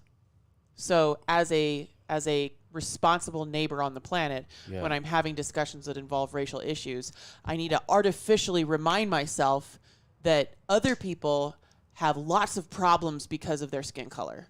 Sure. Where you know what I'm saying. So I'm Well, the healthy version, the old version of the word woke. Sure. Like I need to make sure that I remember that not everybody gets to walk around Butte. A lot of some people have to ride a wheelchair around Butte, and they can't because our sidewalks are shit and our roads are full of potholes. I find myself doing the same thing with misogyny and you women's remind issues. yourself like, oh, like, right. I get to go outside wearing whatever the hell I want at any hour Nobody of the day bothers you. in any neighborhood. Like I'm not like that is. I have male privilege in that regard, so Exactly. I find myself constantly exposing myself to like what other people go through in that way. Right. I totally get And it. I'm finding that what I tend to spend most of my time encouraging my leftist friends to do is to dial that back a little bit and actually focus on their own well-being. I think people have gotten so blown out over the last few years of spending all their energy worrying about other people's suffering to the point that there's nothing left inside of them anymore. And I'm like, you do actually have to take care of your own well-being and your own suffering in order to be a valuable member of society. Right? So we need to dial back the wokeism a little bit. But I will say, for the sake of this room and this discussion, the three of us are operating from places of generally high privilege. And so when we say literally what's wrong with art, even if it's nasty art that reflects the good in society, like it because there are people that experience harm because there are folks that go to art galleries or talk shows or comedy routines that make fun of people with disabilities or gay people or black people. And then those people think that it's okay to behave that way, and their kids behave that way in school. And pretty soon you have a kid in a wheelchair that gets kicked over in the hallway. Like, because mom and dad went to a comedy routine that made fun of people with disabilities, so they behaved that way around their kids, and it was a comedy routine in the house, and then the kid thinks nothing of participating in knocking over a kid in a wheelchair in the hallway at school. Wow. That's why freedom of Yeah. expression is a complex subject. Sure. Absolutely. Yeah. And he just stares at me. Stone Free Media. Always on. Welcome to the show. Best definition of culture, iconic post-Marxist Raymond Williams. To wit, the independent and abstract noun which describes a general process of intellectual, spiritual, and aesthetic movement. Culture, the independent noun, whether used generally or specifically, which indicates a particular way of life, whether of a people, a period, a group, or humanity in general. Or culture, the independent and abstract noun which describes the word and practices of intellectual and especially artistic activity. So in the context of culture, is there a way to have freedom of expression in art that also takes on the responsibility of doing no harm? And how much does an individual person have that responsibility? Well, it's really difficult because because of our different perspectives, perceive harm differently. Well, what trips me out about what Like some people's Ainsley like, no boobies, don't show boobies. Yeah. Because I don't know where the harm came from in that. But some way it was like, it's going to be harmful to show boobies, so we won't, which creates all this other weird repression and ultimately ends up producing more harm. Yes. So that marketplace of ideas, I agree, should be open. And I keep obsessing on that phrase that Stuart was talking about last week. I don't know why I had never thought of the opposite of a safe space as being a brave space, where we can have like, this is a brave space. Yeah. Like, I think we care about each other. We care about our audience. We care about people we don't even fucking know. This is why we do our work. But we also feel like we need to do difficult things in order to overcome obstacles in our expression, in our being, in our society. And so I would consider this a brave space. Yeah. And I don't know if that's going to be triggering for somebody or if it's already got a bad name somewhere. But I think this is a brave space, which is necessary, where my bad ideas get challenged by you, and you. Yeah. I want my bad ideas challenged, but I also want to be able to say them Yeah. so that I can know whether it's valuable or not valuable. Well, and that's what really trips me out about what Ainsley says in that area. So it's like we all agree, don't kick over people in wheelchairs. Like that's like really mean and psychotic. So I think, so the do no harm thing. Yeah. That is an area of personal responsibility. Like if you can hear or see something that you interpret in such a strange way that you like go hurt someone because of it, you're probably just an unhealthy person not expressing yourself properly. Or So, a person who's experiencing harm somewhere else in your Yeah, life, and acting it back out. and you've been Sure. given the idea that this person's experience is not as serious as you thought it was because your Yeah. parents made fun of people in wheelchairs. So you're like, it's probably not that big of a deal. Chris Rock made a joke. The lady who he made the joke about, his husband decided that was harmful to his wife and decided he needed to harm that person. Yeah, I find it uncomfortable for me to take on the idea of experiencing art and then making that mean something in the physical realm. I don't. That's to me. That's a big leap. Ideas have consequences, though. The True, way yeah. your mental scape, Sure. informs your behavior. This gets into the problem of people who are like, well, but I did that when I was drunk. That was the alcohol. It's like, no, you really feel that way. Yeah. And the alcohol removed your usual habits of not acting on your feelings. Sure. And anytime people are in a state of heightened emotion of some kind, their purest feelings are going to come out. They're like, oh, so sorry, it's so awkward. We were making out last night and I said I loved you and I know that was like really too soon. And it's like, no, that also wasn't a lie. You Sure. might have really loved them in a way that you we're can't just- admit at this time we're or don't. constantly at this time. repressing ourselves. Right. In good and bad ways. Repressing ourselves from sharing beautiful emotions with each other. Sure. And repressing ourselves from sharing horrible things that come up into our minds, such as maybe I should just kick that kid over in the hallway. You know? Yeah. We've almost done 3 hours already. I feel so comfortable. And I think can we take this time to actually do the telethon? Try to Oh raise- yeah. Yes. Stone Fruit Media says if art isn't dangerous, it's decoration, which I think is very interesting because that's what it was growing up. Art of all kinds, Decoration. movies, music, things on the wall, crochets, like art of all kinds Sure. was an extra nice thing to have if you were a lucky person to have it. Yeah. I agree with what he's saying, but I also feel like it is a little like that is a kind of art. There's like so many Decor. different. There's so many different kinds of art. Base Sure. I think there. beautification. I mean, there. And I think it would be worth categorizing those. I don't know if we're going to do it right now, but I'm saying just for when we're having discussions about art. Yeah. There's stuff that like I like. Norm Goodwin's. Right. Did you put Norm Goodwin's thing up on the thing on the I screen? put at his some art point? on the screen for a Yeah, little so bit. everybody can to see it. let people Yeah. know how Like, awesome it was. I love that piece. Like to me, I love this piece, and I ordered it from Norm because Yeah. we had just been talking about on our show the possibility, the hypothetical idea that because octopus DNA is so different than any other animal on the planet, that maybe it's of alien origin. Right. And then I see him doing this thing with a spacesuit and an octopus. I'm like, I think it's beautiful, right? Yeah, Is right. that political? Is that dangerous? I don't know if it's dangerous, Might be to somebody. but I like it. Yeah, right. And I don't know why. I don't know if I can tell you why I like it. One, because I appreciate the work. I appreciate everything you put sure, into it. It's yeah. a brilliant piece. I like octopus, Yeah. This is octopi. Octopi. Yeah. I think it's fallen out of fashion now. It actually has Google underlines it in red, even though if you right click on it, Google will tell you octopi is the They got plural rid of it. octopuses. It's What? being Yeah, phased out. Everybody just says octopuses now. No. Yeah. I refuse. Sorry. Fuck No, that. good. I won't do Hold that. the line. Hold the line. YOLO's in the Bible. Yeah. In the Bible, in the No. dictionary. YOLO's I in the draw dictionary. my line. No.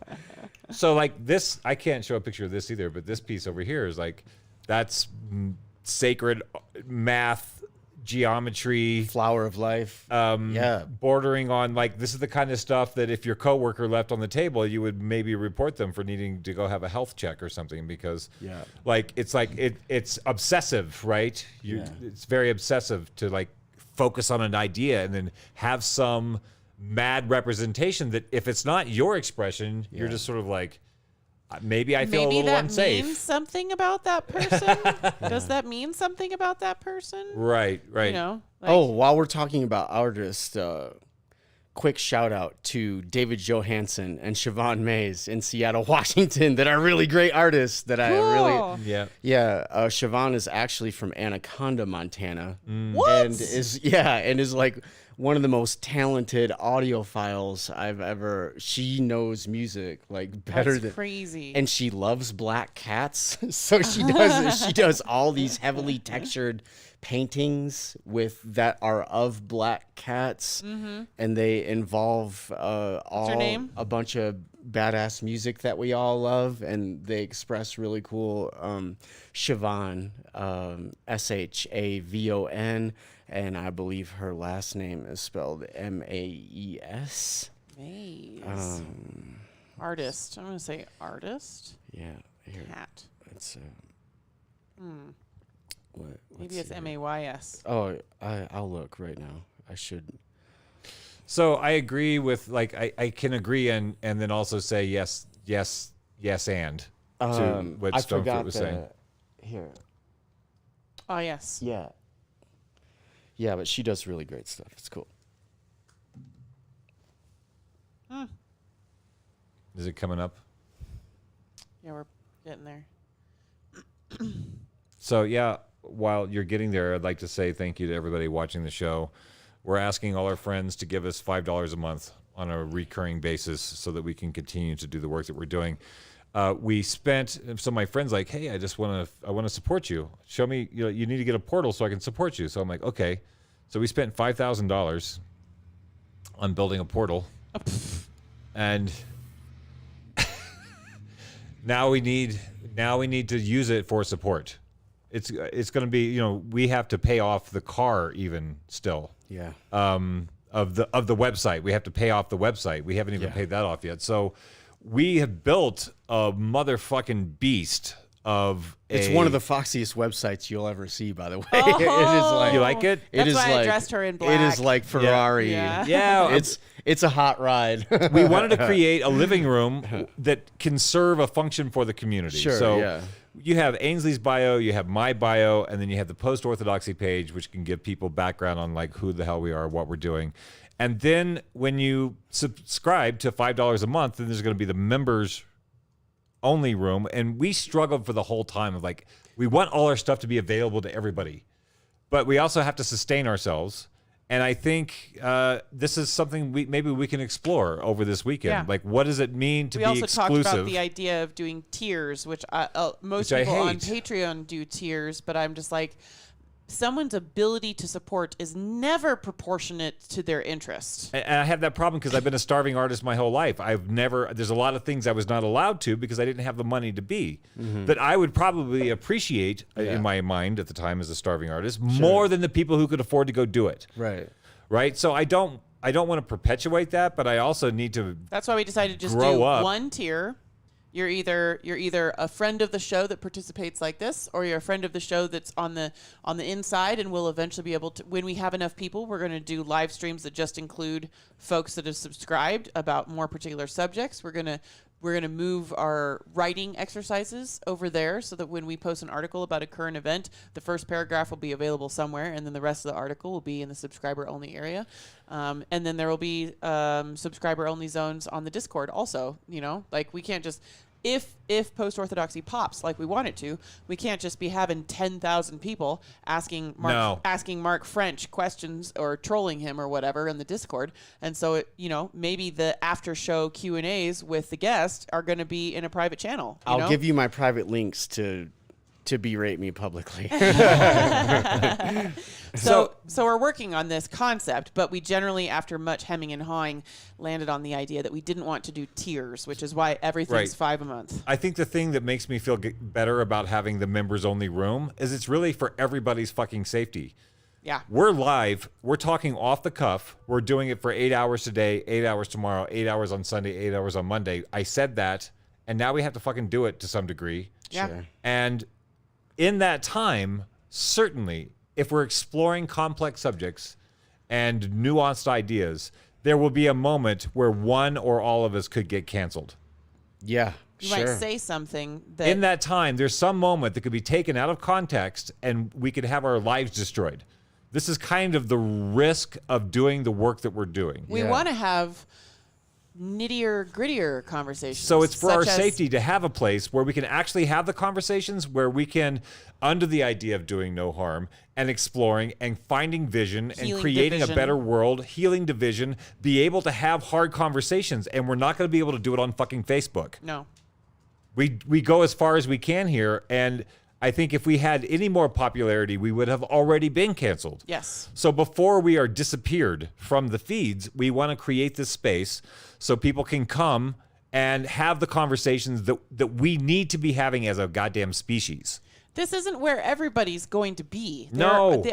Like the concept of 7.8 billion people on the planet is such a mind-blowing concept. Like I know that I am not conceptualizing of it properly, but I have looked at a lot of graphs explaining what makes up a billion people, and it's 1,000 100 millions. And what makes up 100 million, 100 million, and then what makes up a million? It's like it's just a lot. It's like a lot of people, okay? And then you get all the way down, and you're like looking at 1,000 people. How many people are in your hometown? How many people are in your school? How many people are at your workplace? Like we're talking about 1,000 people at $5 a month that will push us to the next level to be able to be producing content regularly and getting paid to do it. It's not that many people, and there are lots of other communities doing this kind of stuff. If you know anybody that listens to Joe Rogan, or you know anybody that listens to the Dark Horse podcast with Brett Weinstein and Heather Haying, or you know anybody that listens to Jimmy Dore, or you know anybody that listens to the Young Turks, or you know anybody that listens to Russell Brand, these are all communities of people, thousands of people. Like Mahina Alexander was our guest on one of the shows that we did in Hawaii. She has 200,000 people following her on Instagram. Right. Like, she is always talking with people about past lives, love and light, self-evolution, entheogenic research, and plant medicines. And that's 200,000 people. That's not even 1 million people. And you need 100 millions to make 1 billion, and there are 7 of those on the planet. We can find 1,000 people who don't need to think about $5 a month. You know, you can help us find those people. If you're watching right now, or you're watching tomorrow at some point, you can share this video, or just be like, hey, yo, I know you like Russell Brand. You're going to dig these guys. Just go sign up for their website. They're doing a push this weekend. It'll make a big difference. Yes. You don't even have to think about it again. Help. $60. How many bills do you pay every month? Your Netflix costs more than this. Yeah. It just went up. It's probably like twice or 3 times. Yeah, right now. Netflix is like $15 a month now. Yeah. For the cheapest version. Right. They can't send you CDs in the mail on that one. I think Disney Plus is $9 a month. So there's if you watch any videos online, then part of one of those could be going to us and helping us out, even if you don't have time to participate all the time. I pay YouTube $20 a month, so I don't have to deal with commercials. So I can watch YouTube and Stone Fruit. I had and YouTube Music. Right. Yeah, without commercials. No commercials. Yeah. I can download everything. Right. I mean, there you go. Yeah, we're asking for $5 a month, and then we'll be creating more content. Stone Fruit said that Breaking Points and Useful Idiots have a good model of 3/5 of it for free. The other 2/5 is paid, which is what we're saying is Right. like there's the show that we can do, but there's the other stuff that we wanna be also able want to do sex, drugs, and rock and roll. that we can't necessarily do in the fraught landscape of a cancel happy culture. Or even the algorithm. There are 500 people following Post-Orthodoxy on Facebook. There are 180 people following Post-Orthodoxy on YouTube. There are more people on Twitter. Dark and I, between the two of us, have over 3,000 friends on Facebook alone. And that's not counting the 500 or so people in crossover. There are absolutely 1,000 people who could be participating in Post-Orthodoxy conversations, but they don't see them. They don't see them. We were being disappeared a lot. Now, I often wondered if I was like paranoid or something, because people were like, I just made a great post and nobody liked it, so it must be the robot, you know? Like, and I'm like, well, maybe nobody liked that post. And then I find myself, and I feel like I'm being gaslit by Facebook, because, you know, they'll send me a note. That's my profile photo right now, or my header photo right now, is they'll send me this like red flag thing that says content restricted, you know, account restricted. Like, we're kicking your ass down in the feed for 90 motherfucking days with no, tell us if you think that's right. And I'm like, I don't think that's right. And they're like, thank you. It's still happening, bitch. And then like I make the post. I'll take that picture. I'll post it and say, hey, I'm being censored. And it bothers me because I know there are friends of mine who are knocked down in the feed that I don't know have been knocked down in the feed. I don't know who's been disappeared from my reality, been disappeared from my input of information. I don't know who's been disappeared. So I'm like, I'm being disappeared. And they're like, well, I see this post. What are you talking about? How are you being disappeared? I see all your posts. So I'm like, they themselves are telling me that they're throttling me and they're shadow banning me. I think that's a real thing. Yeah, it's a real thing. They're saying, look, you don't get to play at the same speed as everybody else. You still does. get to participate in Facebook. You still get to consume at whatever rate you like to consume, but you may not be perceived at an organic rate. Exactly. Here's we something. are managing how people perceive you. Here's a fuckery that I'm having to do right now. I'm on a Chrome incognito window, because when I open up my regular Chrome and I go to Facebook, and I want to post something from my timeline to my Post-Orthodoxy page, it won't even let me see my own page. Yeah. It loads and then stops loading. Yeah. So I have to go to an incognito window to be somebody else to log into Facebook to then see my own fucking page on Facebook. Their throttling is really hard. Yeah. This is why we're doing the push. We want to make sure that the people who want to have these conversations can find them. I know that there's a lot of people who want to be having these conversations don't know they're being had. don't know they can join in on them, don't know that there are other people that are concerned with the same things that they are. There's a lot of lonely motherfuckers out there. Sure. And they get knocked down in the feed, and there are other lonely motherfuckers get knocked down in the feed, so we don't know that we're not alone. So this is why we're asking for people to join in. It's not exclusive. We're not looking for people who have a ton of money to be a part of our group. $5 a month is just for us to know who's in the room, and to give a place where people can feel like they're not isolated in their fucking perspective. It is of the world. world's tiniest gatekeep. Yeah, it's a tiny gatekeep. When it comes to our Discord and it comes to a place where we're going to be having discussions with people, it is the world's tiniest gatekeep. There's a problem with, I've followed some other groups. There's like a men's, it's not men's rights. It's like one of these groups where they go, it's like a Robert Bly kind of like men's support group thing, how to get in touch with like healthy masculinity, whatever. And they have this group, and then they became, once some trolls find it, they alert the other trolls. And so they had like, 20,000 members or something like that. Yeah. And then people who were participating and supporting other men trying to be men. And maybe it's a Jordan Peterson thing. Maybe it's like at the end of the patriarchy, maybe people don't want to hear that shit. They want to make fun of them for being crybabies or whatever the fucking thing was. Right. But it got descended on by people who they spent all their time dealing with trolls. Sure. So that guy said, fuck 20,000 people. He started a group of 200 people. Yeah. And no more than 200 can be in his group. And it's 200 people who actually give a fuck. And they support, and it's organic, and they're not dealing with trolls all the time. Yeah. So when some person drops out or cannot participate at the same level or is not involved in the same level, they get dropped out for somebody who really gives a fuck. Yeah. And I like that model, and I would like to do something akin to that. When we say 1,000 people, we're not like anybody should be watching this, because not everybody wants to watch us. I think it's a challenge to get to 1,000 people, because there's I don't know a lot of people that are willing to have these conversations. But there are a lot of people that are. There are a lot of people who do care about ethical journalism.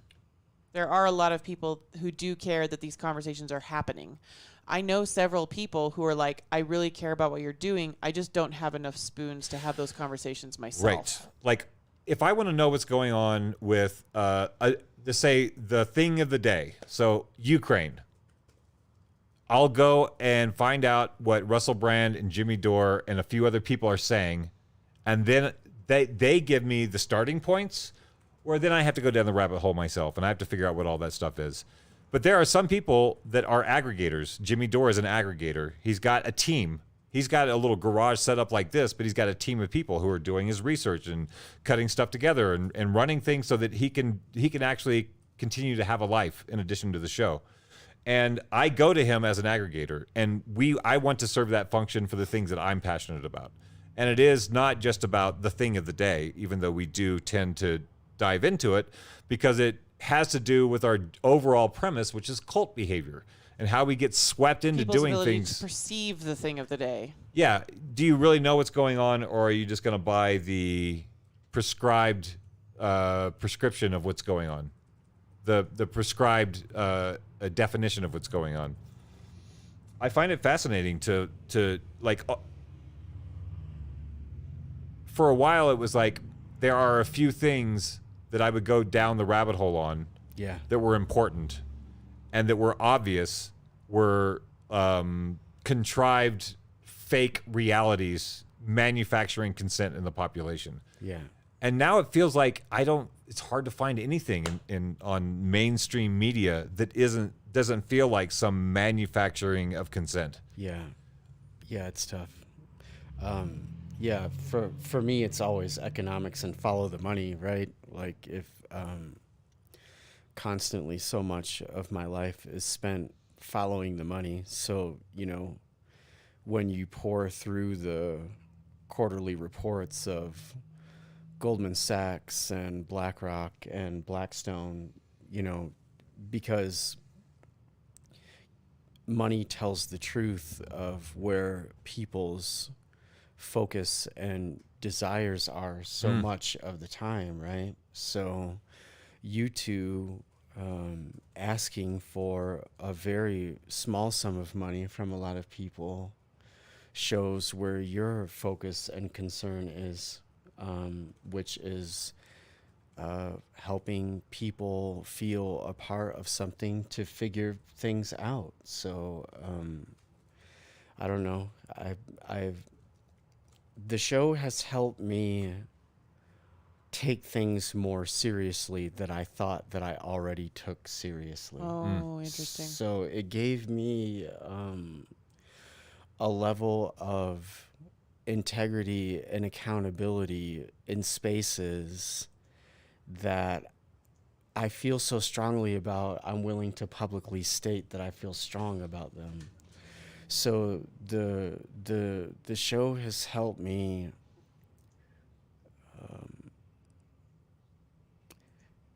get into things in a meaningful way that I want to get into, and it's been very healing in numerous ways to manage my time properly, to pay attention to things that are very important to me. It's helped me be a better, kinder, more patient person. So I think to have these chats about meaningful things is healing to people, and I think a lot of us are seeking it a lot of the time. So it's cool to have a space for people to be invited to. It's like a constant dinner party. Ainsley, it seems to she's broken it down, I think, in the most concise form, the aspect that you're talking about the show, and thank you for saying those things, is reducing harm. That's, I think, that at the core of what we're doing when we're talking about cult behavior and we're talking about the importance of free speech and all that. It's really the core of what we're doing is reducing harm. That's the goal. That's what we're working towards, is to be having a better time.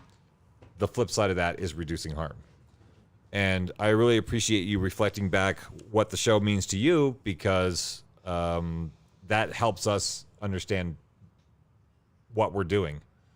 There's the idea of what we're doing, and then there's the actual how it comes across. And that's one thing that I want to do this week for anybody who's listening, is we are looking for testimonials as well. Like it's hard for us to sell our own shit. This is one of those art dilemmas.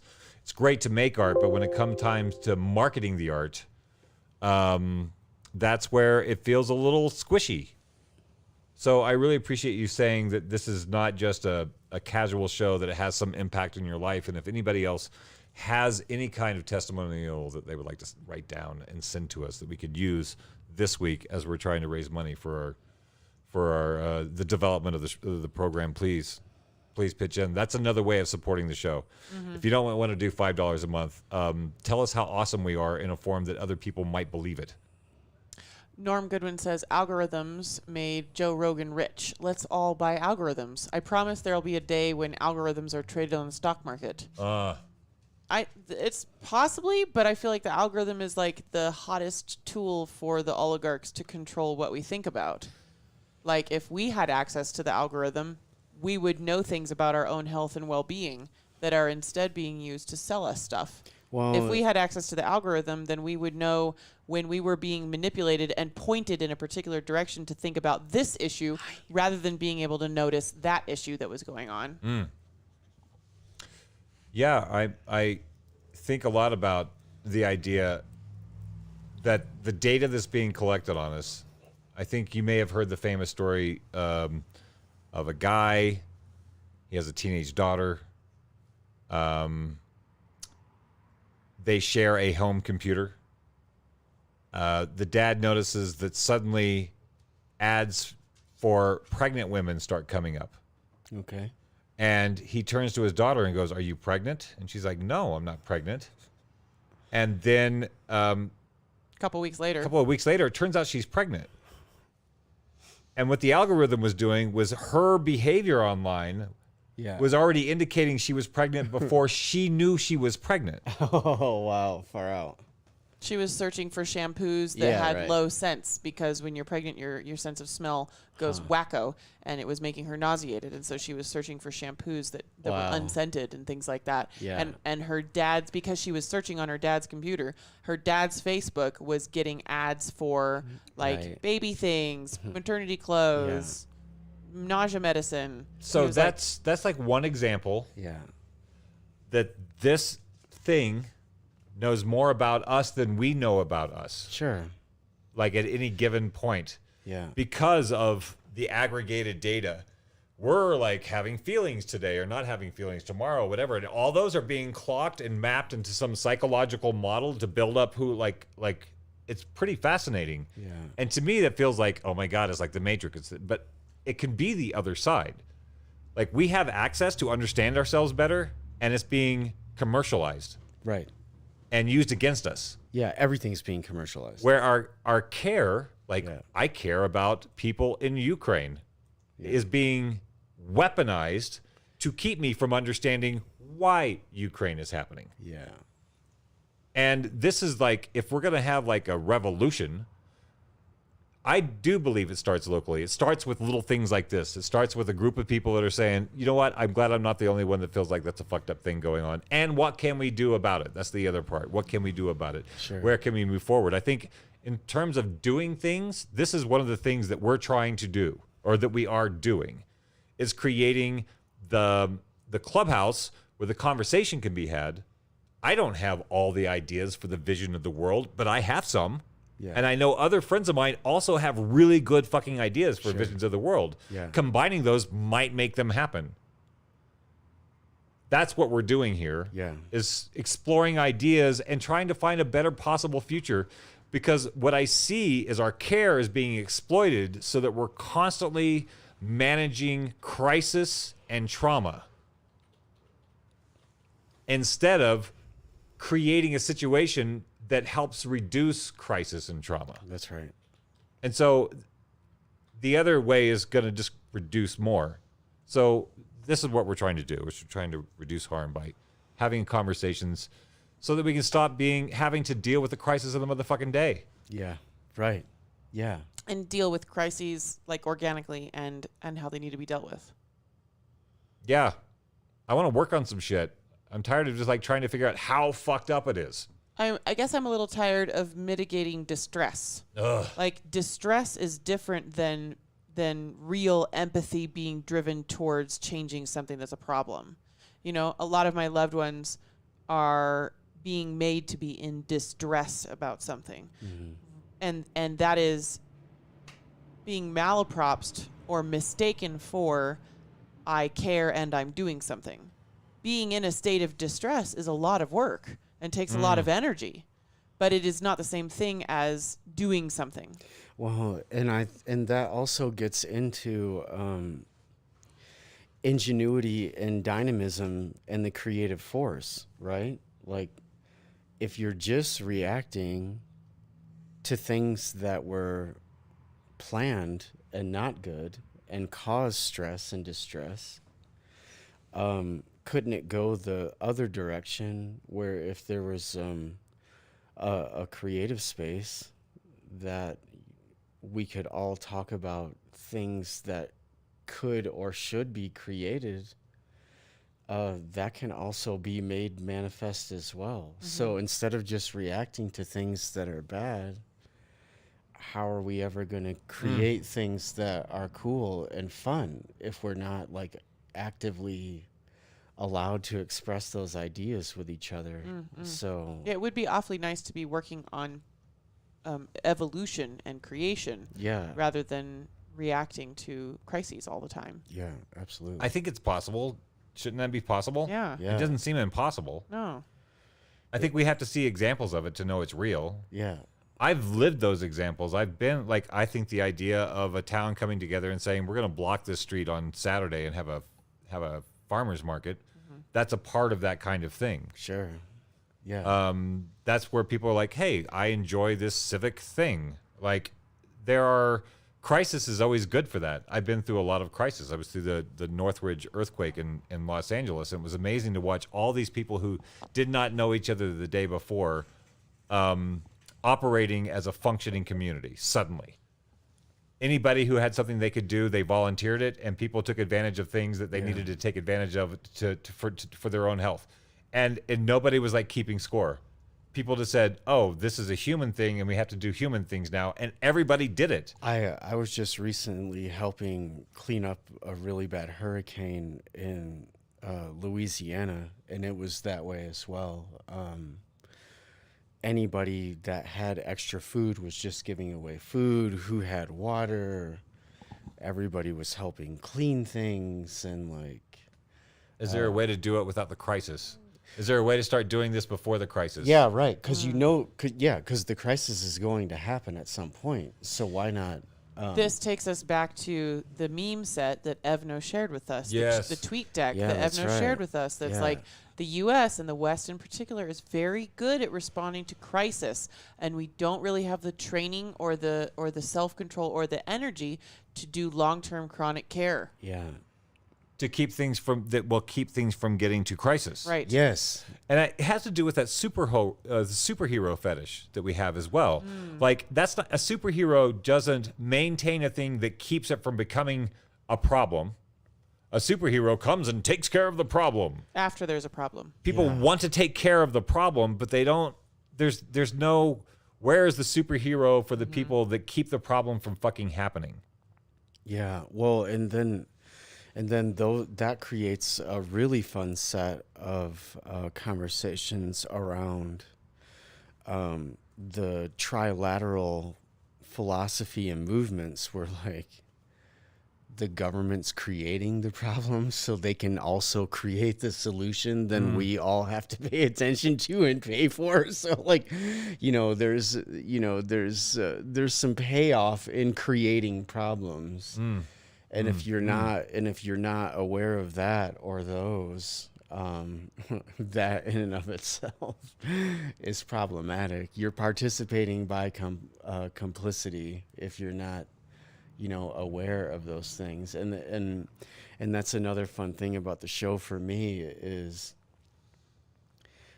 being able to see through other people's eyes in such a close and intimate way, things that I would never be aware of in my own personal life. So I want to share a scene with you guys that always comes up when we talk about this shit. Does the audio come up on this? It should. Oh, let's find out. It's supposed to. Audit on. Oh my God. On. It's on in every way. Yeah, we had an audio problem in the beginning with the opening song. Is it the same issue? This should be different because it's a different computer. Huh. Oh, yes, that is a great scene, by the way. I know. This is the shit. I don't know.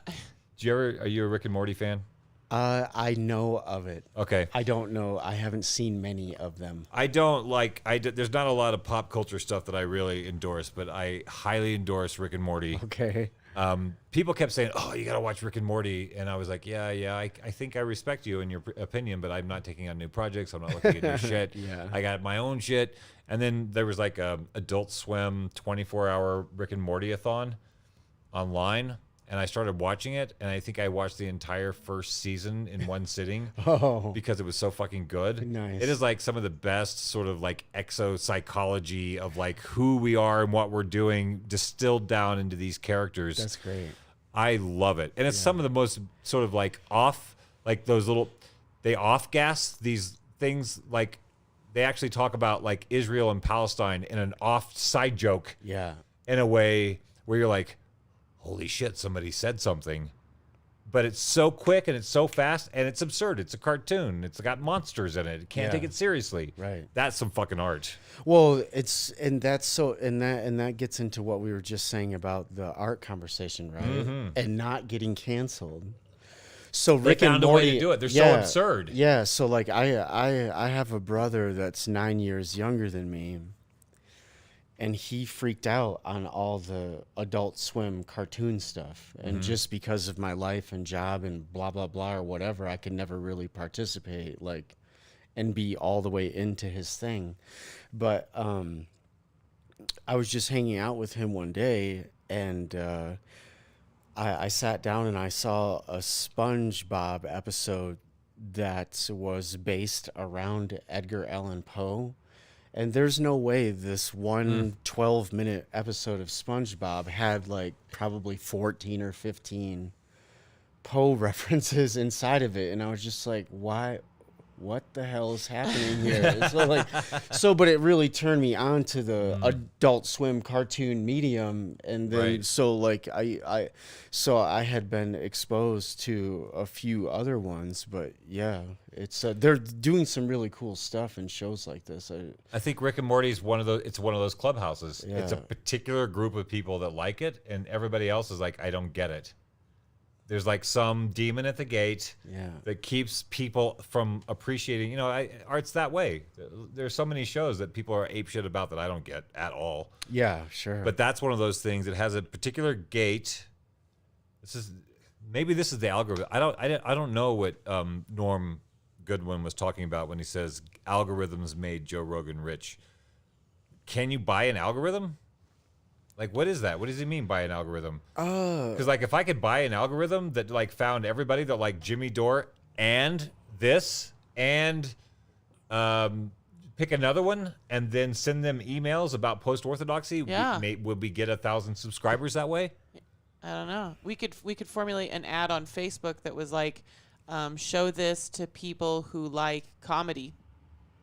Right, but getting specific, because that's so specific. Like, Rick and Morty's so specific of, like, a type of person who appreciates Rick and Morty. Well, I mean, because there's no, like, I kind of like that cartoon and I could just watch it. It's either, like, I'm obsessed with the show or I don't get it at all. Well, and then the idea that an algorithm would purposely boost Rogan, like, that's like a weird... he might be meaning obliquely, like because the algorithm allowed everybody to go nuts over Joe Rogan getting kicked out of Spotify. The algorithm fed that issue to people on the same day that Pfizer was releasing one of their sets of data about the efficacy and danger of the vaccines. Right. So, like, the algorithm was feeding everybody the Joe Rogan gets kicked off Spotify story on that day. Well, the other thing about Facebook and Twitter and YouTube and the other social spheres is, like, we are the content creators. They're not creating anything. They're just choosing what to, like, put in front of your face or not, right? So, like, at some point, because they don't create content, when someone like Rogan starts building momentum, like, they need us more than we need them, right? At the end of the day. Who's they? The platforms. Because they don't create anything. We're the ones... Right. Yeah. So that's what, this is so funny. I'm seeing my life play out the same story over and over and over. I went to Los Angeles to be a stand-up comic because, one, did you find the thing? No, I can't. I'm going to have to fix that audio problem in the morning. I wasn't happy as a kid. I looked at people who had jobs. Yeah, right. And I thought, I don't want a job. I don't want to have to go do something I don't want to just to survive. Right. So I'm like, I want to find my passion and find a way to, like, I could be a comedian. That would be whatever. So I thought, I don't want to have, like, a routine that I have to do every day. I don't want to have a bunch of maniac coworkers that I have to deal with every day. And I don't want to have a boss who doesn't treat me like a human. Right. So I went to Los Angeles and I did a stand-up routine on a stage with a bunch of maniac coworkers and a boss that didn't, and I didn't get paid. Right. And the way the comedy clubs worked is like, why would we pay you? Yeah. We're giving you a platform so that you can be seen by the industry or seen by the audience. So, like, you get paid in a comedy club in Ohio or Florida. You don't get paid in Los Angeles because that's the platform. That's where you get to meet people. So you should feel fortunate to be on their stage, is what they're saying. Yeah, right. And that's the way they're treating our social platforms. Well, it was the same for me as an investment banker, right? Like, Citigroup is like, well, if you're not with us, like, what are you doing? Good luck at Edward Jones or whatever. Like, have fun freewheeling it. So it's like, and it's like you and I discuss sometimes the idea around encasement and built monopolies and what gets glorified and what doesn't. So, definitely platform restriction happens, and I think it is interesting and provocative to have discussions about how we're going to handle that going forward. I mean, these kinds of things matter. Are these platforms a public square? Does the internet need to be put back into the commons? I mean, I love public utility conversations. yeah, right. Like, is it our phone lines, you know? Is it the city square? Right. Yeah. Like, is it the place where you could stand? It used to. That's the idea of free speech, right? Like the rudimentary thing is you go put a fucking soapbox by the courthouse and you start talking your truth, and you have that right, yeah. unabated. Yeah. You could be a Nazi. Sure. Right? That's the famous ACLU thing. They defended the Nazis' right. A Jewish attorney and the ACLU defended the Nazis' right to have a march in a town full of Holocaust survivors in Illinois. Yeah. Because that's principles over preferences. The Skokie case. Yeah. Yeah. That's principles. Like the preferences, we don't want fucking Nazis walking down our street. That's Right. my preference, is to Yeah. not have Nazis walking down my street. Sure. But my principles say, if we're all allowed to walk down the street, they got to fucking walk down the street too. Yeah. So when principles start getting trumped by our preferences, that's like somewhere the spike is going to get bad, either up or down. I'm not sure where the bad part is. But when you start limiting people for preferences and ignore principles, this is what our thing with the radio station was. Like, you guys forewent all your ethics to expedite our getting rid of us. Broke your own bylaws, broke FCC law to get rid of us. Yeah. Like, what is the cost of that on the organization? You have Right. no principles anymore. Yeah. Now, anybody could be subject to your preferences Sure. because there's no rule saying you can't do that. Yeah. So that's where we're at with like the whole censorship thing, is like, and having a space where people can come together and who can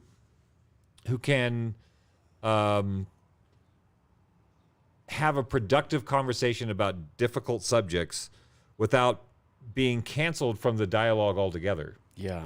I don't Well, know. I mean, I think it's been purposely eroded, that idea, the importance, the principles, the ethics of that. Sure. Like, we're in a crisis of accountability now. Yeah. Yeah, absolutely. Well, and then you know, this gets into the root of civic participation and civic duty in democracies as well, right? I mean, if everyone is in such a precarious circumstance that all they do all day long is work to make widgets to get money so they can have a loaf of bread for their kids at the end of the day, what energy or time do you have left, you know, to have conversations like this with your friends and neighbors and other participants? So, you know, all of those things matter. And I think it's why you see so much great art and the birth of movements come from people that are in very desperate situations. They literally have nothing else to do with their time and nothing left to lose. So you see all of this magnificent dance and music and art and political movements from people that, you know, have like open sewers and are in a tin hut and like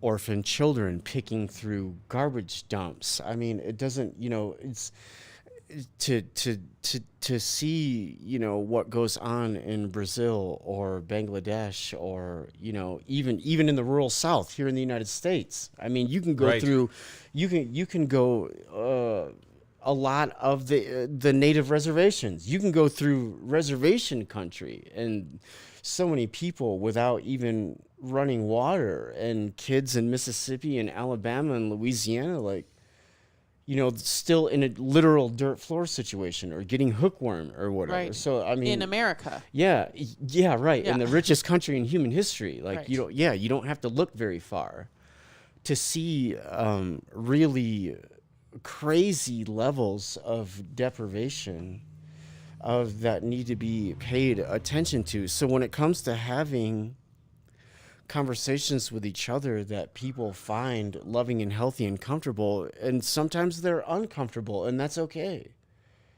It's the only way we can learn from each other to really get into the thing, right? So to have you two quite seriously attacked by being eliminated from what Norm said, like Rogan's rich because of an algorithm.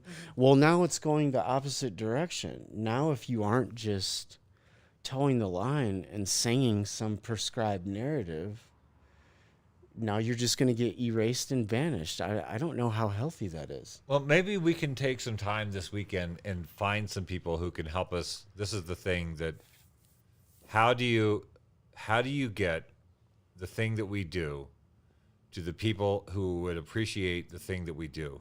I guess that's called marketing. And Well, Norm, it's like one of those Norm's things, talking right? about it. He's like, Yeah. he's talking about the Facebook algorithm. He's like, he was basically force-fed Joe Rogan's content via Facebook ads. Right. So I am with what's his name? Every time I watch a Jimmy Dore video, always there's a series of videos that come up for who's the British guy? Russell Brand. Russell Brand. Oh. Like he is the first guy in line after any.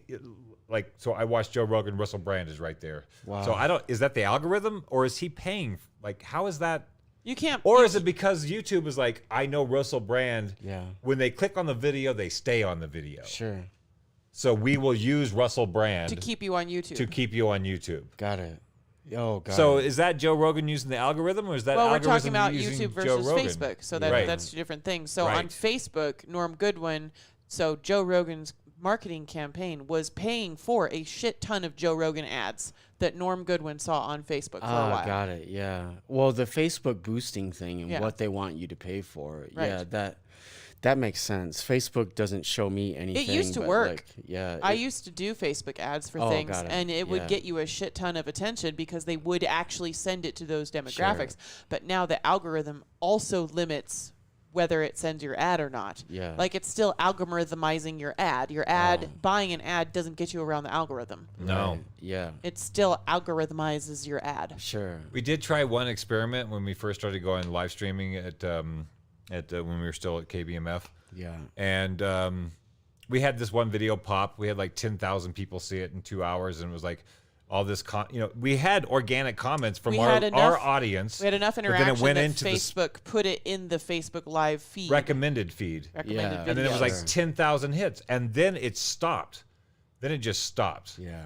And I don't think that was because we were not having the same level of interaction. We were having a lot of interaction with people, but suddenly it was no longer. Facebook decided it would no longer be a recommended video. That they would no longer recommend us for some reason. And unfortunately, I cannot boost live streams, Norm. Right. So he says you can boost your posts, and after a while, your channel will stick, and then you'll be exposed organically. Right. We tried To some extent, badly. it's changed a lot over the Yeah. just the last 2 years. It has. It's yeah. COVID stuff. Yes, It's, they've we used to have over 20 people interacting on all of our live streams, and now we usually only have about 5 or 10. Yeah. Yeah. Well, they sent me a note saying And we that have- we're going to throttle you. So Yes. it's not like Yeah. It's not shocking. I should probably stop you from being an administrator on the Facebook page, honestly. yeah, probably. But yeah, so like if we have 500 people on Facebook and only 2 people out of those 500 people ever click onto our live stream video the entire time it's live, like that's not organic. It's not organic anymore. It's never going to be organic again on Facebook I would agree with that. unless some group buys it and Right. deletes the algorithm. Yeah. It will never again be organic exposure on Facebook. I You will agree. only I agree ever with that. have the interactions that the algorithm deems you worthy of having. Yeah. Totally. So like I acknowledge psychedelic class warfare exists, but it's by and large a shit posting group. And what does it do? It keeps people online a lot. Yeah. So there are a lot of people that follow I acknowledge psychedelic class warfare exists, which can be considered, I guess, organic because there are a lot of people following it. Right. But I also see, I don't always see all his posts. The more time I spend on Facebook, the more Facebook shows me that group's posts, because that's a group where people stay online in long conversations for a long period of time. Yeah, Facebook There only are so shows many me metrics. like cars, beard oil, kitchen stuff, and trips to Greece. Yeah, So it's like it's perfect. It's like, what am I doing with my life? Like, why is it showing me this? Yeah, it seems perfect, actually. The trip to Greece part sounds nice. Yeah. Let's do that. Yeah. So we've been live streaming for 3.5 hours. That's crazy. Yeah. I'm feeling really comfy about it. Feel pretty good. Paul Niehaus earlier said that he would subscribe this weekend. Oh, nice. So Thanks, Paul. that's a win. Paul just won he got nominated for some blues award. There was a big blues award thing this weekend. Anika Chambers won Lady Blues Person of the Year again, so that's really exciting. Yeah. I didn't see Paul Niehaus post a sexy video of himself in a blue satin gown with his award, so I don't know what Paul won. What about YouTube? Can you boost live videos? I don't think you can ever boost the live. That's interesting. Wow, that really is keeping a Yeah. I would think you could, because they would want the people who can pay to play to get their shit out there. I would think that would be a thing. That seems like there would be an incentive for that. A money generator. Oh, I can't. Oh, yeah. I'm wrong. I'm completely wrong. I could boost our live. So we made Norm, I was so wrong. Oh. I'm sorry about that. I don't think I can boost posts that have links in them. And I was sort of thinking of the live video as a link, but it's you can't boost a post that has a link to outside Facebook. Right. But I can boost this post. That's interesting. Yeah. Oh, You're going to look and see what award? yeah. Yeah, we'll look it up. I have a question. Yes. We agreed to do this 8 hours a day for 4 days in a row, Yeah, like a real job, goddammit. like a real job. We didn't calculate in lunch. Oh, I'm always thinking about lunch. How are we going to do this? I've already been thinking about it for like a half hour. Yeah, well, that's what I'm saying. How I've do been we? thinking about I'll go pee and then I'll come back and Mark and I will talk about something and then Dark will go eat food and then Sure. Mark will go eat something and Dark and I will talk about. That's kind of what I was thinking. Is that what you're thinking? And Just we'll always take- keep one have- person, two people in the room. I think we can relay it. I think we can relay Yeah, it that yeah. way. Absolutely. It was the 2022 Blues Music Award nominee for Best Blues Rock Album category. No, wait. That's Jeremiah Johnson. Yeah, so I think Paul was he produced it. So his album was up for... Wow, that's Best Blues great. album. And he won? He was nominated. I haven't heard if he won or not. That's so cool. Norm says, Black Scout Survival does live videos all the time, and it's amazing how fast his channel has grown. Then he does those super chats where people can pay to have their posts highlighted. I do like that feature on YouTube. I Yeah. think I have to have a certain number of subscribers to get to the point where I Sure. can accept payments Yeah. from people on YouTube. Well, I mean, the super chat function becomes cool too when you have a lot of people participating because, you know, everyone wants the opportunity to be heard For sure. and interact with what they're participating in. So when it gets to the point where there's 1,000 people, you know, commenting constantly, there's no way to keep up No, with that. that's So like right. so the only way Right. you can even see it and be like, "Hey man, As thanks if for the people super boost it. chat." Right, Yeah, right. yes. For $10, Erica asks, blah, blah, Yeah, blah. exactly. Like this is a very important question obviously that they wanted to get across, so. Mm-hmm. Yeah. Yeah, we're not at that. We don't have that problem yet. Someday. No, I enjoy a comment thread. I was saying last week was one of the first times, or not one of the first times. I would say it felt like we crossed a threshold in terms of the show actually starting to feel like a community. From the community comments from the people and the conversations between people, it really felt like there was a thing starting to happen rather than just random people watching our show. It's starting to feel like an actual community. Well, it's so fun too, the interaction, this season of shows. Sometimes it goes so fast you two can't even integrate, it's not possible within context of the show. Within the context of a 2-hour show on a specific subject, where we have to take a particular amount. I have to go pee real quick and get some water, and then we'll do this. Maybe I'll tap out and eat first since I go crazy. You need to go first. Yeah. Yeah. What were you saying? The super chat thing and and interacting and Dark's real sense of community. Yeah. It's sometimes the thread goes so fast, and that's fun and cool because that means people are talking to each other. Yeah. Like talk. Like that's the whole point. But right now, as we are limited as we are of just doing the 2-hour show once a week, we can't just integrate everything because we have to. It's not possible. I can't do a 3-hour show because I don't have time to edit a 3-hour show later in the week and turn it into a podcast. But if I had a producer, then we'd be like, hey man, the chats were blowing up this week. We went for 5 hours. Just chop it into 2 parts and put it on the Podbean site. That's right. And that'd be somebody else doing that, not me. Yeah, that'd be amazing. Sure. I'd love to pay someone to do that. Yeah. But we could take a few limiting factors out of the way, and we can incorporate chats for quite a while. I mean, unless there's some sort of crazy pop off the top, where we just suddenly have 10,000 people following Post-Orthodoxy. Well, that's gonna happen soon, and it'll be great. Norm Goodwin says, I'm curious how Black Scout Survival got such a large following so fast. 3 years ago, he was just selling backpacks to survivalists. And I'm like, that's your answer right there. The literal end of the world has been coming. Yeah, right. Like, sure. Backpacks and survivalism Homesteading has gone way up. COVID right. happened. Food shortages happened. And now there are more food shortages with the food processing plants being blown up in the U.S. Like, people are like, grow a fucking garden, grow a garden. It's not just a hobby for COVID times anymore. Well, and that gets into a fun thing that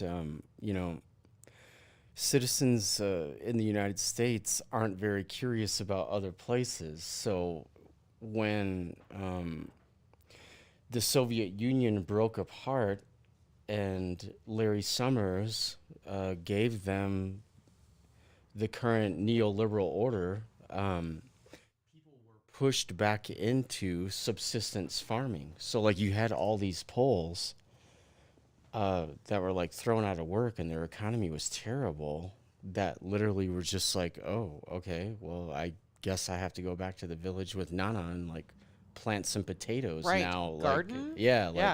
I guess I need some potatoes and chickens because there's the number of people when COVID times happened that didn't know, like we've suddenly realized how much we've crippled ourselves as a society by driving people through high school into college and into the workforce with no time to become themselves. Right. Is that we suddenly had a ton of people who were sent home from work and they didn't know how to grocery shop.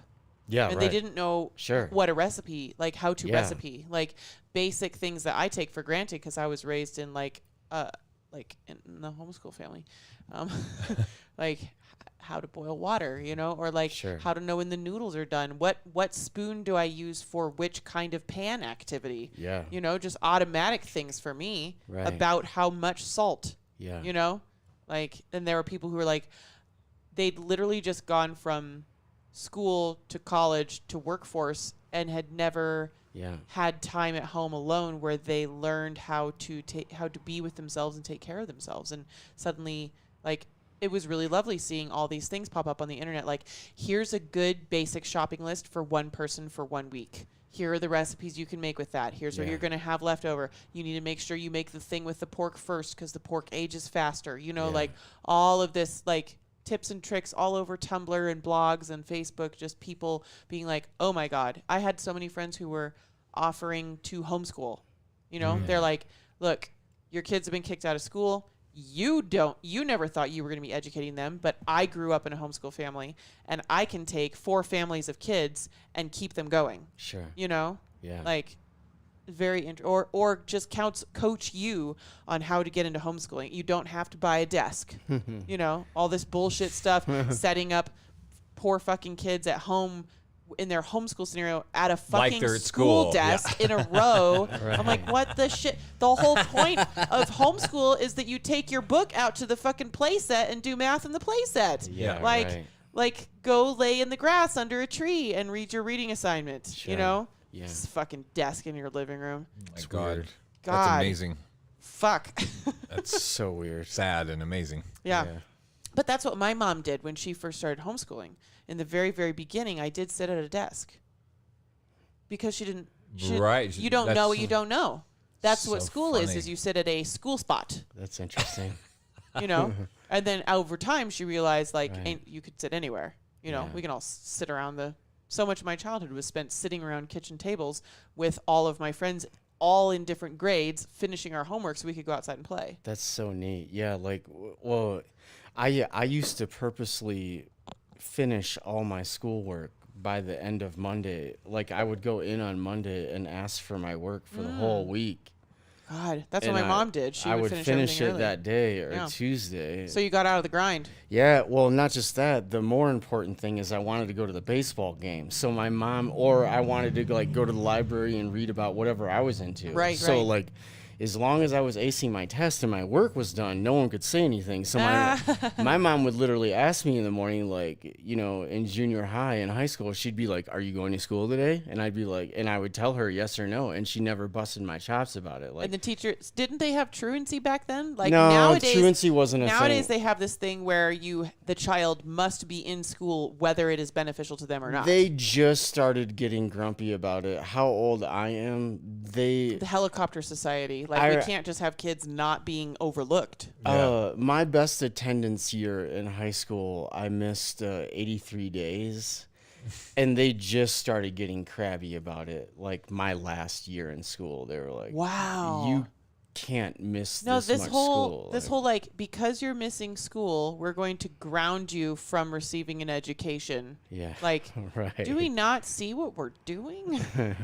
No, now they insane. send like literal cops to your house if the kids Yeah. aren't attending school. Well, it's like I wasn't allowed to play in the football game if I missed school for an unexcused reason. So, like, if it was football season, I went to school because I wanted to play. That's And then, awesome. like, but if it was after football, I did not go to school on Monday. I did not go to Friday, and sometimes it'd be weird to see me on Wednesday. like, just not something I was that into. Oh, Norm Goodwin's still on it. He's trying to help us get it. Okay, He's good. Oh, trying to help good, us get it. He's yeah. like, thinking back, most of the channels I subscribe to do 2 or 3 short videos a day, like trailers. Those shorter clips Yeah. hook subscribers, and then after their subscriber base is built up, they cross over. Sure. They overpower the algorithms with a high volume of shorter trailers or sound bites to grab subs. Sure. Basically shoveling the channel down your throats. We thought about that. We talked about that. Yeah. We were like, you know what we need to do since we work from home and we're flexible is the minute Dark and I are like eating our breakfast cereal and we're like, whoa, we're really getting into this subject. We'd be like, take it to the studio Yeah. and just go down to the studio and turn it on and go live, you know? Right. Or like even just like have my phone set up and just like Insta stream from the phone at anytime we get into a subject of some kind. Sure. So it was like more often. Yeah. So good. We did start doing what we're calling the microdoses. So on Twitch, Right. I They edit exist. the videos down into like maybe there's a section of the video where we're talking about a subject. A Right, but those specific are thing. like Yeah. are like 10 or 20 minute long videos. Well, this is the thing. This is what's making it tough. Like they're organic conversations, and they tend to be about that. Yeah, I think Crystal and Sagar on Breaking Point said that they have to keep theirs to under 12 or around 12 Yeah. for anybody to click on it. It's about that. It's yeah. for I mean, that's how it is for me. Like, Yeah. am I gonna? I don't know if I wanna. well, production 15 capacity minutes. as well. They have to keep it to these polished 12-minute segments.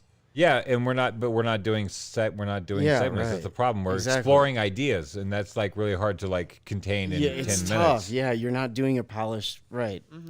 So like we Produce- tried to pull yeah. out some moments, and I think there's ways to do it. Yeah. But- Norm says the more random your setting is, the more urgent the video seems. Film a 5-minute clip in your car.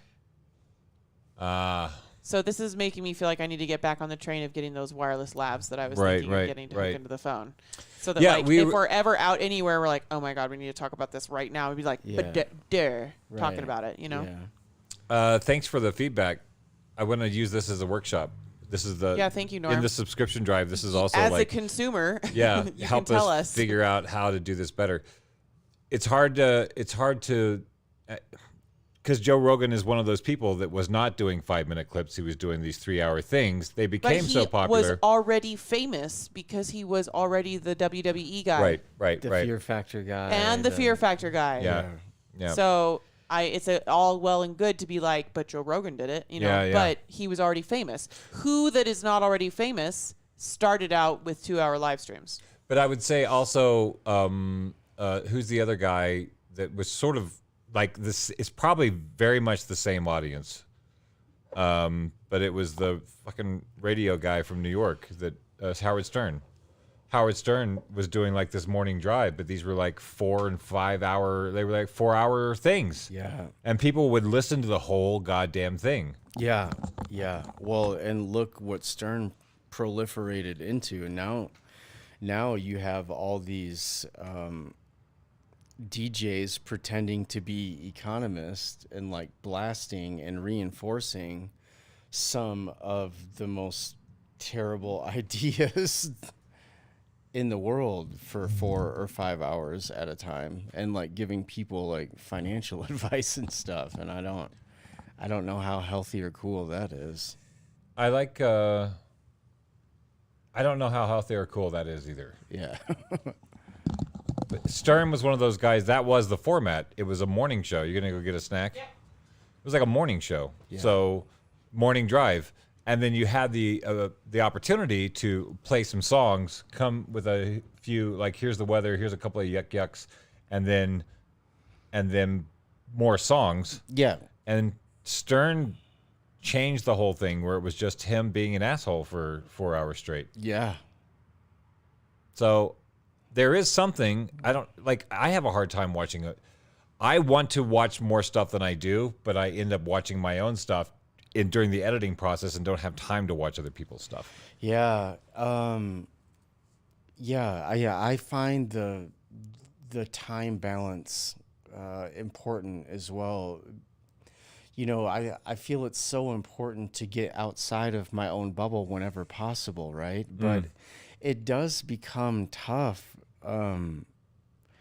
to consume. Like if I just pay attention to the 18 people that I respect intellectually the most, I mean, you're talking about 3 hours a day. Yeah. Like, and then if I choose to interact with it as well, or develop opinions around it, or if something was slightly ambiguous or mysterious to me, now I have to Google it, which could lead to a book that I Rabbit didn't hole. read. Yes, Yeah. right, Like, right, so it's right, like, right. so all of a sudden 8 hours has gone by. I haven't got any of my own personal work done that I need to like make money and live. So, and then it's just like, you know, and now I'm, you know, a little bit hungry and crabby and tired. And so days do disappear very quickly. I try to consume as much stuff as I can to stay abreast. But at the same point, you get into a situation where like Chris Hedges refuses to have a Twitter, you know, like you're not, Right. you know, like he just does not participate in the daily because, you know, he feels compelled to just stick to his own creative process. You know, it's so really the time management does matter a lot. I'm really into a lot of work that other people are doing.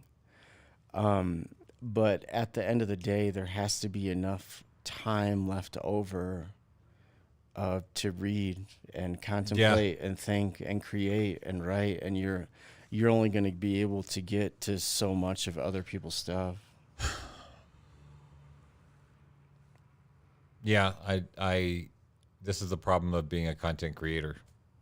I don't know how somebody like Joe Rogan does it. I don't know how he does a 4-hour conversation that day and then somehow reads a book before talking to another guest the next day.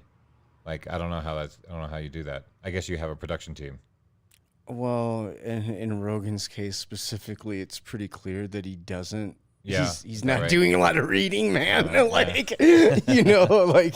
He just thinks someone else is cool, and he's surrounded by a very professional team that can. So you can give Rogan a cleaned up like audio book of something, like right. you can give him a 30 or 45 that's all it takes minute is the like, impression that he read the book, right? That's exactly right. Like he just has to know enough to like get into what he knows that person is into. So yeah, not a lot of reading going on with that dude for sure. Yeah, and a lot of, I mean, people learn differently too, right? I mean, some people can just watch and listen, and that's enough for them and cool and okay. You know, I have to see. You know, I see. I have to work it out. I have to the math, the language. Right. I like to know why. I have a childlike sense of wonderment that way, and I guess that coincides with not being very bright in some areas. So I feel like I have to know why before I feel any confidence whatsoever to like discuss something in a serious way. Like I really have to get into it before I feel like I can have an authentic exchange about it, or it's or else I just feel silly and shy. Is Stone Fruit still with us? I don't know. I haven't seen him in a while. We were gonna talk about maybe having a time where we have him zoom in. Yeah, boys. So I don't know if that's gonna be today or tomorrow. I didn't know if we made a time on that yet. Yeah, Stone Fruit. He said. Tell us about your. Okay, so for those that don't know, we should talk about that. We should talk about that for a second. Okay. Stone Fruit. Now, is that what he's calling himself on the hardline? Yeah, Stone Fruit. So no names. He doesn't use this name. Okay, so I won't use it either. All right, so Stone Fruit, guest on the show. One of real barn burner. We had internet connectivity problems, so the editing was a bitch, but the show was great. And Mark French and Stone Fruit saw each other's episodes on Post-Orthodoxy, and now they have a show called the Hardline. Hardline, yeah. According to Stone Fruit. Yeah. On stonefruit.substack or stonefruit.com. Yeah. But it's also on Stone Fruit Media on YouTube. Yeah. What is that show about? Events of the day. I think that's what everybody's really into right now. Current events. Current events. Yeah. The triage. Right. How do we perceive this thing that's happening? How do we perceive the thing that's happening? Yeah. And why do we perceive it that way? Right. Where could that come from? Right. Who is pretending to be the authoritative source of the stories being created around the thing that's happening? So I think it's just discussing the issues of the day in what we feel is a serious, stretched out way. How can you have a meaningful conversation about war or healthcare or sexism or racism or trans rights, gay rights, human rights, like everything that everybody's wound up about? How are you supposed to do that in like 3 to 5 minute segments on a crappy news show? Like it isn't a serious way to talk to each other about anything. So it's just the what's happening. And because we all feign care and curiosity around this, or maybe we really do care about it and we are curious about it, so let's go ahead and give it the time and attention and respect that it deserves, and let's jump into it. episodes that I watched, what I appreciate about it is it provides context to the thing. Because what I feel like so much of what the social media news and mainstream news is really telling you how to feel about a thing. Right. Like, you should be upset about this Democrat, or you should be upset about this Republican. Sure. And this is the thing that we all should be upset about. But it's lacking context. And what you guys are doing are actually historical context and buffering a current event with a whole lot of other context so that I can decide how I feel about the thing. Yeah, right. Well, and that's what was so important to me, and why it just felt right to do it, because without the history, you really are deemed to repeat it. And I'm tired of being spoken to by my own government like a child. You can speak to me like a grown-up. Like I get insulted by the tone a lot. Yeah, exactly. Yeah. So it's just having mature, fully developed conversations, I think, is okay for adults in America. Like that's, to me, that is part of democracy and part of my civic duty. Like, the founding papers of this country are beautiful to read. When you read the Bill of Rights and you read the Constitution, all of these foundation documents and the people that created them were sacred to me, and they're important to me. So a more perfect union are words that really matter to me. I think that's so just the very phrase, a more perfect union, means constant ingenuity and dynamism and the conversations that go into that. So Thomas Paine was somebody that was very influential to me throughout the course of my life. So the idea of a revolution or a rebellion, like the Haitians pulled off the only successful slave rebellion in human history, and they're still being punished for it economically. Right.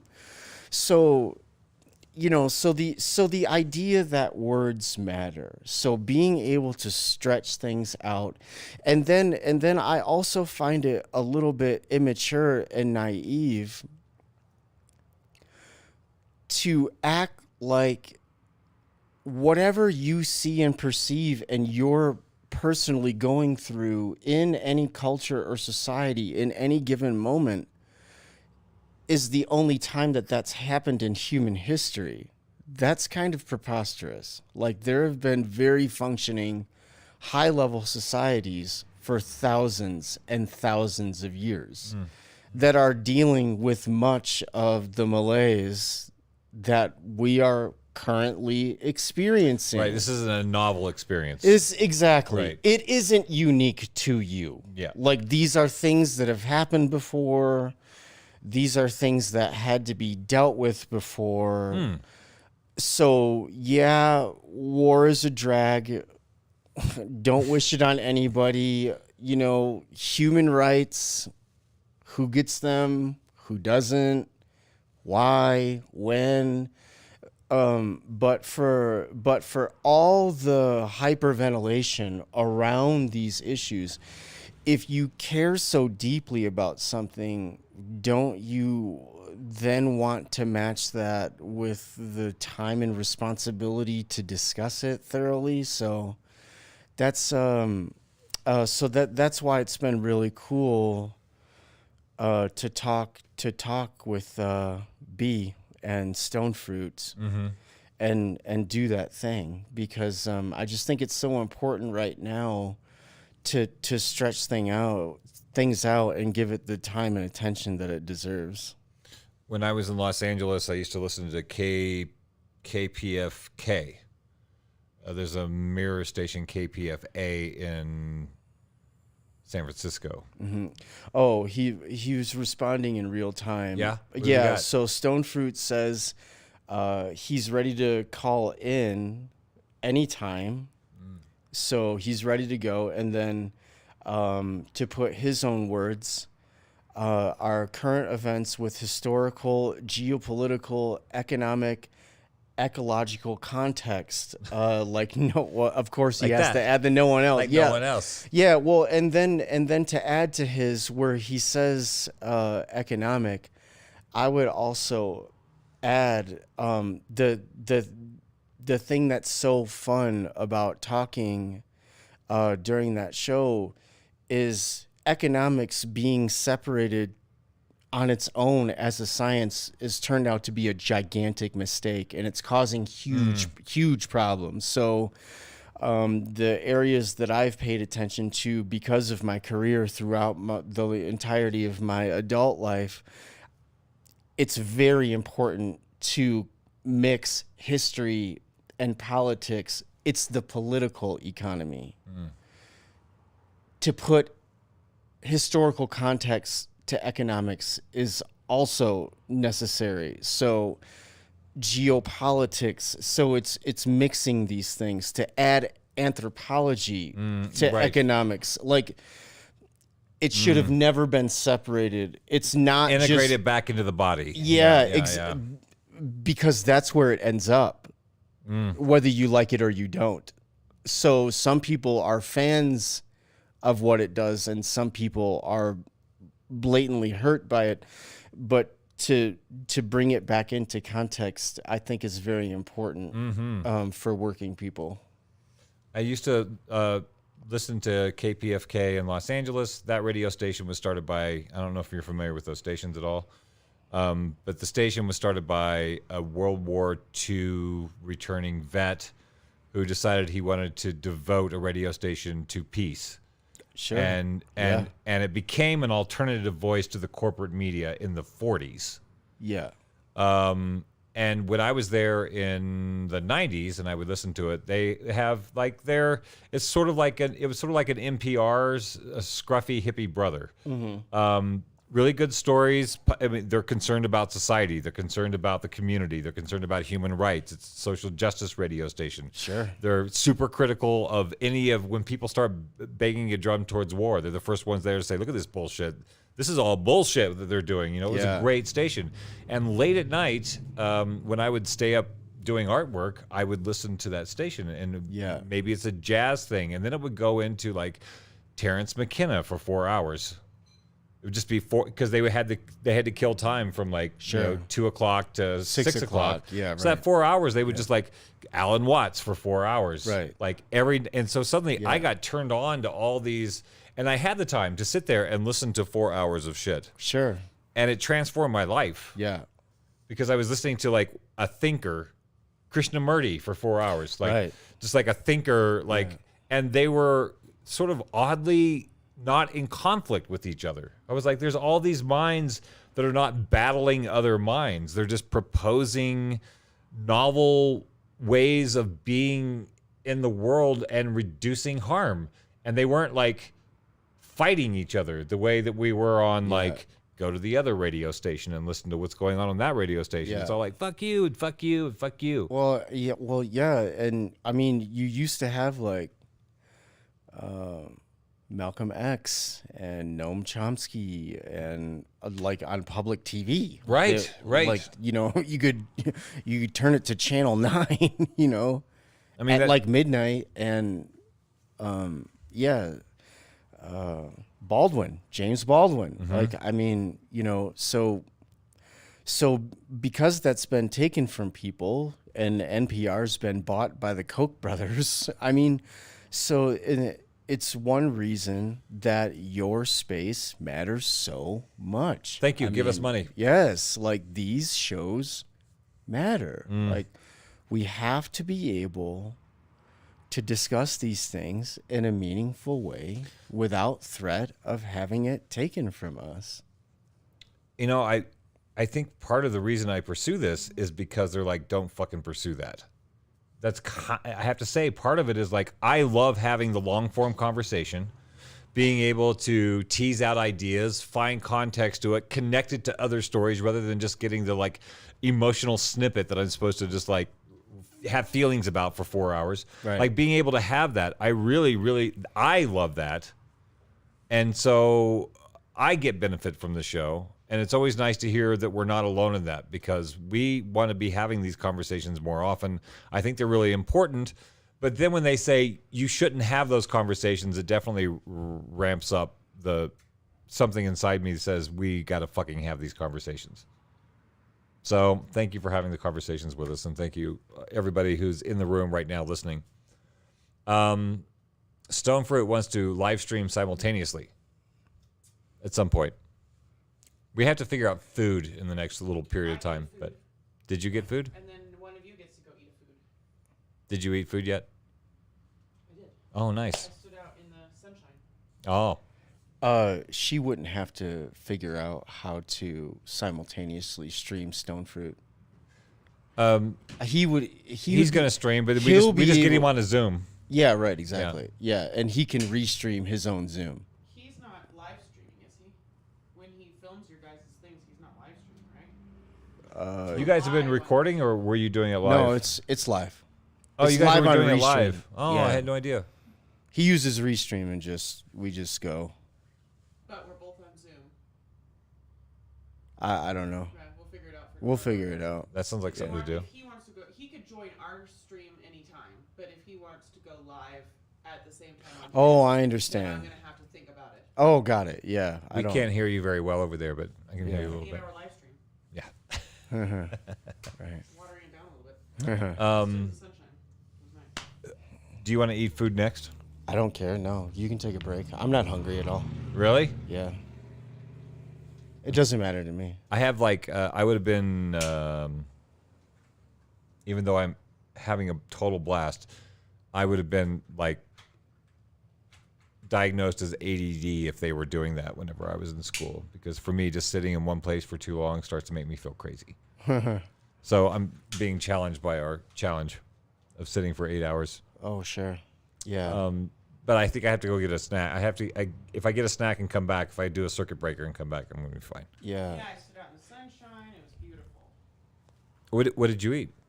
I had some gnocchi. Mm. Only some of it though. But I got out the other stuff so that you guys can Okay. have that too. I don't know if Boyce has or I don't know if the other live stream has a topic he wants to go into. He says he's ready to go anytime. Well, now. he sent over his most recent article that deals with a lot of this stuff. So I think, yeah, it'd be great. It'd be great to have him on and let him go through it. I think it'd be fun for people. Yeah. I haven't had time to read it, but I know it's like, He's gonna read it. We went live. yeah, right, yeah, but no, but yeah, it's about all of the things. We just sort of Ainsley did a shit ton of prep work before we did this event that we're doing here today, and we figured we would just launch the first one and see how it goes. And I learned so much for the next one. Yeah, and tomorrow there are people who, past guests and future guests, have said they're going to come on this weekend. We're going to have a Zoom thing with Adrienne Youngblood Saturday or Sunday.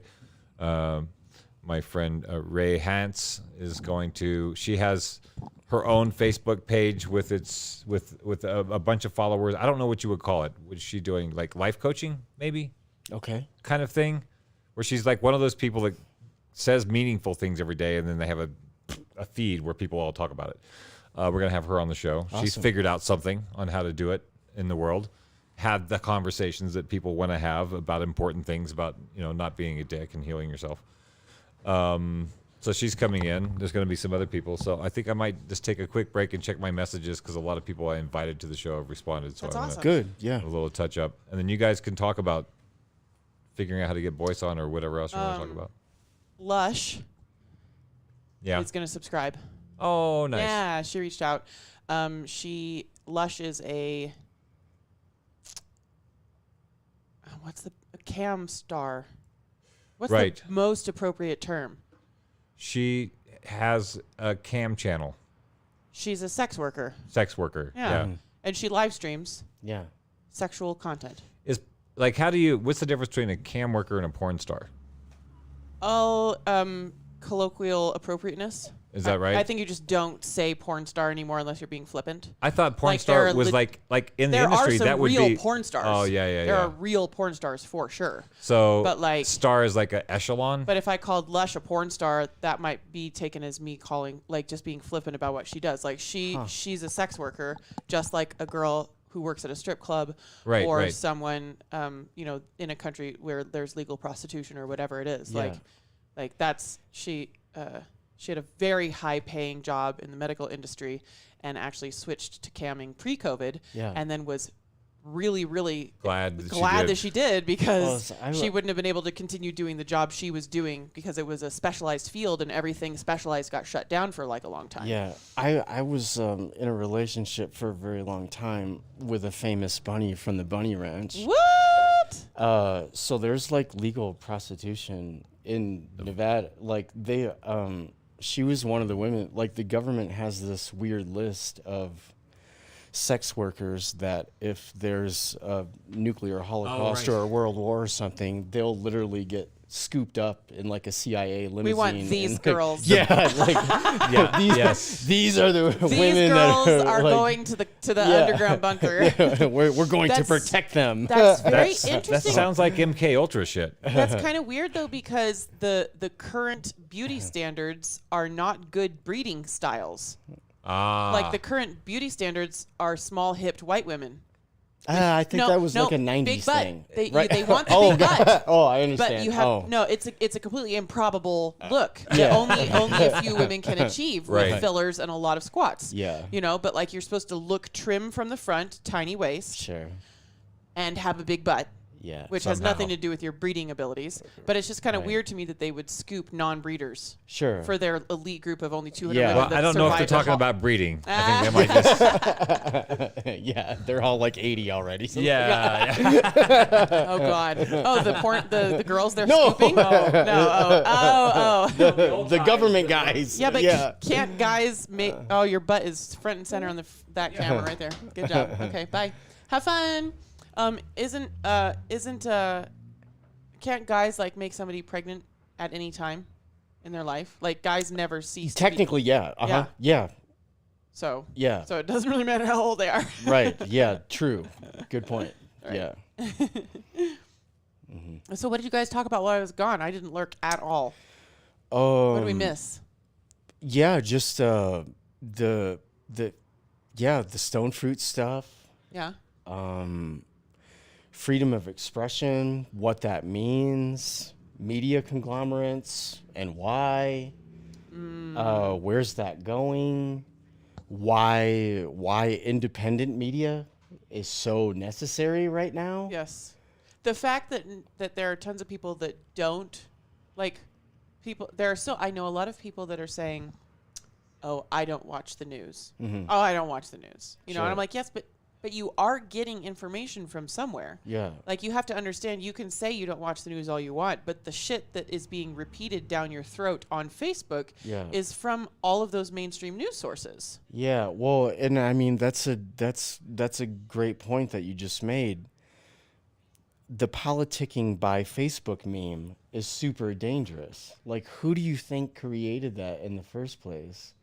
And why do you think you had access to it so fast? Mm-hmm. Like, all of the Clinton apparatchiks want us to believe. What does that word mean? like, You've said that before. I always think you're going to say Just- apparatus, but you don't. just the actual people that are part of the conglomerate that are participating in propping up a thing It because sounds they're like dominatrix, but yeah, it's like because they're like actually on the payroll. right, okay. So people, media and public relations people that are on various payrolls. Can you close his computer, please? Oh, is that where the back? Yeah. That's where the feedback's coming from?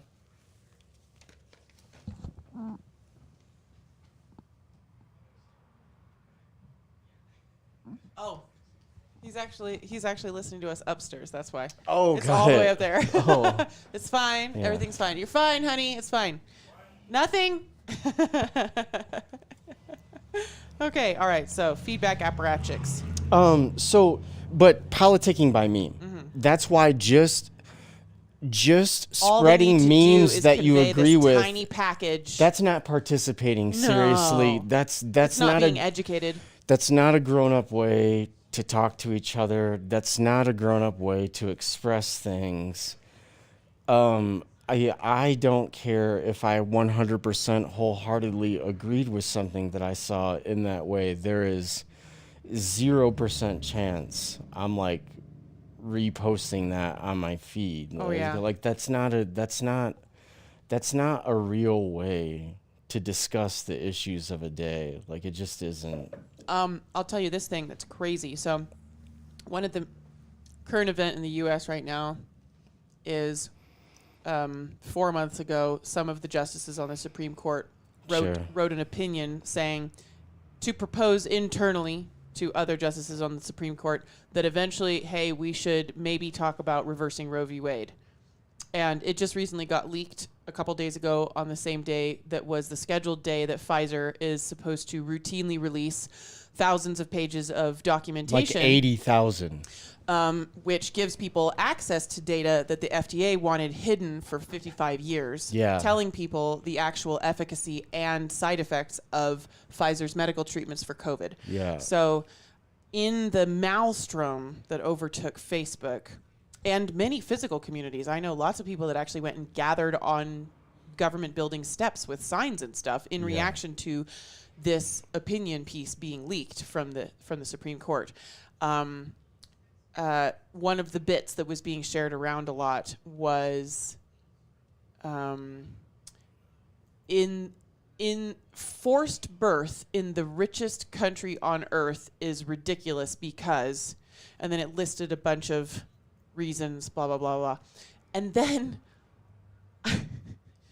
somebody else shared us a photo that they'd taken of the newspaper in this town, where someone that I know in this town had taken that Facebook bit that was like a meme that somebody probably pulled from Twitter or Tumblr with this text, forced birth in the richest country on earth, and then sent it in as a letter to the editor as if she had written it.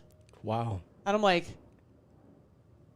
we are living in such an amazing age right now where there are humans alive who lived for 40 or 50 or 60 years before they ever used the internet. Yeah, right. Yeah. You know? Sure. Like yeah. people who lived for 30 years before they used the internet. Yeah. I didn't really start using the internet until I was 13 or 14. I didn't have a cell phone until I was 17, and I didn't have a smartphone until I was 23. Yeah. Well, I grew up in a really poor neighborhood and was, working family like I did. I was like one of the last people to have. Yeah. Yeah. My first computer. You did a lot of developing before you ever were thinking about online neighborhoods. Yeah, right. Yeah. Yeah. And so there's this woman in town Sure. who, because she cares, took something meaningful that she saw on Facebook without thinking about how like I'm sure this woman would never walk into a museum and steal a photo off the wall and then mail it to the Montana Standard and say, here's this beautiful photo I took. Right. But because she didn't grow up with internet etiquette, she doesn't realize that like what she's done is one, plagiarism, and two, everybody that sees that does know the internet is going to laugh. Yeah, right. Because it doesn't say taken from Facebook Yeah. or submitted from the internet by the, Right. like. You don't have to print the internet. No. There's also that. Like, what the hell? Like, it's why your boarding pass is just on your phone. Yeah, like, please. Like, don't. I just saw an ad. Don't print the internet. God, we don't need to do it. I just saw an ad. I was waiting at some store yesterday to, I don't know, getting last minute wires for this scene. And there was an ad on the TV that was for a device. It's like this really made me want to have it just because of my, like, I just like, anyway, it was a little stamp. It was like a rolling stamp that made an indecipherable pattern over sensitive information. So it was an ink stamp that would like roll this ink mesh out, and you could like take your bill from the phone company and roll this stamp across your name, address, and account number. Right. And then throw it in the trash with ease. Yeah. With relief. Yeah. And I was watching this whole ad, and then towards the end, I was like, wait a second. There are that many people still having printed bills mailed to them? Right. Why are we doing this? Yeah, like how many forests are being cut down to like send me my Sunday coupons? God damn! I had this crazy moment when I was flipping crypto with ease last fall, and just this little brief window where I obsessed over it for a while. And then I was walking into Walmart with my crypto card where I had put some money on and then now had more money on it than there used to be on it. Yeah. And I was going to go buy groceries with my fake number money from the sky. Right. And I walked past this elderly dude who was putting his checkbook into his back pocket. And I was just like, what? This time is never going to exist again. The time before the internet was a whole flavor of time. Right. And the time after all those people die, Yeah. people like me and you and that grandpa using his checkbook to buy groceries in 2021, like after they die, it will be the internet age. It will be the web age and the network age. And there will no longer be people alive who remember, like they say in the beginning of The Lord of the Rings, like none now live who can tell the tale, you know, of like what it was like to not just be digitally interconnected all the time. Well, it's fascinating how difficult this transition is and how much division it's causing because of the people who are hip to the network dissing on the people who are not, and the people that grew up without it dissing the people that did. Well, and it's so beautiful and cool what you just said, because it's not only in that area, right? There's a lot of difficult, uncomfortable things. Rapid transitions that need to occur. I mean, people really need to go back to the literal birth of money and then what the Italians turned it into, which created the modern banking structure, like access to marketplaces, how markets are made. These Do you mean physical, like Roman marketplaces where I go and buy fish, or are you talking well, about... even in its modern iteration, all market making is initially a violent intervention. It has to be created. So a group of firms get together and agree to participate in a specific activity. That's making a market. We have market for jets and missiles and bombs and bananas. And so like... Okay, so the market... meaning the market, the formation, like the desire of, for this item, the formation of the exchange of goods or services, whatever that may be. As inequality explodes and more people are not allowed to participate in its current formation and iteration, there's going to be more conversations that have to be had on the current orthodoxy of how to reorganize some of these situations.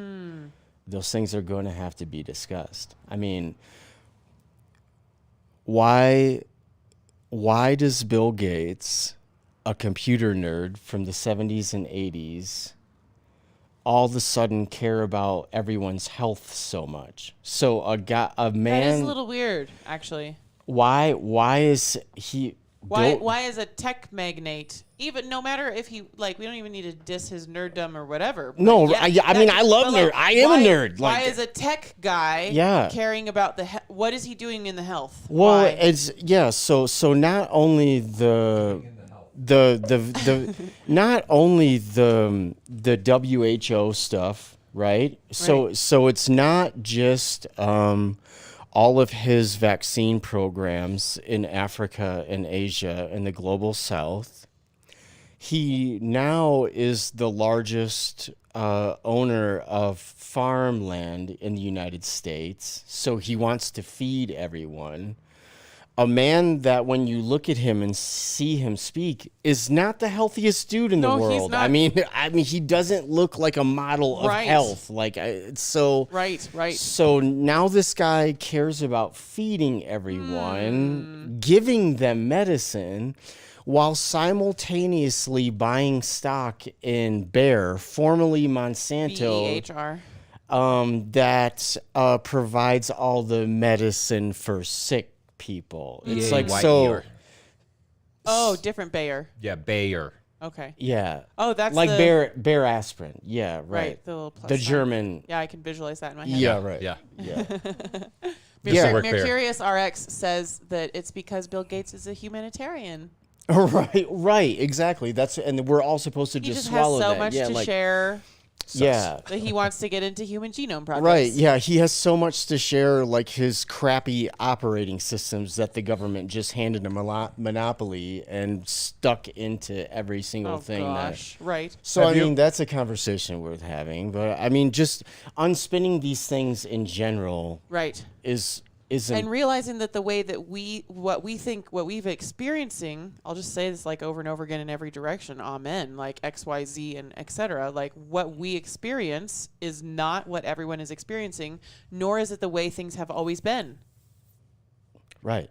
Like, But we act like reality is normal. yeah, we act like We're in like a it's normal fixed. place. Yes. It's fixed. It's as it should be. Evolution only progresses to better things.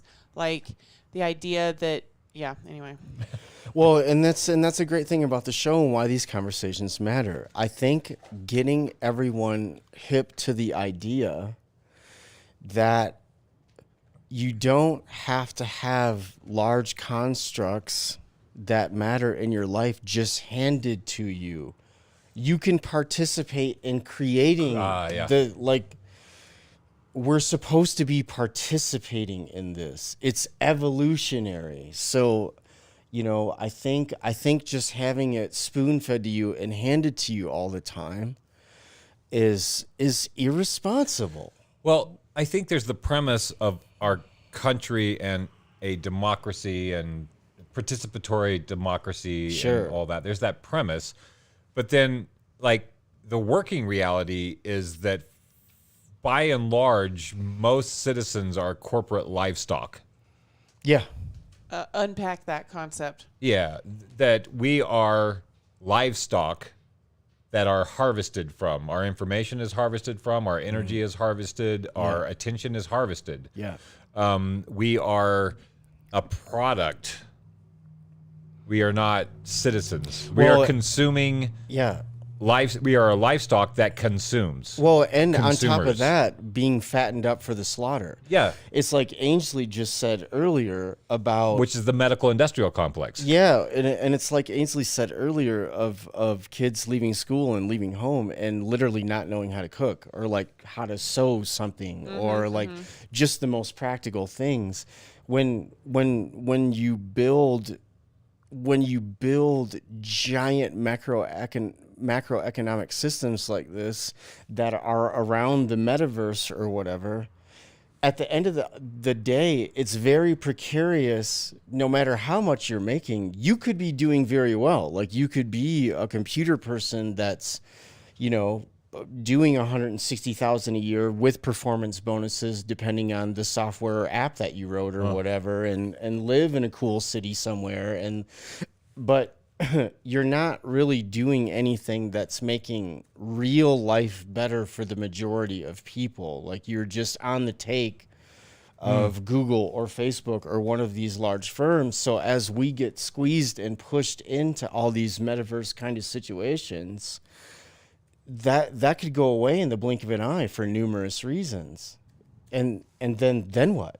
Now all the people that were doing okay, that were sometimes accessing and buying services from normal people. Like everyone always talks about America's transition to a service economy. Well, who are you servicing and why? And what does that really mean? So you have service economy means literally that. It's like the Uberification of our entire economy at the lower levels. It's all of this gig work, you know? Right. So the more that we allocate and allow so many resources to be hoarded by these gigantic firms, they are going to be the ones that are allowed to dictate what happens going forward. So if we don't immediately start talking about that and how far we're going to let these firms go, we're not going to have any voice whatsoever at what that's going to look like when some of these things either get out of control or have to be unwound a little bit. So the metaverse is really spooky and dangerous. Like, you can put virtual reality headsets on everybody and keep them in the house if you want to.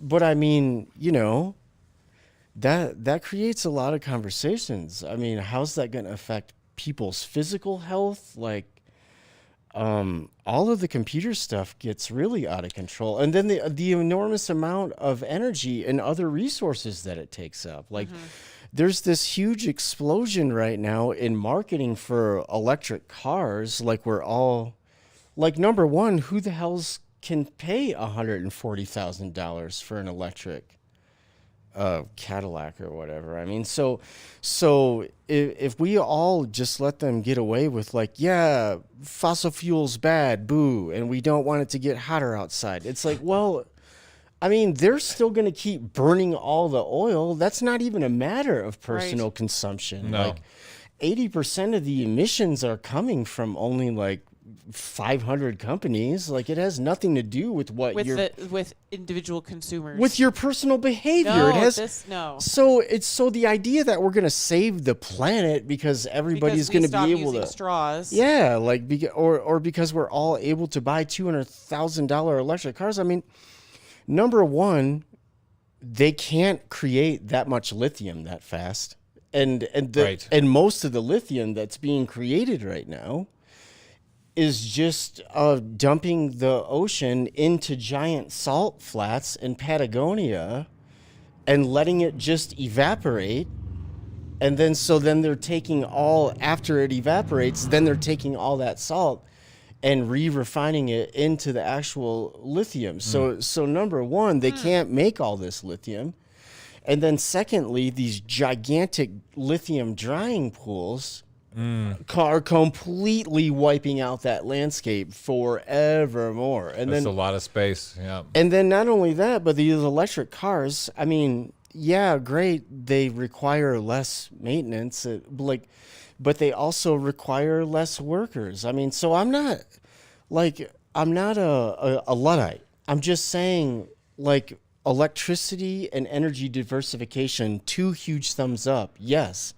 But why and for who, and who's going to be able to access this? So if we just go on, you know, if the Fed just creates another giant corporate bailout and hands it to all these firms, like, electric cars also use 5 times the copper as a normal car because it's wired for everything. It's conducting electricity. So now you're talking about copper, nickel, lithium. You have all of these actual commodities that everybody's just supposed to agree through slick, cool marketing, like, yeah, I'm going to be able to buy this badass $200,000 F-150 electric pickup truck. Like, I mean, that's a lot of mining. That's a lot of mining. Environmental degradation. That's a lot of people, a lot of places plugging their cars in for energy is actually, it's more mining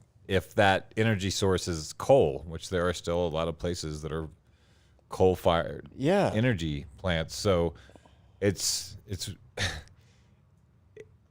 like it feels like a step in the right direction, but it doesn't feel like it's solving any problem. It's just moving problems sideways and especially in the American context, it's like, okay, now I have this badass $200,000 electric car that I get to sit in a 2-hour traffic jam. I had a 68 Land Cruiser in Los Angeles, and I was like, I used to just laugh at the Corvettes and the Maseratis that were beside me in traffic. I'm like, You can't I'm ever going use 2 it. miles an hour faster than you right now, you know? Like, It's like a cosmic joke. Yeah, like who needs more driving in this country right now? Like, I mean, it's if I had it my way, I'd rather read and like recline my seat. I'd rather be on a train any day of the week, like, you know. Then in the metaverse. Oh yeah, right. Like, I mean, road trips are fun. That's the Yeah. only time I find a car or a truck or a camper or whatever useful, but Yeah. when it comes to like getting around a metropolitan Oh, area God. efficiently, like Jason Skiles says discarded batteries can be used as fertilizer. discarded batteries are also very easy to just turn right back into batteries. I mean, so he brings up a very good point. talk And about thank you, acid Jason. batteries? Yeah, the don't acid. know. Because Yeah. electric has acid batteries too. Well, right? I mean, to his point, there's nothing wrong with mining all of this stuff, right? Like once you bring it into being, We can start using it. You- we can just well, keep using it. you could right? use it repeatedly. Yeah, like we it's could. yeah, like 80 or 90% of So what you're saying is eventually we're going to be going through our landfills. That's exactly right. This is not being talked about in a grown-up way. I've never you thought and of that. Jason, you and Jason. I mean, I thought about going through landfills for my own sake. well, so but I mean, okay, so we agree that we need energy diversification. We agree that people like to be mobile and have mobility. But when you take on this large of a project just to make really fancy cars that only a certain group of people can afford, are you really bettering anything by doing that? But to his point and to Ainsley's point, even if they do go through with it and all of these cars are made, yes, once it's been mined and refined, it's already in existence. Like 80% of the aluminum that we use is recycled aluminum. It's aluminum that was already dug up a super long time Okay, ago. cool. And well, it can be cool, but it can also, Goldman Sachs had a scam going on for a really long time where they created fake aluminum scarcity just to drive up the commodity price. So that's all I'm saying. Like, these things need to get unspun. Like, these are big conversations that are worth having. The people that need to unspin them, however, I don't know if they are concerned about the best for everyone. Like this idea, not. like to go down like a dark path for a moment. Yeah, sure. Like the idea, like listening to the pandemic story, the mass psychosis formation, the people trying to call out the mass formation, the medical, the political, the social, like all these things, like, and then going into the World Economic Forum and trying to like get a grip on all the forces that are at play. It feels like in there somewhere the story is too many humans and they are being cold. Humans, the livestock, were good when they were doing things, but Right. now there's not enough things for the livestock to Right. do. Yeah. So now the medical industry is great because that creates stress and obesity and all these Yeah. other problems. And then that is another kind of cash cow, which Sure. is the sick human. Yeah. Is a big part of our economy is the Yeah. sick human, and we're making Right. humans sick. Yes. So rather than having them be employed to do something, we're just making them sick. Right. And where does that money come from? Everybody else? That come from you and me? Like how are sick people getting taken care of Yeah. if they aren't killed, right? Yeah. Like it's a strange situation to be in where it feels like, and it's generational, right? Baby boomers, big fat group of people trying to be supported by this narrower part of the people, not as many. I mean, there's more people, but that generation, that boom, we're not paying enough taxes to take care of them Well, that's as they get old and sick. Yeah, that also leads into a fun conversation about build the wall. So you're not paying your indigenous population enough money to buy houses and make babies and have families.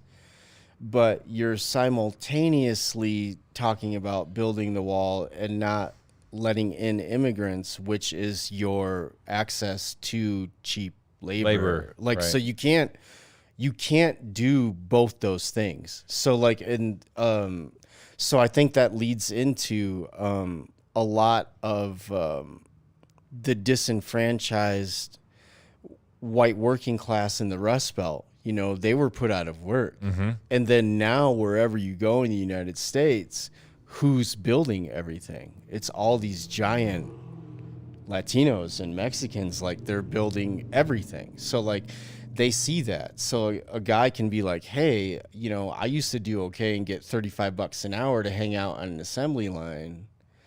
Now I can't go down the street as a steel worker or whatever.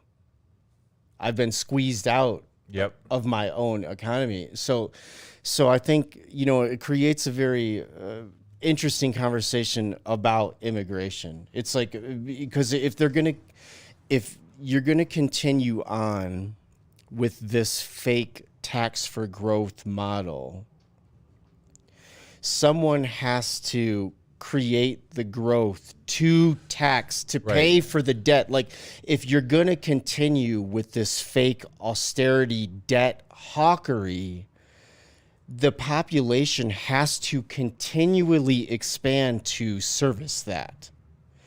So if you're not going to pay people enough to have families, and you're not going to allow in immigrants, you're very going to quickly reach a very strange point of, it's like, okay, so now what are we going to do about all this debt? Because you people pretend that like debt is this crazy, frightening thing that, you know, is going to like destroy us someday or whatever. While you're simultaneously spending literally trillions of dollars just on the military and like New York banks. Like, Right. Giving money that doesn't do anything. Anything? Yeah. Yeah. I think we went down this. I've been thinking about this a lot since we sort of went down this road with one of our guests, Fabio Vighi, where he was sort of talking about, like, if you're just going to like take all the emotions out of it and look at the ecology of Earth. Yeah. It seems like people who, it's funny that you know, when you talk about the Davos crowd, they actually call themselves elites. Yeah. Like, they are the elites. Well, Klaus Schwab like tells the truth on TV all the time. Like, if you just listen and read Klaus Schwab, we have too many bodies on the earth. Some will have to go away, and I'm sure we'll have a fine time after. Sure. Like that. The fact that they call themselves elites, that is the otherizing of regular folk, right? So we are no longer, if we're not elites, we're what do they call those? In the players, non-player characters, NPCs. So you just have the players and the NPCs, and anybody who's not an elite is an NPC. It appears in this story, and so when you're looking at ecologies, you're like, okay, we don't have manufacturing jobs. We bred all these people. You know, we bred these people for the Industrial Revolution. Mm-hmm. We needed factory workers. And now we don't need factory workers. Right. And only so much service can you do when, so like we don't need all these people. So well, that's what so do the cool. elites do with surplus stock? Yeah, right. Well, and what you just said is so cool. Like, we're about to have software advances that are so, they're going to put a lot of bean counters, if you will, out of work. We're going to have software that is done so much. You're talking about basic functions, like all kinds of clerical work, paralegals, low-level accountants and tax preparers, things of that nature. This is all going to be computer stuff pretty soon. Mm-hmm. Like, we just had the trucker protest or whatever. Like, so robot cars and trucks are never going to be a thing because you can't teach a robot who to kill. It's like the nuns are babies situation. Right, like, right. Like if there's something weird that happens on the road, you can't legally program a robot to be like, hey, run over the nuns and not the babies. Right. Or run over the babies and not the nuns. Like there's no way to sort that out legally. So you Like, don't think can't- the truck highway thing, the robot truck highway thing will happen? if they have their own highways. Like, yeah. Just get rid of If the it was people. And then- Yeah, right. Just get rid of the point. But what you just said is so cool. You're going, and these are conversations economically that have to happen. When all these people get put out of work by software, I mean, already just getting a cheeseburger at McDonald's, you just walk in and you type the giant thing and you don't have to talk to anyone, and like, so there's been all this glorification and hooray about unionization efforts at Amazon and Starbucks, and yay, any collective effort for normal people, I'm all for it. Do it. But with advancement through software and technology and robotics, the entire idea of it was supposed to be to alleviate people from meaningless work and give us more time to do cool stuff. And Yes. and so if we just allow this to keep going the direction that it's going, it isn't going to go that way. It's just going to be Jeff Bezos riding around on $500 million yachts, having meetings with Bill Gates, and like making more dick rockets to hang out in subspace. Like, that's just what it's going to be. So watching people get upset about, like, you know, there's this is a union town. Yeah, right? sure. Proud of the union history and all that. yeah. And then, so people from this town, I noticed in particular, are like, make them use a checker, don't use the self-checkout thing, we're gonna blah, blah, blah. And I'm like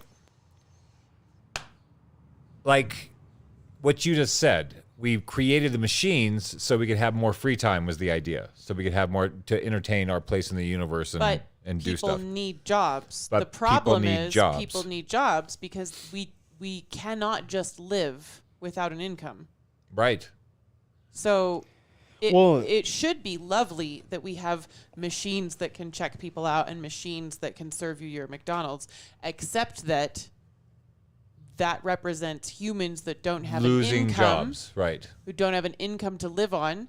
And for other people, that further represents humans that need government subsidies, which represents money from my taxes. People want Right. to do meaningful work. Yes.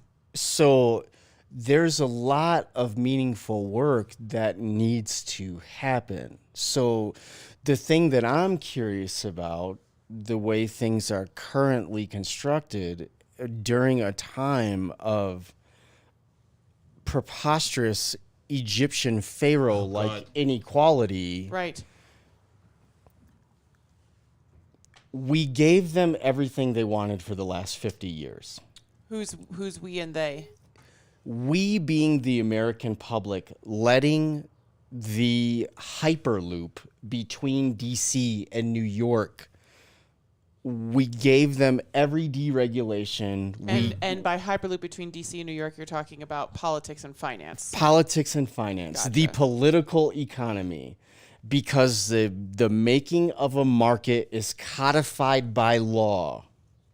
It is brought into being by a set of rules that gets put in place so that if it ends up in court, the rules are determined how they're going to go about that. So we instituted all the policies. It's like a couple of weeks ago when you were talking about the president of Merrill Lynch telling Ronald Reagan to hurry the fuck up, and he was being a windbag, and it was time to start the he fucking had market. other things Yeah, to do. yeah. Like start the market. I'm busy. I'm the one that paid to get you elected. It's you can be quiet now and just ring the damn thing and go away. That was one of those moments in American culture and history where some people looked and said, oh, because the president is supposed to have power Yeah. and some status, Yeah. and he didn't have it there. Right. So Ainsley saying that people need jobs is really cool because people want to do meaningful work. If this was truly egalitarian, which are two different things. People needing jobs and people wanting to do meaningful work are two different things. Well, look how shitty all the jobs are. Yeah. People want to do meaningful work and they deserve to be paid well, and Americans are very hardworking. So why are we just shoving everyone into fast food restaurants and delivery drivers or whatever the thing is, right? Like, these types of things, it's time to unspin some of these monopolies, because the jobs weren't created that they said were going to be created if we just give them all this money and all these tax havens and follow their rules. We've given them everything they want, and it's become a blatant fraud. This is just it. Like, this is how many decades have to go by for everyone to just see. It's like when you the brought fraud up, happens, we know it, it's documented, and Yeah. it continues again tomorrow, and we don't do anything about it. yeah, right, exactly. It's like this. Because of Ukraine. Don't you care about the Ukrainian dog that was outside that hospital? Yeah, but the wonderful thing that Ukraine should be bringing up is these idiots just left Afghanistan. Mm-hmm. They destroyed Iraq. So all of these fake debt hawks, how much money was spent on the American people's backs? Basically, they rent in our name. in our name. Yeah. Not only that, but yeah, we murdered a lot of people. Like, Yep. these things happen in our name. So in the face of these massive frauds and failures that are driving up the debt that every responsible person supposedly thinks is so dangerous and crazy, doesn't talk about any of this. Like, how does Ukraine and COVID just now no one gets Come in held and come responsible out. for Afghanistan and Iraq? So, I mean, it's just wild. I mean, I think, shows like yours are so meaningful and important because it affords everyone the opportunity to have meaningful discussions about things that they think are important. Thank you. Yeah. And you could afford us to continue to have these discussions by going to postorthodoxy.com and clicking the little button where you donate and become a member of the show, and then see the additional content we will be creating whenever we can afford to do it. Jason brings up a good point about meaningful work. And I mean, I can, you go ahead. no, please. I grew up watching people who had jobs who hated them. Yeah. My dad hated his job. Sure. Everybody I knew, well, here it was a classist thing. Yeah. Because my dad was a Republican, and he really just wanted white collar shirts. You have to be in business. Like, labor is like sort of too close to the ground for his taste. So it, like, success was based on like monetary wealth, Sure. management of other things. Yeah. That was the dream. And I didn't like it. I watched it and I'm like, I don't like any of those things. I don't want to be that person in the world, just happen to be in the world. Right. And then, but I was told the people who were like car mechanics and did manual labor, somebody who laid carpet or whatever, those were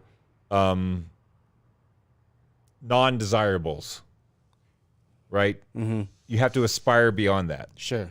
So I couldn't do the stuff. Like, if I had to go back and I knew everything I knew and I was like 12 years old and I started thinking about what I wanted to do in my life, knowing everything I know now, Right.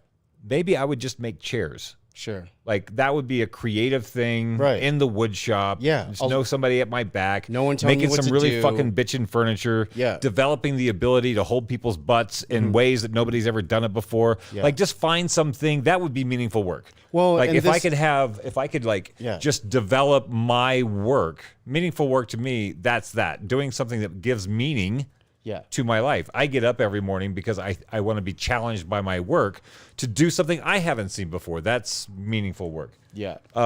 Working at Burger King is not a meaningful job whenever I had it. Yeah. Delivering pizzas was fun for a while because I got to look through everybody's front door and look in people's houses Very interesting. and find out who was in my town and see who treated who what and find out why the tips were lower in rich neighborhoods than poor neighborhoods. It was a great education, but I wouldn't call that meaningful work for myself.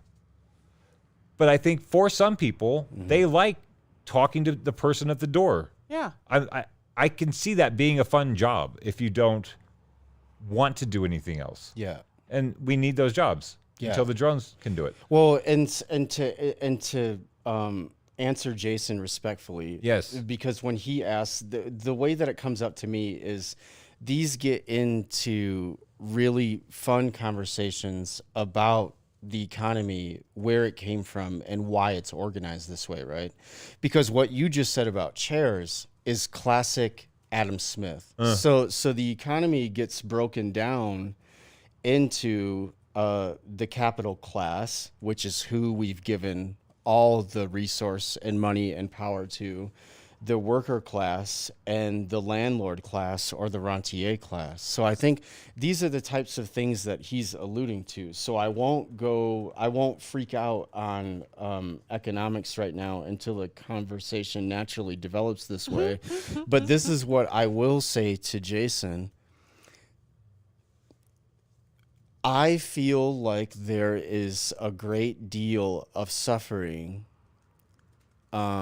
for too large a percentage of the population on the planet.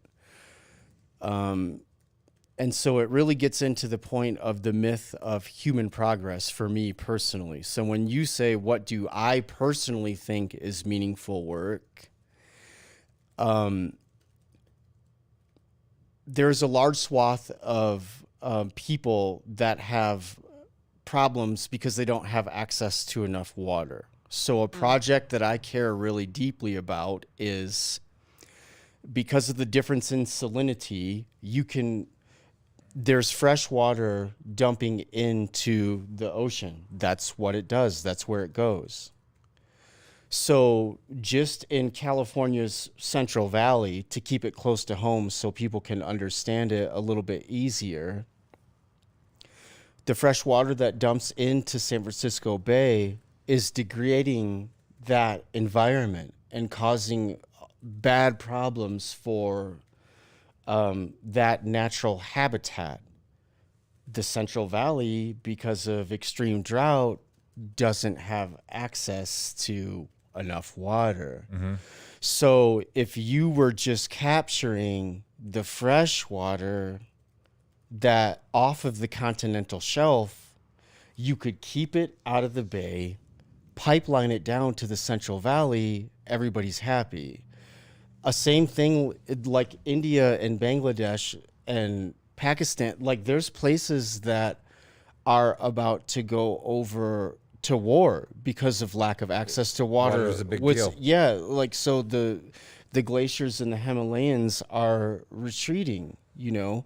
So capturing fresh water off of these continental shelves where it makes sense could literally prevent war and save millions of lives. And for people that are anti-immigration that want to keep a bunch of strangers in their own countries, if you don't help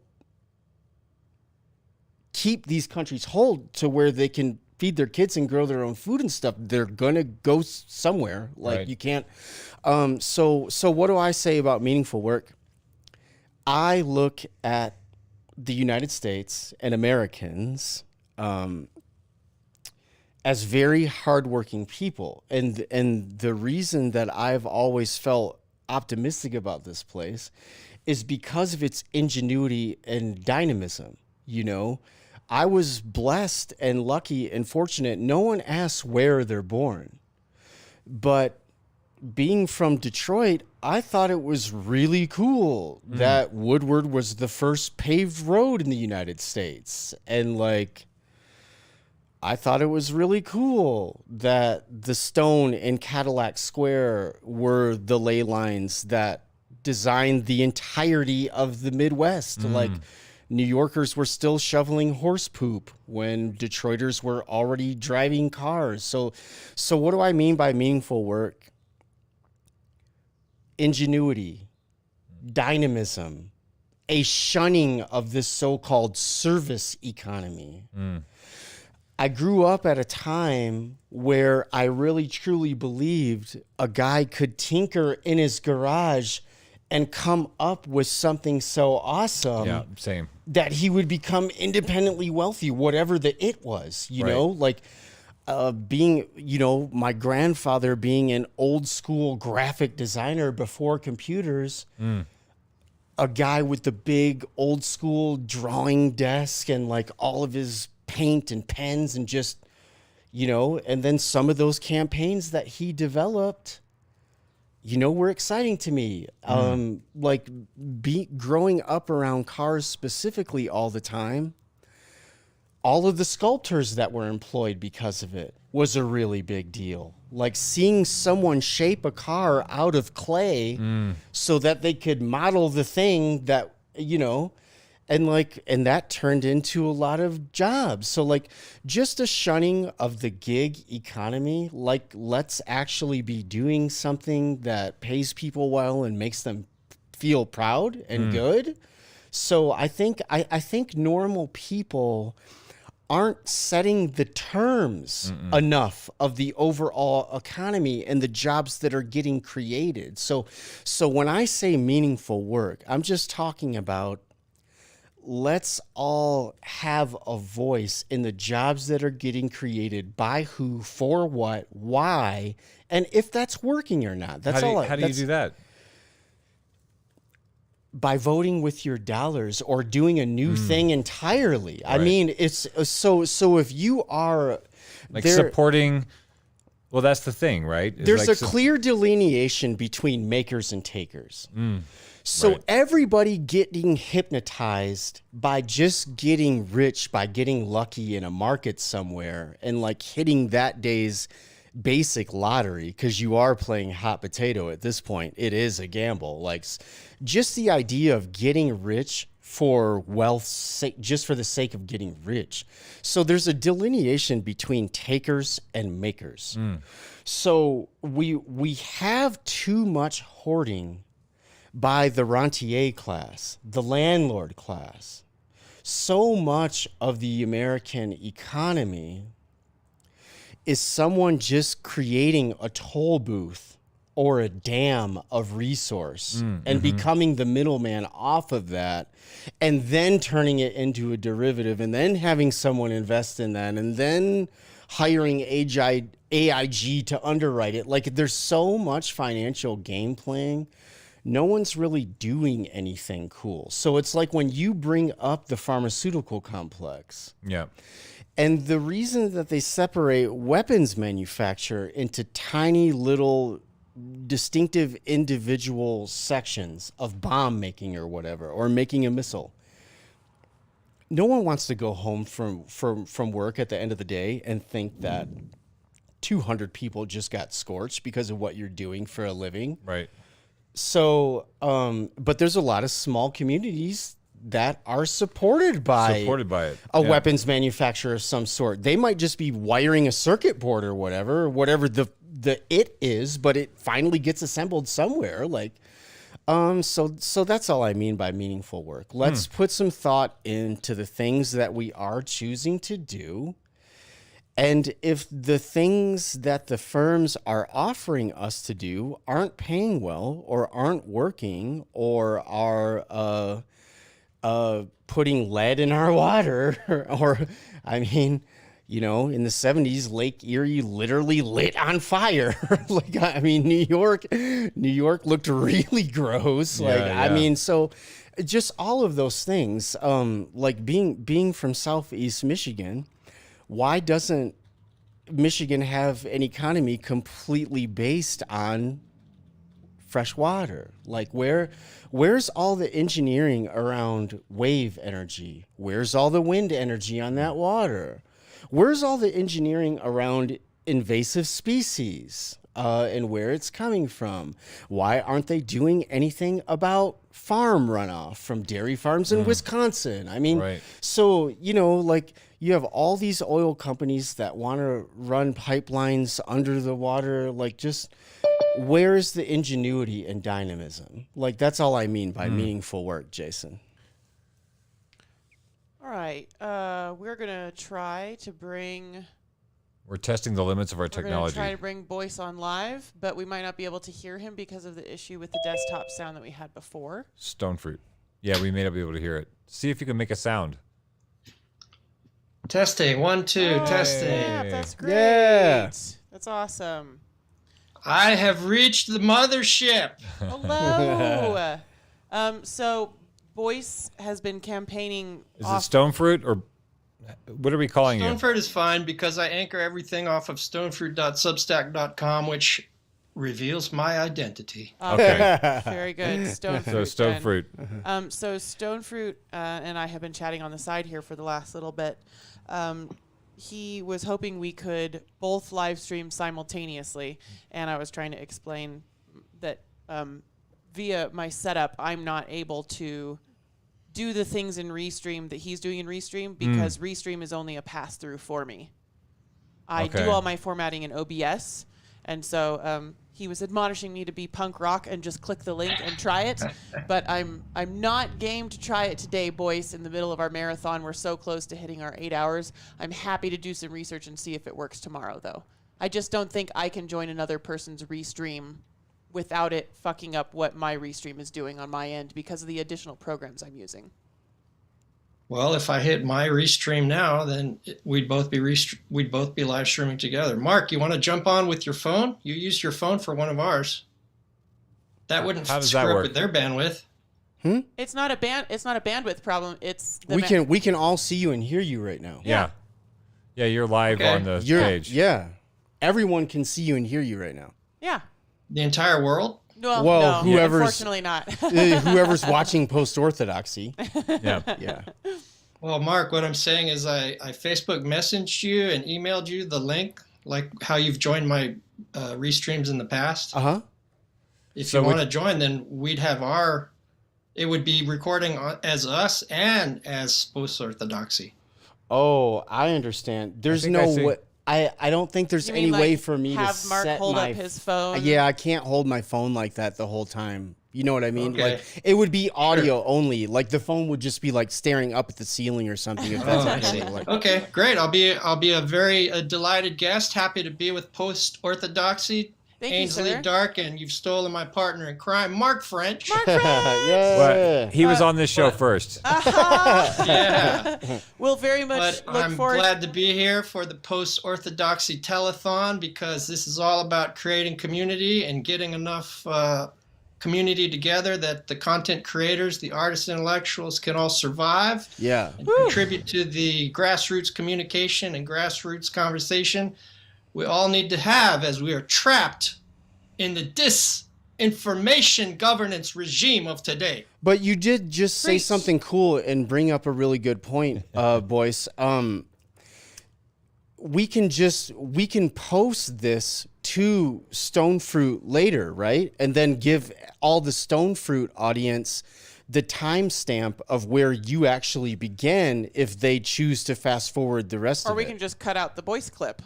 If we're gonna Yeah, go, we if can we're just gonna go quote- over yeah. his article, I want to Yeah. go over his article. If we're Yeah. gonna go over it, then we can just cut out Stone Fruit's clip. The editing will be so easy to sort out later, brother. And then Yeah. then you can just share it to Stone Fruit, and then you have little tiny dark Ainsley and Marks in the corner. Right. And maybe you guys, Post-Orthodoxy can FTP me the .omv or .mp4 or whatever your film file Yeah. format is. Yeah. Yeah. Yeah, possible. Okay, great. Talk to the tech person because she can answer definitively. I don't know what FTP is, but F as in feral child. Feral Media. FTP is file transfer protocol. It's how you transfer really large files like video files. Oh yeah, because these Oh, things are gotcha. large. These Yeah, things I- are really big. They're really, really big. They're chonky. I They're usually so chunky. use we transfer and things like that. But Yeah, so far this file has been going on for 5 hours and 12 minutes. yeah, that's right. Well, I'm here to not only help you fill time, but Yeah. post it constructively with incredibly awesome material. That's what we expect. Fantastic. We've got less than 3 hours to go, guys. Mark, Yeah. do you need to like walk around, take a break, shake your legs? Like, are you doing okay? It's normal for me. So far, so good. I Right. read. I read all day long for Oh, like gosh. months and months and months. Oh, I don't- you're that That's poised why I gentleman. scooped you up, Mark. Woo! Okay, right. so Stone Fruit, would you mind introducing to the post-Orthodoxy audience the inspiration for your show, what your show is, what they're about to experience? I'm here to blow their tiny little minds. Woo! No, in all seriousness, I was an avid watcher of Post-Orthodoxy, and Dark and I go back a long time. Ainsley is a new friend. And in watching your show, I saw the public service and artistic intellectual service you were doing by demanding that we demand cognitive liberty of ourselves. And the two guest appearances you so kindly offered me, one on psychedelics mostly, and one on the new Russia-China alliance in the context of Ukraine, gave me the confidence in my extemporaneous felicity of verbal speech enough to want to act on what I've been wanting to do for a year or two, which is to post and hopefully monetize lefty content. Woo! Or anarchist content. I think this is a fight between top bottom, not a fight between left right. Mm. And then when I saw Like that. Mark's show with you guys and Mark commenting on especially the Russia-China show that I did, I said, who is this fella? And I gave Post-Orthodoxy my number and said, please connect us. And the rest is As they say. media history. Yeah, so how many episodes have you guys got under the belt?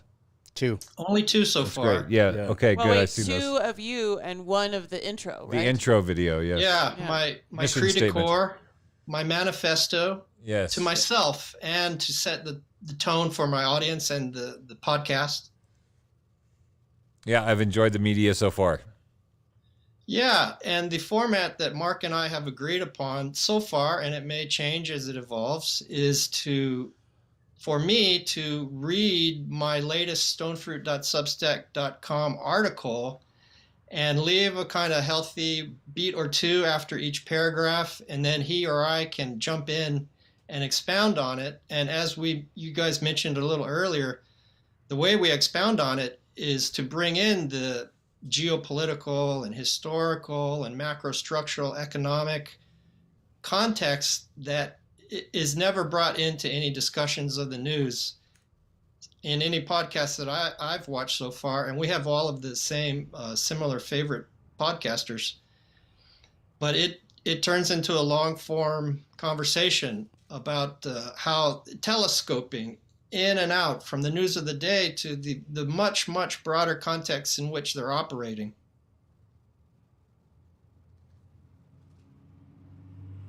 Yes. And what I wrote We're here for it. most recently, I shared my a last link. post, my last post was 2,000 words, that 3,000 words in 2 days. This is 9,000 words in 4 hours or 4 days. Wow. Yeah, so I don't think I should read it all. Right. I think reading it and expounding on it would take up an entire day of your telethon. And post-orthodoxy listeners, I want you not to give till it hurts. Give until it feels good. Breach. Thank you, Stone Fruit. Yeah. But what I think I might Postorthodoxy.com. want to do, Yeah. if you all are amenable, is Yeah. for me to kind of find the highlights of this article, and then we can rap about them. Mm-hmm. That sounds good. Yeah. Yeah. No one Okay. would know the highlights better than you, brother. That's it. And I set us off with the inimitable Marshall McLuhan, who notes that World War III is an information war with no division between military and civilian participation. That is from Culture is Our Business. Now, I started this article thinking I would just write about Obama's speech and the purchase of Twitter by Musk. And then the Disinformation Governance Board was created. So as with my previous article or so, every time longer I wait, the more interesting it becomes. Elon Musk made his initial offer to buy Twitter on April 14th and closed the deal on April 25th. In the intervening period, while blue mega legacy media were frothingly apoplectic at the prospect of a billionaire buying the self-declared free speech absolutist, assuming control over the town square. I got this on too slow a pace. Let's speed this bad boy up. I thought maybe it was like a prosaic, Here we go. like a style. Senior intelligence and national security officials released a letter on April 18th to the Beltway bubble urging antitrust measures directed at big tech be quashed because of their support of the war for Russian aggression was so helpful. And Obama gave a speech on April 21st at Stanford identifying disinformation as one of the most egregious challenges facing democracy in the digital information age, or digital information realm. And shortly thereafter, the Homeland Security Secretary announced the formation of a new Disinformation Governance Board to the House Appropriations Committee for Homeland Security. The colossal and enormously complicated Patriot Act was ready just days after 9/11 attacks, unless the bill was already drafted and merely needed a fortuitous opportunity for introduction. Government typically works at a slower pace. I assume the creation of the new board took a few months before Musk started playing footsie with Twitter. Likewise, I assume Obama is a busy man and has his schedule largely booked several months in advance. Therefore, I don't think we witnessed the Hegelian dialectic at the speed of social media. The dragon of free speech absolutists. Brave knight Sir Barack, providing common sense limitations on free speech to protect the fragile sensibilities of the townspeople, and the dragon vanquished by a new governmental board. Obama's speech, its venue in the middle of Silicon Valley, and the new board might not have been a direct response to Musk, but they were certainly both responses to recent trends of concern to the donor class. And I'd like to take this moment to acknowledge the blatant and brutal theft of a metaphor from Mr. French of a certain adorable rodent as a metaphor for the way that Obama periodically pops up in public post-presidency to either announce the arrival, or that's what Poxaquani Phil does, but post-presidency Obama pops up periodically to give a well-remunerated speech girding the weakening fascia of international neoliberal finance capital from the perspective of Team Blue factotums. In the case of his Stanford speech, it was to sell the public on the necessity of a still further enhanced disinformation government regime. Every president is eventually asked who their favorite president is. In an agile nod to his carefully cultivated bipartisan branding, Obama's answer was Ronald Reagan. What? Are you It's serious? It's true. Oh, Obama's, my God. Reagan is usually called the great communicator, Oh, my God. capitalized for emphasis. Obama is, of course, no slouch in the department either. The key to the difference between the two is that Reagan hit his marks and said his lines with a genial charm that grew out of his utterly imperturbable lack of curiosity as to their truth or falsehood. Obama's eloquence, on the other hand, seems to stem directly from an omnivorous curiosity, which leads me to believe that he knows he was speaking to two audiences in the Stanford speech: those who take him at face value and those who don't. This makes him more cynical than Reagan because he knows he is lying. His pride is in his craftsmanship. Did any of y'all catch that speech? I did not. I didn't go through the Stanford speech, but what I heard of it, and I mean, you just brought up so many fantastic points about Obama, right? Like he won advertising's award for best marketing campaign for his initial presidential run and election. I mean, that's just who this guy is. So, he beat out Benetton. Yeah, that's exactly right. He did beat out Benetton to win that award. So, but the other thing that you put so well about the Stanford speech is him saying that more censorship is going to lead to more cohesion.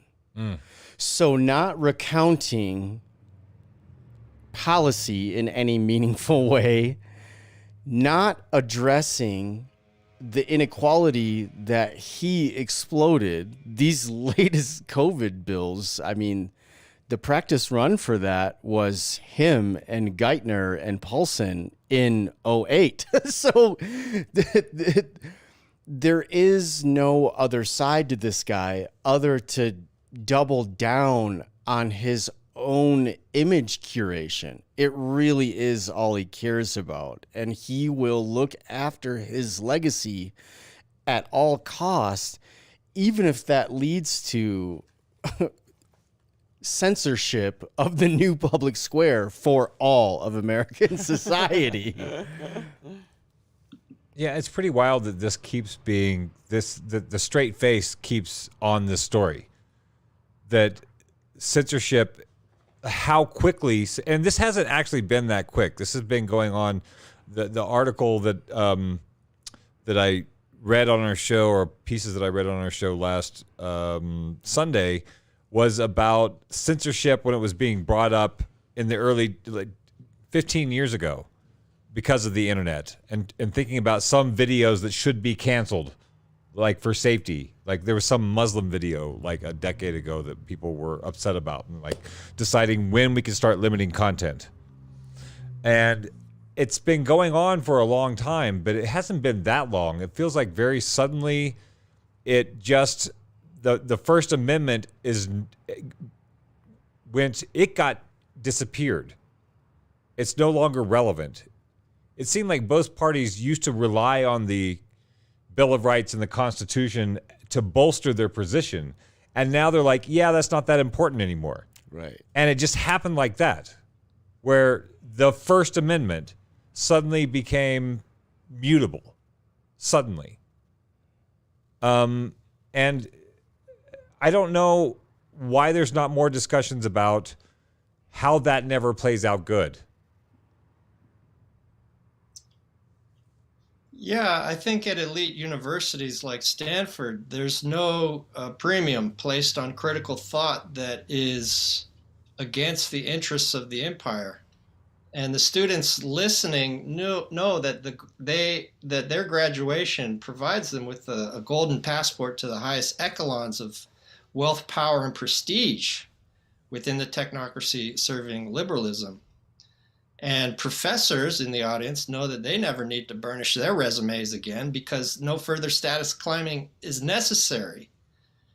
So I started out this essay just trying to look at those few news items, but it really started to become a more systematic look at the disinformation governance regime that is being created by the collaboration of big media, big tech, intelligence, and academia.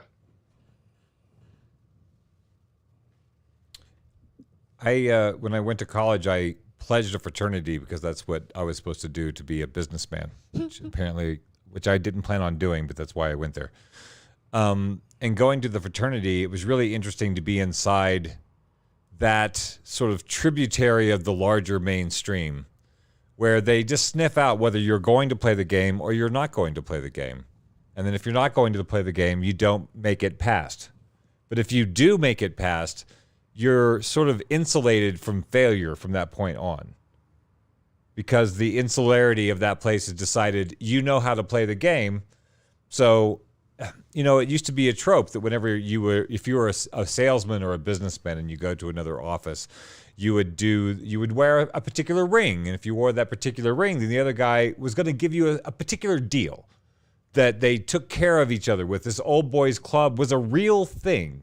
Masonic orders and orders of mafia, all these different mafia, all these different orders are real things. Yeah. And I don't know why people sort of assume that they are not real anymore.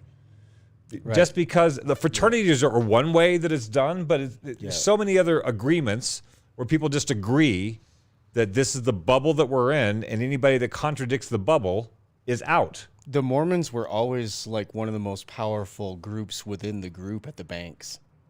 The Mormons always were well represented. In which parts of the country? The hedge funds, like at the investment banks. Oh, you mean the big banks? The banks. Yeah, the Mormons were always well represented at the investment firms. So that's a tributary of power that's found a flow fraternal in. order, if you will. Yes, yeah, just right. To piggyback on, yeah. Yeah, that idea. So again, it's that cult thing. And so like, where is this in this current bubble of like, First Amendment, it's necessary to really kind of pitch it.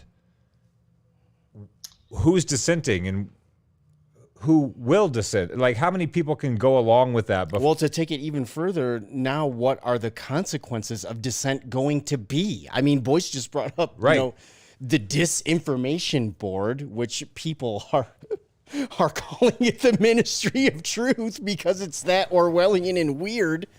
You have Punxsutawney Phil popping out of his gopher hole to be like, hey, if we can just make it to where people can't complain about things, then that will mean everything is like rosy and pretty and cool, right? Like if we just stop letting people have dissent or express dissent, then won't we be able to take the position that there's no dissent? I mean, if you make dissent invisible, then they get to market like, look how cool and chill everything is. Are you guys familiar with the Trusted News Initiative? I've never heard of it. Okay, this is a BBC thing. I recommend you both check it out. The Trusted News Initiative, Beyond Fake News, BBC. That initiative basically outlined the new definitions for mis, dis, and malinformation.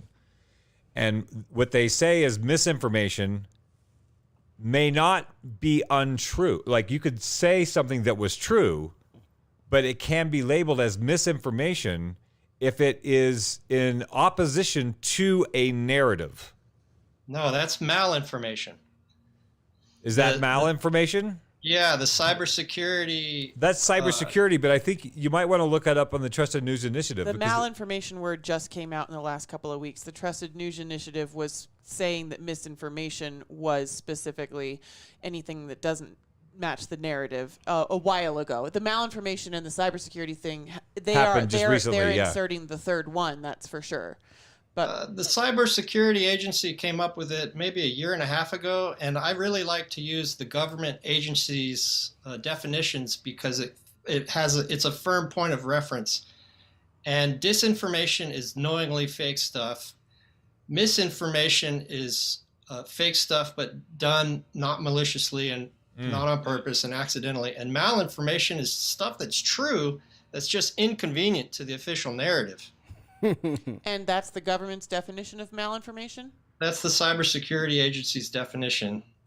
They say And inconvenient? I wanted to get into the use that speech to start to establish layers of who believes what and what the layers and audiences of the disinformation regime are. Because I think Obama had two listeners, one that took him at face value and another set that did not.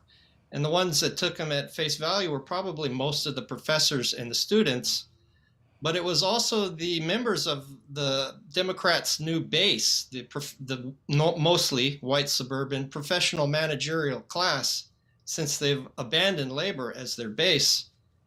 And they know that Obama is the best salesman for that ideology in years, so they know a master class is in session. So they're going to listen to him spiel with all ears. And they know that by utilizing and regurgitating the mainstream ideology, the approved narratives, that they will move easily out of the elite colleges into wealth, power, and prestige, and up the status pyramids of various hierarchies and their career paths to the extent to which they pay fealty to the approved narratives. Wow. Right. I have things going off in like several different It's directions. Like, which in part the thing. do we respond to? Right. Tell me, can you tell me again the title of this piece that you're reading? My Stoneford Yeah. piece, it's called I Want You to Be Free. No, I want you to wake up. To wake up. And wake others up. Those are the things that are going through my mind as we're talking, is that we're doing this, we're doing an 8-hour episode today. And I figured people are going to drop in and drop out through the course of the 8 hours. And I wanted to have you on the show to promote your show, the thing that you're doing. And The Hardline According to Stonefruit with Mark French. And in the rambling conversation style of being on a couch for 8 hours, I do have things that I keep wanting to come back around to. And I like your breakdown and your the way that you provide context to current events. And the thought that comes up, and I don't know if it's my thought or if it's me imagining I'm the audience watching the show, but it's like, what do we do about it? Like, what do we do? Like isolating what we're doing. I think what we're doing right now is isolating, diagnosing the problem in terms that are understandable. Like, a lot of people don't understand the problem. For a long time, I wasn't even willing to try to understand the problem because the story was it's too big and too incomprehensible to ever understand, which I feel like is kind of like a spell. That it actually is understandable. We could get a grip on what is happening, where the corruption is, who's responsible for the corruption, and possible fixes to the corruption. But it seems like we don't ever get to that conversation. It seems to be like a perpetual diagnosis. Who's we in this case? I'm just saying, like, society at large, the general like information ecosphere that I'm in. I don't see a lot of running narratives about that isn't constantly re-diagnosing the problem without providing the medicine for the problem. Well, I have an extremely stirring conclusion Oh, good. that bracingly offers us the solutions and the calls to action. Very good. Even though I'm normally not a dealer of hopium. Right. Well, Is there any hope that's not hopium? yeah. Is there a realistic Can there hope? be hope? Moral action. But, let's turn this more into a conversation because Okay. that teleprompter was not working anyway. So I just have the article before me, and because I know it so well, we can just talk about it for an hour and use that as a framework to develop our discussion about what is this disinformation governance regime And that big tech, I big have to media, let you know- intelligence. Hold on 1 second. for some reason, We have some technical difficulties. The Zoom says we only have an hour, which must be a new thing because you used to be able to do unlimited time when it was only 2 people Zooming. But now I guess Zoom is charging you for anything past 40 minutes. So we may have to boot you out after 10 minutes and then have you join back in. Yeah, they said we've got 10 minutes and then Yeah, I see a clock counting down from 9:17 on my end. I haven't had that happen before ever. So that must be some new Zoom thing. they're giving us the option to upgrade. Yeah, I'm not. Fuck you, Zoom. Well, I can kind of set the stage a bit, and if it lets me back on, great. Great. How's that sound? I'll re-invite you back. I'm just letting you know when you disappear, it's not because we don't want to talk to you. That's right. Yeah, I want to come back to his audience of people that believe him and people that don't. And the way that he set up his speech for people that do believe him. Obama. Yeah. Yeah, for people that were listening to Obama speak that believed him at his word, he started and ended the speech with 2 whoppers that make me think that the rest of the speech is just a lie sandwich and needs to be regarded as such. And those 2 lies, one at the beginning was Russia's invasion of Ukraine was a nuclear-armed despot's response to a neighboring state whose only provocation is its desire to be independent and free. That's pretty deep. Only desire? I mean, Obama is a smart and well-placed enough within the military-industrial complex, national security state, and foreign policy blob to know that Ukraine is not independent, but a plaything of Ukrainian oligarchs, the IMF and CIA, and is not democratic, but easily the most corrupt country in Europe. And that Russia is responding to a dense and long-standing matrix of provocations emanating from the U.S., NATO, and proxies like the Bondarite Nazi Azov Battalion. So how does a guy like that make a statement in the room that he makes, which is then, if you know anything about what he knows, is obviously a lie, a policy statement. That's a policy statement. That's not a reality. That's not based on any facts. That's just he just gave a policy statement. And he made an assertion that is not grounded on fact, and he knew it was a lie. And so nobody in the room stands up, or does nobody know that's a lie? Are we the only people that know that's a lie?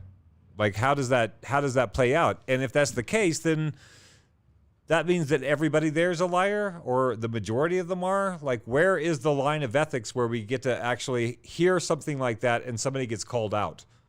Well, this is one of my theses in this article, is if you believe that, especially at an elite university like Stanford, wealth, power, and prestige and upward mobility are all at your fingers.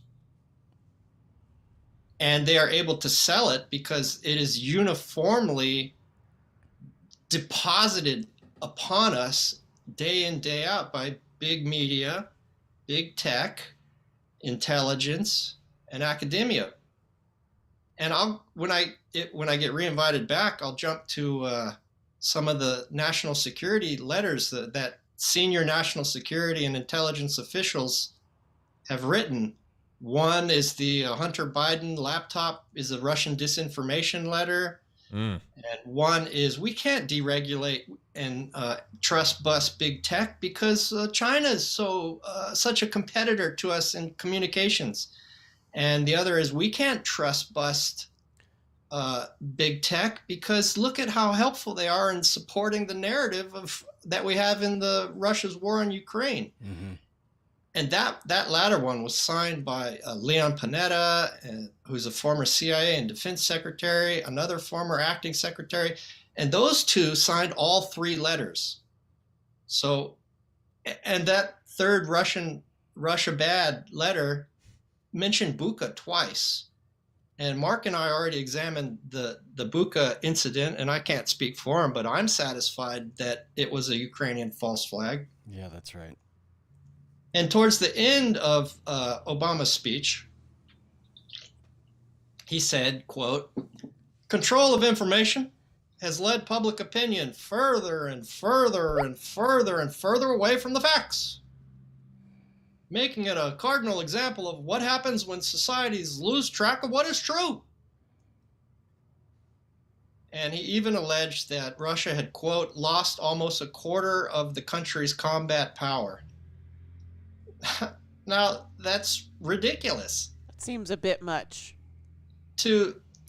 There is no metric by which anyone, especially someone as well connected as I'm sure he still is, could conceivably say that one of the world's most formidable militaries has suddenly lost almost a quarter of its combat power with a limited engagement on its near abroad, where it controls all the supply lines. And as he's telling all of this, these lies, this ideology, let's start using that word. It is propaganda and ideology, absolutely. Now, ideology, I don't want to equate with propaganda. No, because ideology can just be a system of thought. That's right. But is it and appropriate? Propaganda is not always for bad purposes. True. But is These it? two words. Sorry, Boyce. Go ahead. No, go on. Is it appropriate to use the word ideology when what we mean is lies? I don't want people to start thinking of the word ideology as, oh, it's okay to have that ideology even though it's false. What I'm starting to construct is that he is laying down an iteration of the neoliberal ideology. That's right. The ideology for what Mark and I call late neoliberal international finance capital. Yeah. Oh, God. Yeah. Which is just the fire sector of finance, insurance, and real estate. And it's America, which is just a completely financialized country at this point that no longer produces anything concrete and material. So that's the ideology he's peddling to the students and the professors and the professional managerial class in television and online land. Yeah, this is Margaret Thatcher saying her best invention was Tony Blair. Barack Obama is the United States' Tony Blair. Yeah. He's Ronald Reagan's Tony Blair. Yeah. So I think to sell his ideology, to sell neoliberal ideology, Obama had to do a number of things. And one was to conflate, quote unquote, democracy with a life of debt peonage. Yeah. That we're all experiencing. Right. In late international neoliberal finance capital. And to claim a universal validity for that type of economic system. Mm-hmm. And to disguise any trace of globalization as a self-consciously created instrument of global class war. Tom Franks is good on this one. He's always really mockingly, "Oh, we can't stop globalization. It's like the weather." And that's how they try and portray it, as some natural force that wasn't made by humans very, very consciously. Sure. It feels like that. It worked on me. You thought of globalization as a natural force? Yes, as just like globalization or monetary policy. It's like some god force that nobody has any control over. That's the way it was impressed upon me through my media uptake growing up. Like, well, Bill Clinton was really good at spinning NAFTA and fast forwarding it. Like inviting China into the WTO. Like they all knew what was going to happen. Like Ross Perot famously during his campaign was like, if you do this, you're going to hear a giant sucking sound coming from down south, and that's going to be your damn jobs up there. I'll tell you what. Like, I mean, you know, it was out there. Like, everybody knew. And the way that he got away with it was, the big lie was, all of you are going to get better jobs by letting go of your assembly jobs. Yeah, right. Yeah. Like, yeah. Clinton and the Democratic Leadership Council that he came out of were the original spawners of this neoliberal ideology, especially for the left in America. Wait, who would you say, Clinton and who? It's called the Democratic Leadership Council. Oh, right. Oh, we lost him. Yep. But that's okay. Because I got it. Go away. Yeah. Well, I'm always fun to have him on too, right? Yeah. Like, it's a different perspective. Oh, like, yeah. He gets into it, man. It For turns sure. it It's turns like into a meat and potatoes like conversation. So quick. it just suddenly was just like, oh my God, really academic right now. Like, right, large words. I feel like we talk about large subjects in small words. Well, But, that's, I mean, like, we feel do like talk about large words, you know? Like, I like to, I feel like I like to break things down. And I feel like I need to listen to Boyce and then also break it down. Like, I don't know if I can, I don't know if this is sort I'm of how I feel fully- about you sometimes. Right. Is you are like, but obviously, and I'm like, okay, but not obvious. Qualify some terms. Coming Yeah. from the direction of someone that knows what it's like to think about, like, we did not kick Boyce off. Jason, we didn't kick him off. The Zoom was only going to last for 40 minutes, and so I started a new one, and I sent Boyce the link on his Facebook so he can click He'll that. dial back in. He can click that link and come right on back to it. Yeah. So we CNN a guest. I was digging it. Yeah. Yeah, no, I do that to Dark sometimes. I'll be like, because I think we've been very good for each other in different ways. And I like to think that one of the ways I've been good for you is kind of massaging your long-standing mild disdain for Christian mindsets and conservative mindsets. You'd sort of just gone left and, like, because you had a really bad time growing up a conservative Christian. Yes. You'd sort of just gone left and been like, well, but obviously, like, we all know that's dumb. Yes. You know? That was kind of the premise for a while. Yeah. And I'd be like, well, but having been that person for 27 years. And you like me. And as a very empathetic and loving conservative Christian person, I can say what they're probably more thinking is this thing, and it's probably not as disdainful. Right. You know, like, when you're inside it, you don't think you're doing, you obviously you think you're doing the best thing. Sure. You know, everybody thinks they're doing the best thing. Most people on the planet, I would say, like 98% of the people on the planet think that what they're doing is probably the best thing, or they wouldn't be doing it. That would be amazing. I don't. Like, I have no. Well, that's opinion assuming people think about what they do. about- Yeah. There's a lot of people who don't even think about what they're doing. I'm Right. realizing that. So I'm realizing that for sure. But I really do think that, like, most of the people on the planet think that the belief systems that they're operating in and the way that they're behaving is probably the right thing to do. Yeah. You know, and that's why they're doing it. You know, Christians aren't fighting gay marriage because most Christians aren't fighting gay marriage because they hate gay people. They're fighting gay marriage because they think they're doing the right thing. They have reasons to believe they're doing the right thing. You know, some people actually do hate gay people, and that's probably from some kind of brainwashing or trauma. You know, same thing with racism, same thing with tall people, same thing with dogs. Right. You know, I hate dogs. Well, you were probably bitten by one when you were 4. You know, like, I'm sorry. Let's talk about it. Back to you, Boyce. Yeah, man. Let's turn this into a real master's class. Yeah. I've got a long way to go to get to the master of this stuff, but I want to, like, I feel like I need to translate what you're saying into my own head, and then it would be good for me to say it out so I can hear it differently. And then I'll translate it again. Yes.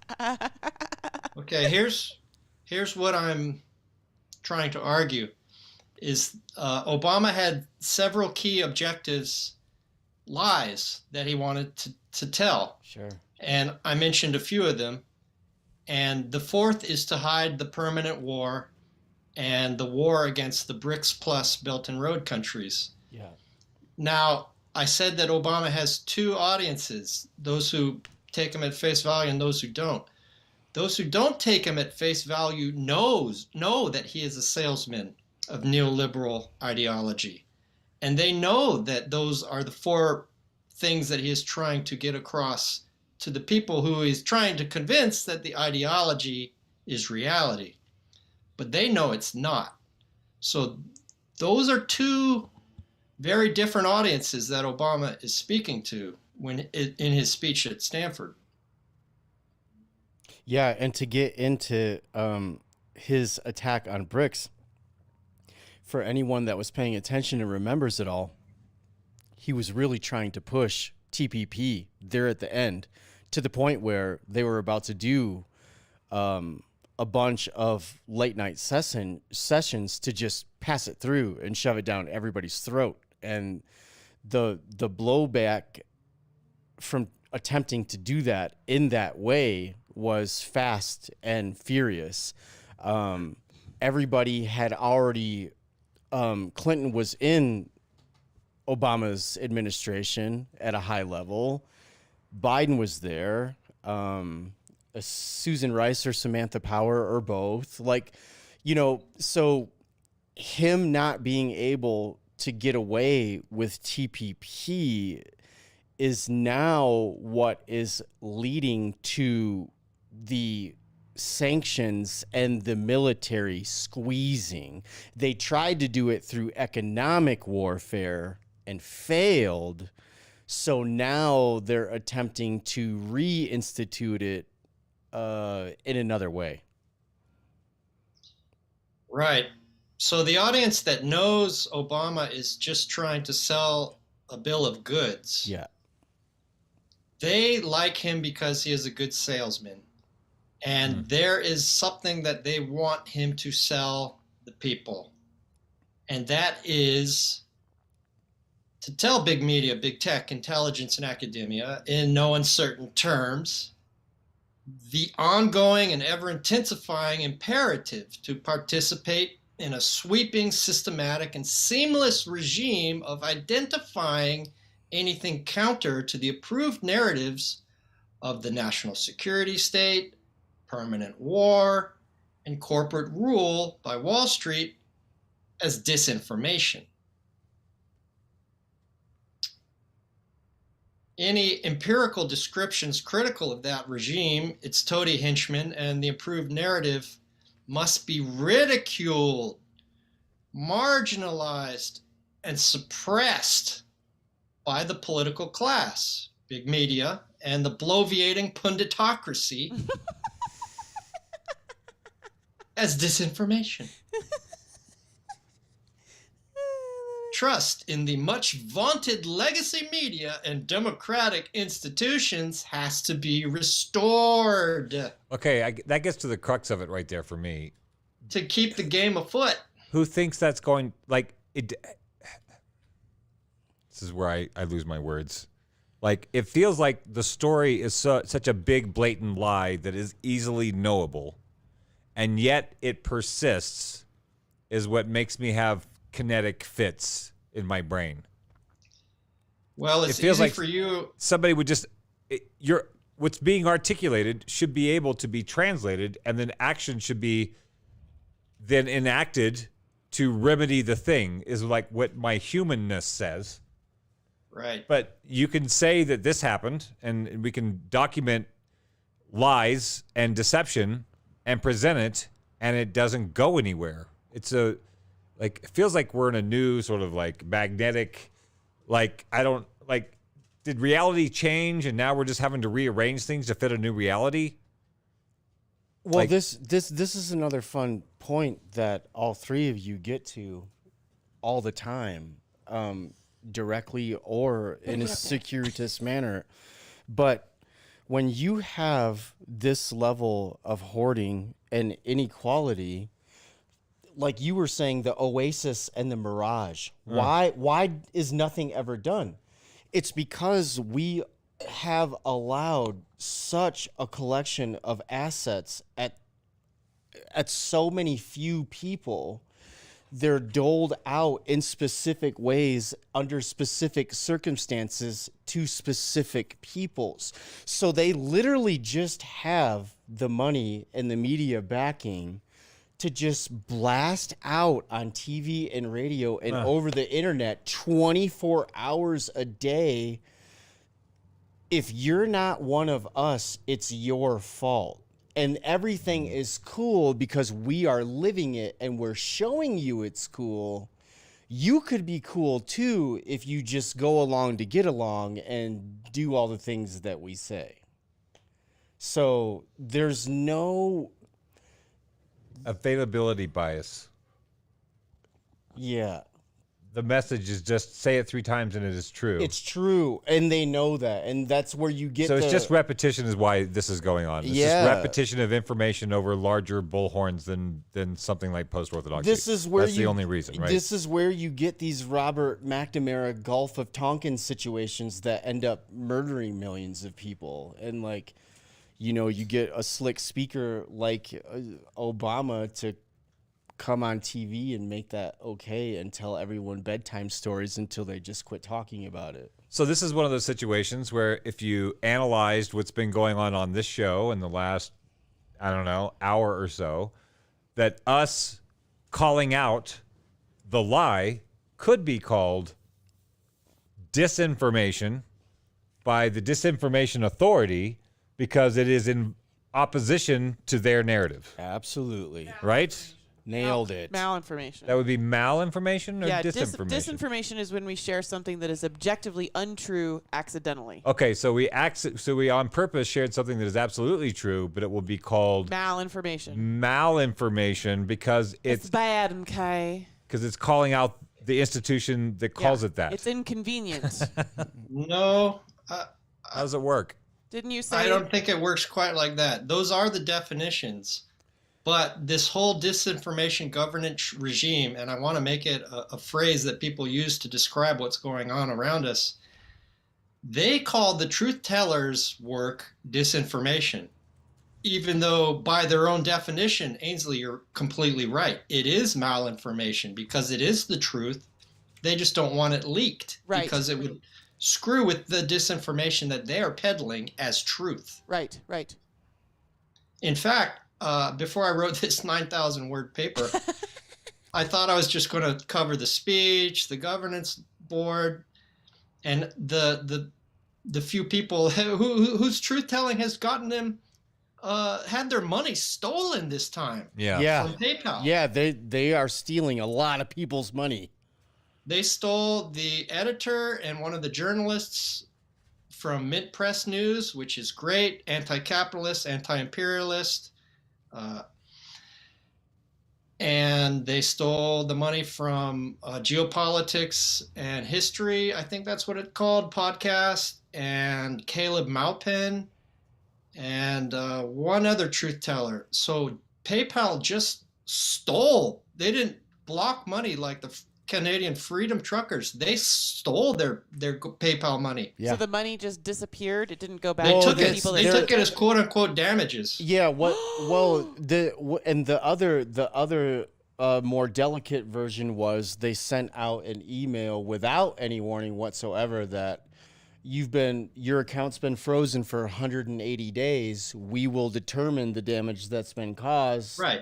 And we will decide within 180 Damages. days if you're ever going to get it back or not. And if you are going to get it back, from who and when and what that might look like. I mean, so now I'm so scared. So now the bank in We're not England, big enough yet. the bank in England, literally just keeping all of Venezuela's money, or Russia getting robbed. $300 billion.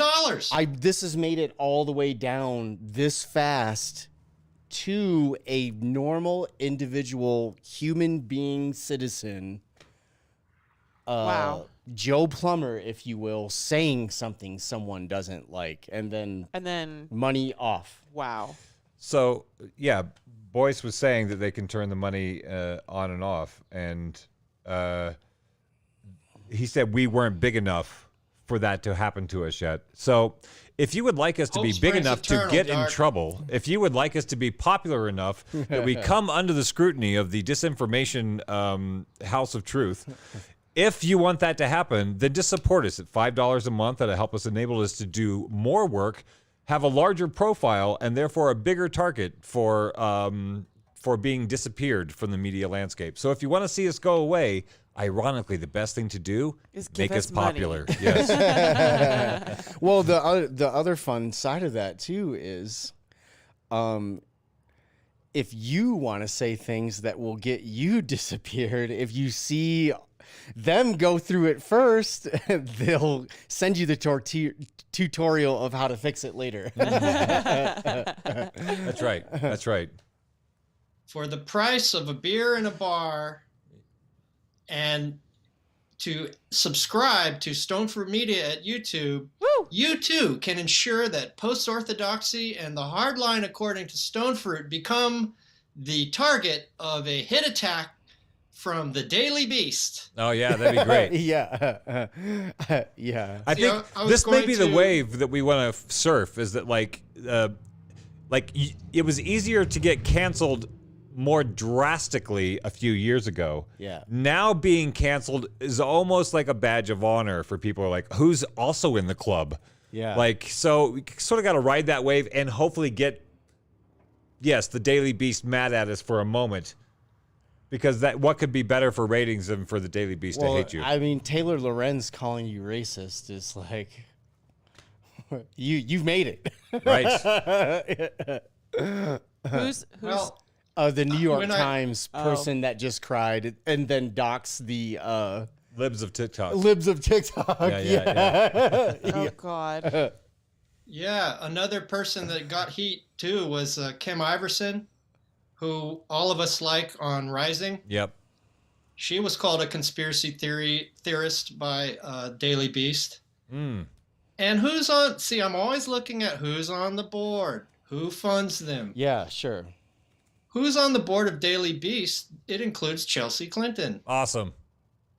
I'm glad she got a job.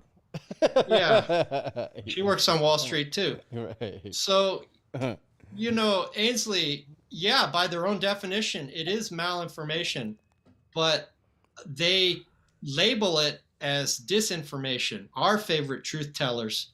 And they either fuck with your money or they ridicule them, marginalize them as conspiracy theorists is one. This new Mary Poppins of disinformation will get Nina to her Janko later. wins. Oh God. Brutal. She called Aaron Mate a Russian disinformation outfit. So those are the terms that they use. Conspiracy theorist and Russian disinfo agent are the popular ones. I've just realized that anything people don't like to hear about anymore is Russian disinformation. Yeah. Like Russian propaganda. If you hear something and you're like, I don't like that I just heard that, or that I now have to know that and think about that, you just be like, it's just Russian propaganda. Well, Russiagate really set the stage for this to even be possible, and Russiagate now is completely and thoroughly discredited. Although, like a zombie, it can still be mobilized sometimes. Although most people don't know it's been discredited. Like, it's been factually and objectively discredited, but most people don't know that it's been discredited.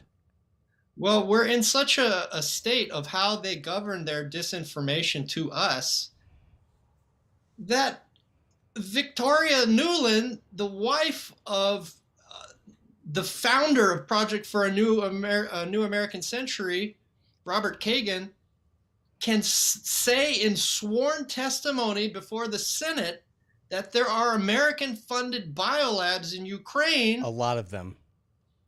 Yeah, like 25 of them, and that can be called Russian propaganda, discredited conspiracy theory and Russian disinformation. Well, Newland also said, she also said the quiet part out loud and let it slip that part of the engagement there was to protect the labs from being accessed or controlled by the Russians. And the funny thing about that was the parts that she was talking about were already previously in the Soviet Union. So the chemical and biological experimentations that she was saying we were trying to protect from the Russians were already developed and owned by the Russians. So it was even worse than that. And some of the emails on Hunter Biden's laptop talk about the people that want to do some of the research and get funding to do research in those Ukrainian biolabs. Sure. We're making the pitches through Hunter Biden. Right. Let me zip through a few things that Obama said in the Stanford speech that are the elements that the agents of neoliberal ideology want to have reinforced so that we'll all start believing their horseshit again.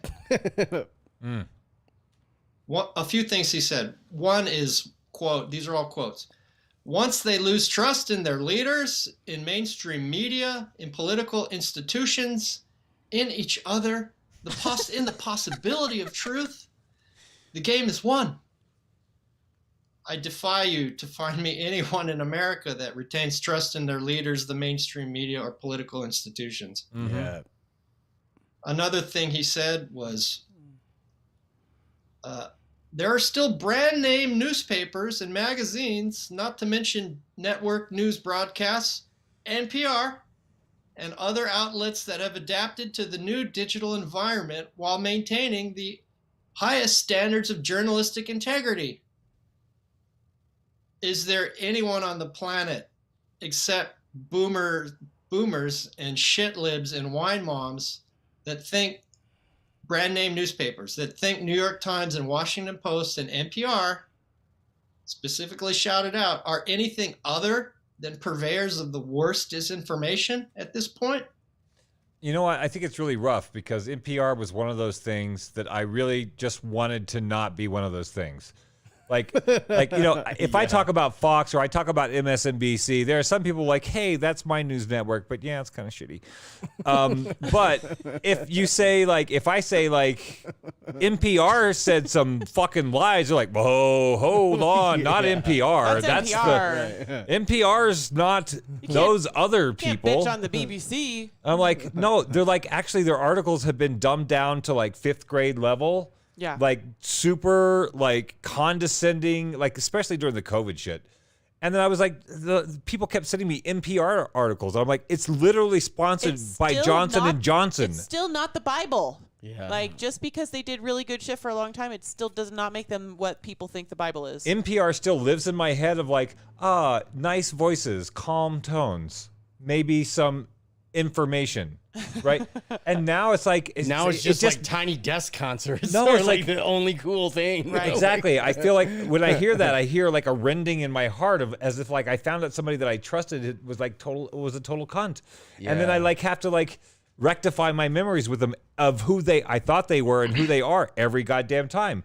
And now I want to criticize NPR, but then I realized, this is maybe me being an empathetic person, that so many people are going to fuck him if he doesn't like NPR. It's just yeah. I'm like, I have an NPR t-shirt. I will not tolerate this. I'm going to criticize an NPR article and get myself canceled by everyone. That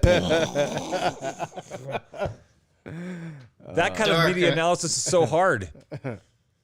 I really feel for you, and I'm the exact same way, because breaking up with Blue MAGA legacy media like CNN and MSNBC posed no difficulty. Right.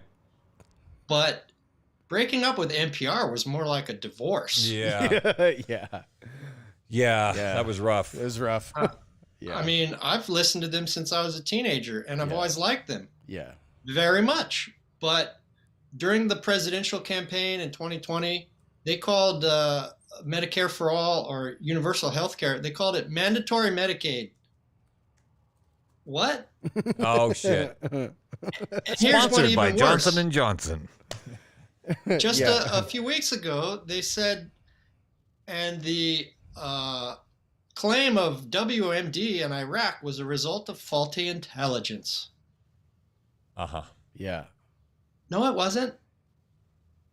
It was not faulty intelligence, NPR. Yeah. Well, when there's They knew clear, it wasn't there. Yeah, They said when it wasn't there. also when there's clear financial corruption and Wall Street goofing around, they're very innocuous and both siderism on that. They always let it go. They have absolutely nothing to say about that stuff.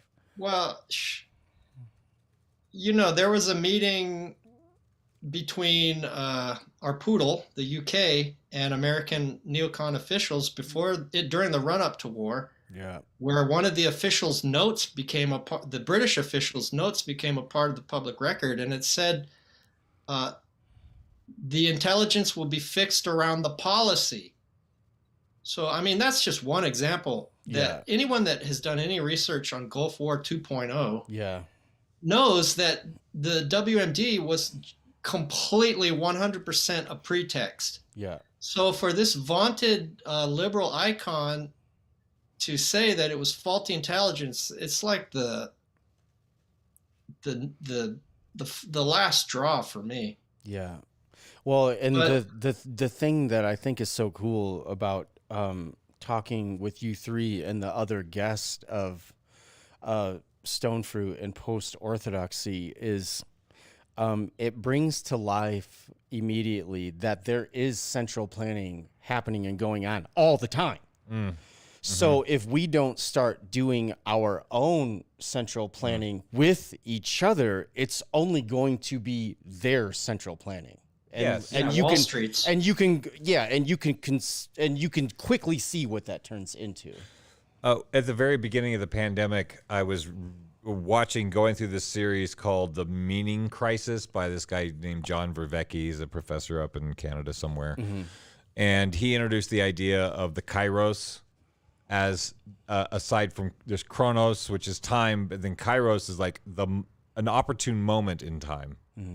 And when the lockdowns first happened and we thought it was going to be 2 weeks, we were doing a show and I was like, this feels like a kairos.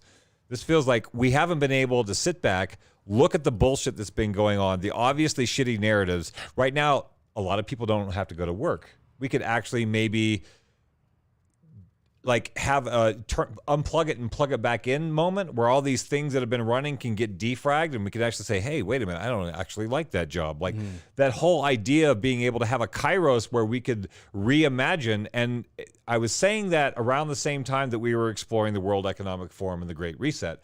I'm like, they are designing your next culture without any input from you. Yeah. And in this time, we could actually, because that's artificial, it takes a lot of money to move that shit forward. If you can organically shape the culture that we want by actually saying what we want and making sure that we get it, you could topple that thing so easy. Yeah. Right.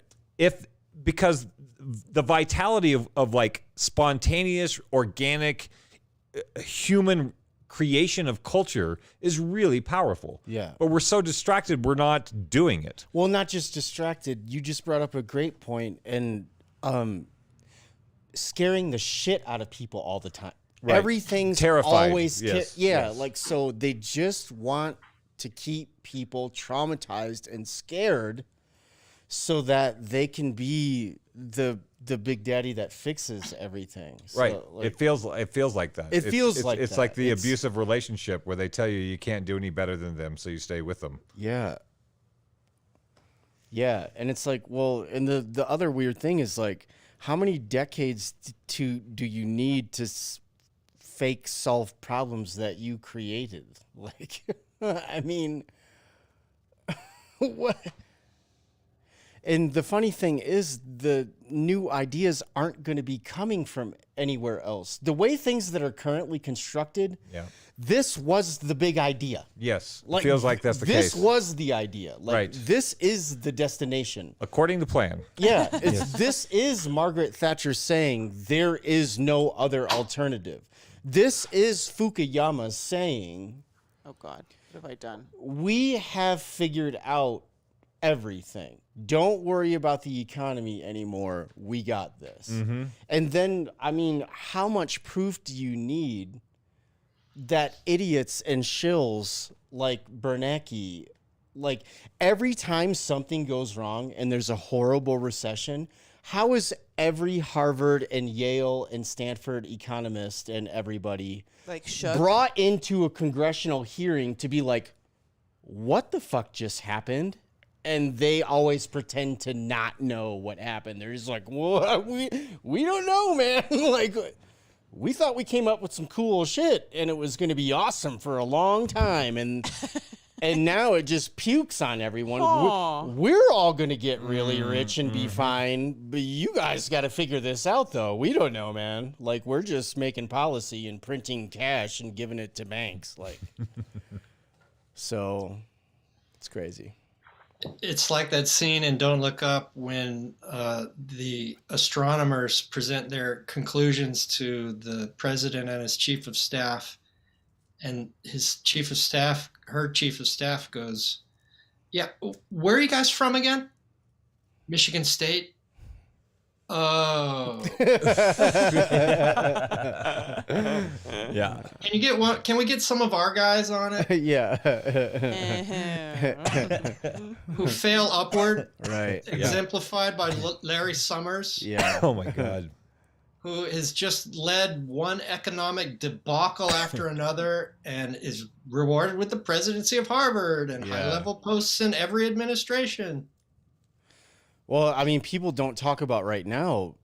Larry Summers is directly responsible for the Russian oligarchy and how things are constructed there that cause a lot of stress. Like he led the delegation that privatized everything. That's absolutely right. And once they privatized everything and brought all of those assets to the Wall Street firms, they all just did their own stock buybacks and became preposterously rich and robbed the common people in that country. I mean, it was brutal. And this is a bit later in my article, but the neocons, because they're stuck 20 years ago. Yeah. And they still think Russia can be made prostrate again like it was in the 90s. Yeah. And be picked over. And Rand Corporation gave them a plan. And they're acting on it. Yeah. But it cannot be made prostrate again. It will not be. Yeah. It will not be. Not under Putin's watch. No way, no how. Well, just not even related to Putin directly, but just the normal average everyday citizenry there knows that they got played in dupe. Like it's within their, they wouldn't let it happen organically. This has got nothing to do with specifically Vladimir Putin. That's made it into the culture there. When we get to the end of my article, we can get back to how the neocons and the establishment think that they can fuck with and rape Russia again. But let me finish off Obama's speech by referencing, by mentioning how he referenced Section 230 of the 1996 Telecommunications Act. Now, Section 230 provides liability for internet service providers and big tech platforms to not have liability for the content posted on their platforms. This, as long as they take good faith efforts to get rid of, what's the exact phrase? Something like lewd, lascivious, and such. This was the original protect the kids from porn when the internet first came out. That's really what 230 was made for. And this goes back to the two audiences that Obama had, the people that he's trying to sell neoliberal ideology and the crowd that knows his bullshit and is just listening for what he wants them to do. And big tech is listening to his comments about 230, and they're saying that Obama is saying, as a representative of the establishment, is that if they don't play ball, they can expect that liability to get revoked. Sure. And he specifically mentions that he wants access, well, who he represents access to their algorithms, which I think is so that they can verify that the algorithms are censoring the people that they want censored. He said, this may be an odd example, and forgive me, you vegans out there, But if there's a meat packing and they have proprietary technique to keep our hot dogs fresh and clean, they don't have to reveal how to the world what that technique is. Yeah, but they do have to tell the meat inspector. In the same that just way, sounds nepotistic to me. Like, I'm pretty sure we should probably have access to that shit, just like we should have access to the shit that goes into our medications.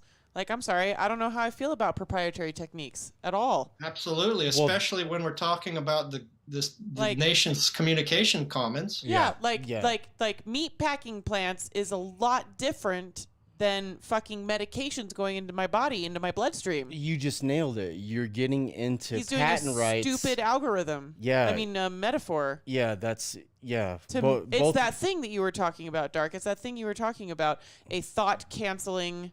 Oh, yeah, I sent you the link. Yes, I'm You looking can put right it at up. it. It's a thought-terminating cliche. He's using a metaphor for a very serious situation that's extremely weak, and it makes people laugh at themselves and wonder why they were taking the other thing so seriously. Right. Because obviously I don't need to know what meatpacking plant... I mean, you fucking should. We're being poisoned by our food in this country. There are food procedures and foods in the U.S. that are illegal in most of the rest of the Western world. Right. 100%. So a feast for dermestids.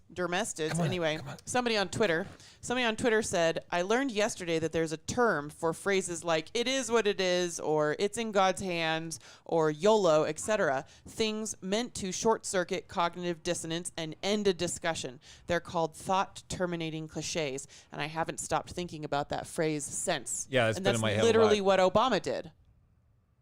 He's like, here's a silly analogy to make you feel silly about wishing that you knew what Pfizer did with that shot you just put in your bloodstream. No, he's actually talking. He's using actually a physical metaphor because what he's talking about in terms of how they have to tell the inspectors that the internet. It's about information. It's about the internet not having to reveal the algorithm That through limits which content. they limit content to us, as long as they tell it to Oh, then somebody it's in even the more bogus. Yeah, way even more bogus. Because it doesn't have anything to do with proprietary technologies. I'm sorry.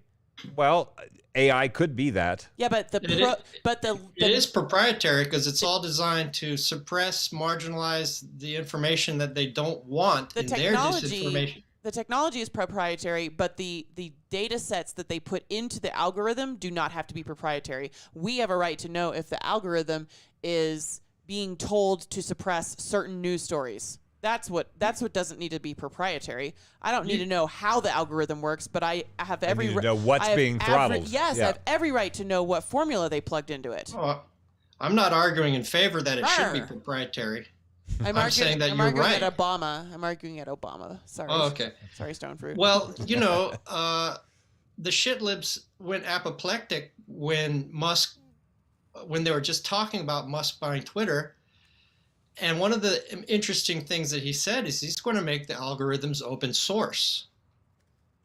Right. And why would that freak any good liberal who supposedly believes in free speech out? Because they don't know. Most liberals haven't heard that story, and most liberals don't believe him. Oh, Well, he has tons of national security contracts. Yeah, they don't believe him. If they have And heard that that's why he was buying Twitter, they don't believe it. Oh, yeah, right.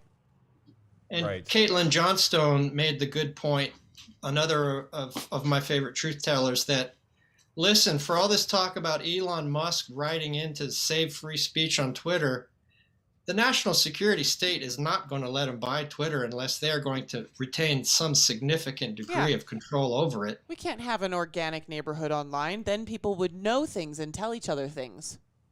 So, Dark, I've been listening for several hours even before I started talking, and you mentioned that the big tech should all become utilities. well, the idea. I couldn't agree more. I would love to have more conversations around the idea of public utility. If we're going to talk about using this kairos between the third industrial revolution and the fourth industrial revolution to figure out if maybe we could have perhaps a different kind of a revolution. That the idea of the public, and this is a concept I want to throw out actually, since we have fucking time to do it. I want to let you finish your thing, but I want to tell you my community supported insurance company idea and see if that could get me assassinated. Like the Or at idea, least attacked by the Daily Beast. Like if you're talking about Priorities. bring it on. If you're talking about the idea of a society by the people and for the people, which was a premise, I think, at some point. It's not happening now, and I think it's pretty clear it's not. That's not really the guiding light here anymore. If we would like to get back to that, the idea of making public we used to have a public electric company in Butte. Yeah. And or in Montana. It was Montana Power Company. Yeah. And it was like a co-op because Montana only had 1 million people. So they just had an electric co-op, and everybody's utility bills were really like super low. I'm nearly certain Milwaukee and Cleveland have done that in the past as well. But then there was some wang jangling, and the corporates took it over, and now everybody's got utility bills like everybody else. But we had this really nice low utility because it was a public utility, and we just paid enough to get our shit and make sure we could keep getting our shit. Yeah. Instead of having to like start trading our shit on the stock market and paying like $5 million salaries to all these, like we weren't doing that when it was a public utility. Nobody would fucking accept that shit. Well, that's a roundabout way of getting into what the classical economists envision for how industrialization was going and supposed to Could work. be good. Yes. Yeah, right. Right. That's right. And so the idea of this, where was I going? What was that thing? I just said? Insurance. Oh, the insurance. So public utilities. insurance. Yeah. The idea of like, where does all of our money go? It goes into like our car insurance, for example. Like everybody's compelled, the state compels you to pay corporate entities money to keep your right to transport on the road. Yeah. And I like the idea of insurance. I like the idea of somebody hitting me and they don't have any money, but I can at least get my car fixed or get my neck fixed or something. They have right? surgery or whatever. Yeah. I right, like the right. idea of insurance. Yeah. The idea, it seems like a simple idea that, like, let's say you had 34,000 people in Butte and you have a county insurance. Everybody has to pay insurance anyway. Yeah, right. Why not pay it to the county insurance? Sure. And have a board overseeing, an elected board. I mean, it turns into shit shows at some point, but making some sort of reasonable, open board where the money that didn't go back to our cars, because that's where these are the engines of the world, is insurance companies. They just take money and just and shape the world with it. Well, what you said is so beautiful and cool too, because if you took those assets and put it in the commons, Back into the community from the insurance company. Like, well, to take it even further, compound interest outpaces debt service, right. or it could and it should. And why wouldn't it? Why wouldn't we do that? Yes. Like, I would gladly pay Right. insurance. Boys, I sent you a new Zoom link just so you know. They're kicking us out Okay, again. I'll jump on. Yeah, I thought maybe that would be a good idea. I tried to, there are some small burgs where I'm sure there's a population threshold where they would not be repairing enough cars to go broke, Yeah. right? So everybody's got insurance for 1 or 2 cars. Yeah. They got to pay it every month. That would be a huge amount. Do the math on what your insurance is between 34,000 people in a town per month. Well, I mean, your idea is the only thing that can really cobble this thing back together again. Like, capital investment should be in human capital. It's using the So- existing systems, but just making them more humane again. Well, not only that, but I just mean on a mechanical, financial, practical level. The state has the ability to issue a 0% bond Okay. or T-bill. The state can issue loans at 0%. So if that money goes into a fund that is used for something like what you just said, participatory human capital, Right. for the betterment of the community, but it's deemed to be such a good investment, it grows at a typical compound interest rate, 4.25% or whatever. Because the debt was issued at 0%, but the asset and investment is growing at 4%. You compound that out over the life of a city, you can heal a lot of problems. Thank you. So instead of like selling Goldman Sachs all of your public parking and then public parking rates skyrocketing, Right. or selling BlackRock your water systems and then Rick Snyder poisoned you with lead or whatever, Right. and everybody's water rates go up, your community insurance idea is the way forward of putting things responsibly back into the commons that are real investments. That feels like that could be some serious misinformation. That Oh yeah, they don't like that. I don't know. It seems like a simple idea. It seems like, why not just, instead of sending our money off to all states, we do it here in town? And it seems like a good idea. Well, that's the challenge, is that you said that any sane, intelligent person listening to Obama's speech should be able to see through all of the lies. Right. If they're And not anyone invested in should- them. Yeah. And anyone should be able to see that we need utilities in a lot of areas. We need to socialize the cost of living, like in the areas of healthcare, education, transportation. They ripped up all the electric streetcars in all the major cities in the early 20th century. Tire company But- lobby. But those companies, those interests, those corporate interests have taken over the political process to such an extent that they also control the disinformation governance regime, so that only 1% of the population could listen to Obama's speech and say, everything this man is saying is a lie. There's only 1% of the less than 1% of the population that would say, why don't we make insurance a public good? And 80% cheaper because of it. Right. Why don't we have universal health care? Socialize that sector of the economy. So now we not only have an incredibly low minimum wage, but we have to, out of that, pay for all of these costs of living that are socialized to a high degree in most other countries.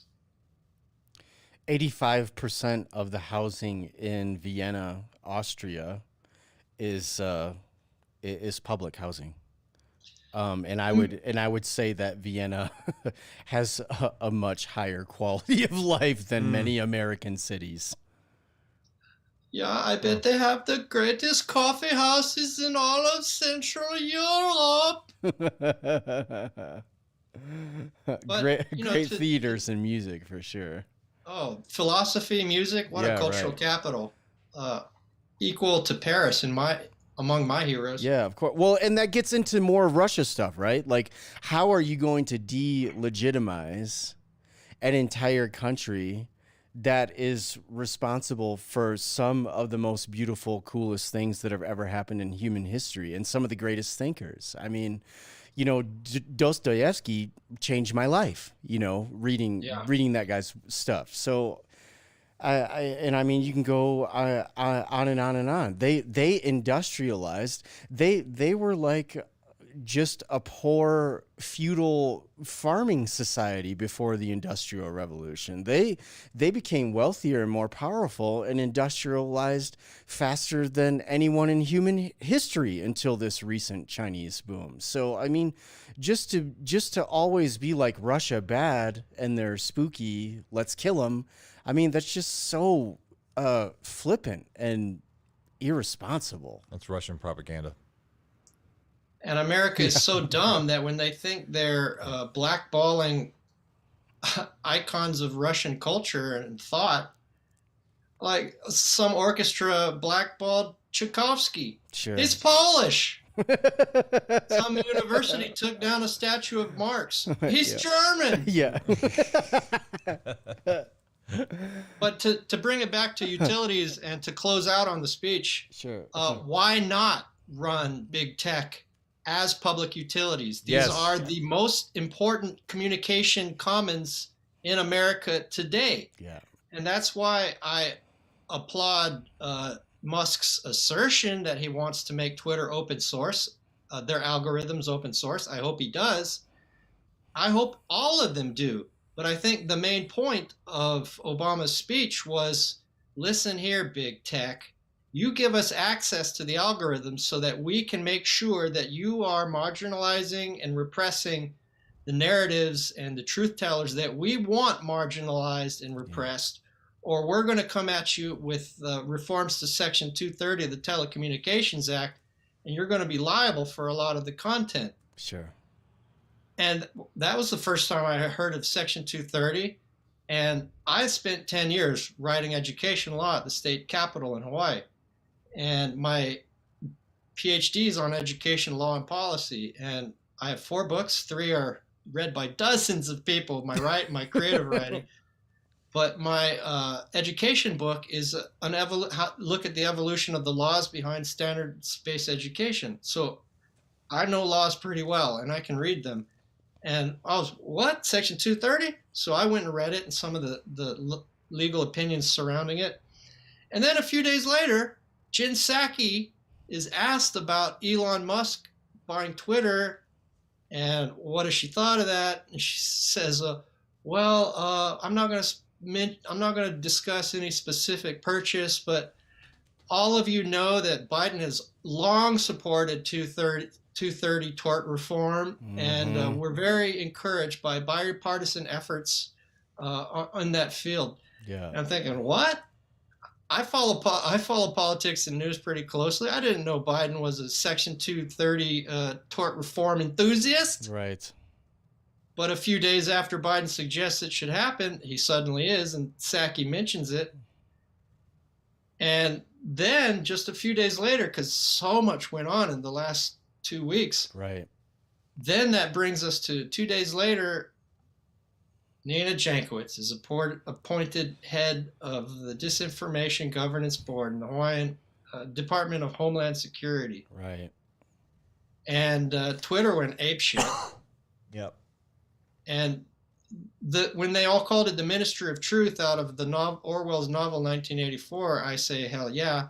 When they say it's communism, I say, oh, Jesus Christ. Yeah. These are the same conservatives that say Biden is a socialist. I think the lefties among us, lefties among us wish he was. And then my favorite broken clock, along with Rand Paul, both of whom are like broken clocks, right twice a day. Yeah. He led the charge of the bipartisan outrage against the Disinformation Governance Board. Yeah. And I have to read this word for word because I really drop shade on Tucker. Tucker's default expression, a cross between a gelatinous, pigment, and bone-free creature found 20,000 leagues beneath the sea, a dog who has just been shown a card trick, shout out to Bill Hicks, That's right.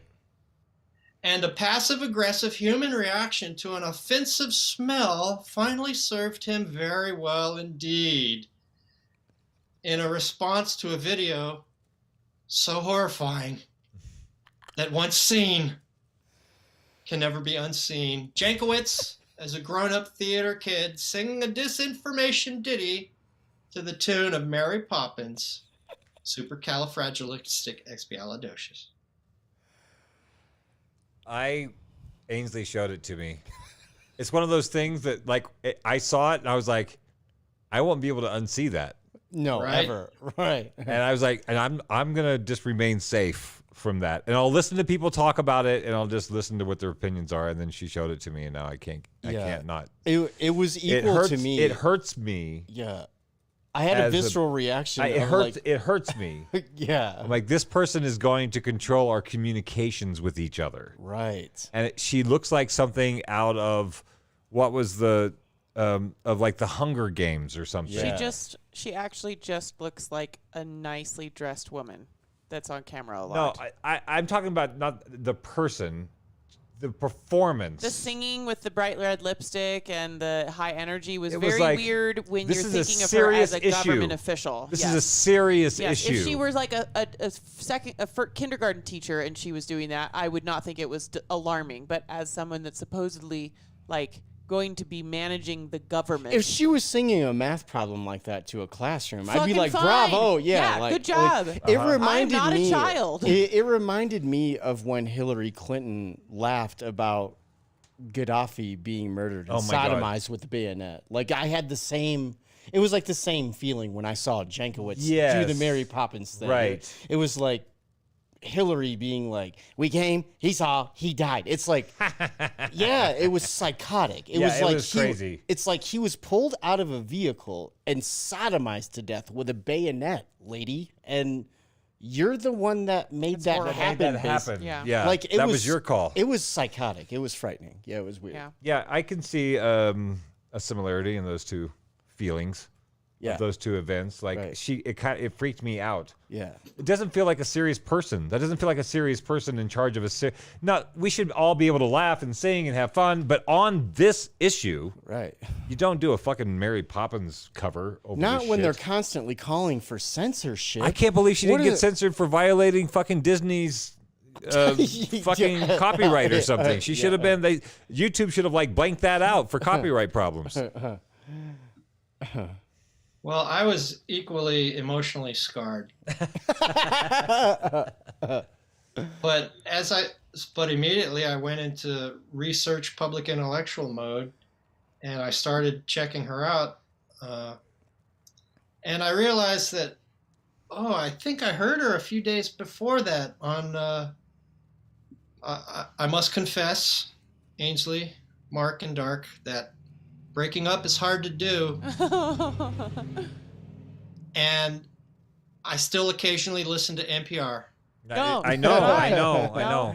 You know, I would. Especially when I'm driving. Yes. Every time I hear some really bitchin' music and I stop on that channel, I'm like, fuck yeah, this station. It ends up just being some fucking bit that they've put in between the NPR shows. And they never tell you what the bits are. Yeah. They Like, do at they the end of the just- show. They just play some really awesome music bit from some really unique artist, and then they only do 30 seconds, and then it's fucking, Then they talk about the Ukraine. Yeah. damn it. As I researched her more, I realized that I'd had a driveway moment because I listen to NPR sometimes driving, and I heard just the tail end of her appearance a few days before she got announced as the head, where she goes, I shudder to think about if free speech absolutists were taking over more platforms, what that would look like for the marginalized communities, which are already shouldering disproportionate amounts of this abuse. And I'm thinking, who the fuck is this asshat? What's going on? Let's stitch this Wait. trope to this trope. Why? Why would we not all be free speech absolutists? How does free speech damage anyone? How does free speech damage marginalized communities even more? And none of it made any sense. So I was just, who is this? But then when I started looking into her, and then I found out this is her, and oh my God. So I listened to one of her talks. She has a book called How to Lose the Information War. And she's given that talk at a number of think tanks. It's about an hour long. And I listened to one, and I took notes. I mean, I listened to the Obama speech twice. You're welcome, dear listeners. Yes, I thank suffer you. for our mutual sins. We appreciate it. Yeah. Thank you for your service. We all have to touch on different media because we can't just do it all all. watch all the same stuff. Right. So, I absorb all this stuff. So I want to put it out for people because I think we need to know. Yeah. And I listened to her speech on how to lose an information war, and I'm taking notes. And and I wanted to create this whole bill of lading for all of her disinformation, because it becomes abundantly clear to me automatically that she came from Fulbright and the National Democratic Institute, which is a National Endowment cutout, which is itself a CIA cutout. And she did when she was a Fulbright in Ukraine, she was doing Ukraine disinfo work for Ukraine from a highly partisan democratic perspective. So I'm wait, I don't need to look into all of her disinformation activities, because she's just a certified and certifiable, we've all seen the video, highly partisan PSYOP specialist.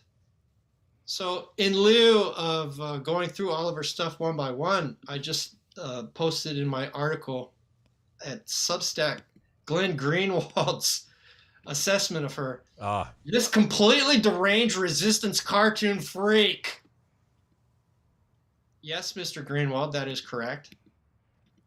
And when I wanted to itemize her one by one, it said, it is genuine, he said, Greenwald, it is genuinely hard to find a single dim media disinformation campaign and conspiracy that Nina Jankowicz did not ratify and spread.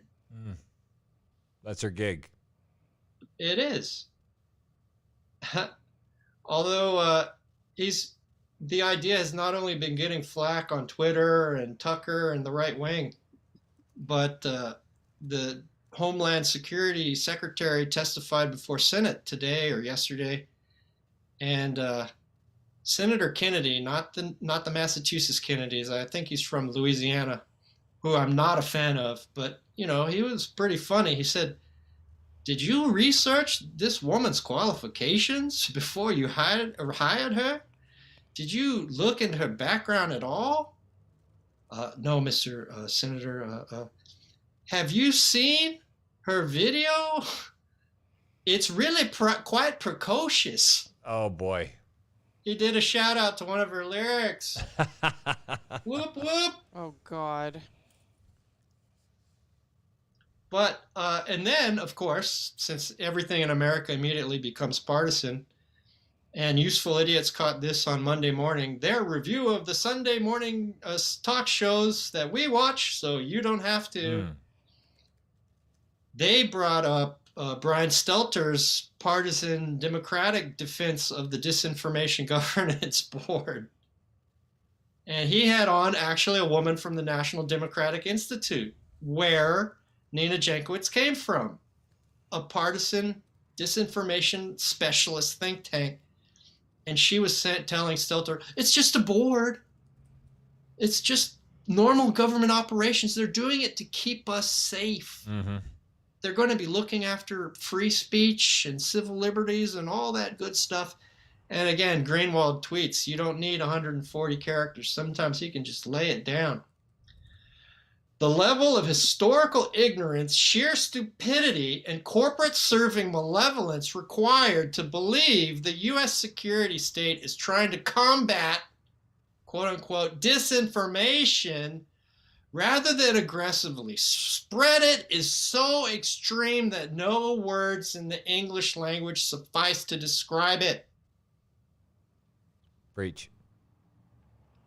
I think that's a good assessment that Glenn Greenwald made of Brian Stelter trying to defend Nina Jankowicz's appointment to the Disinformation Governance Board.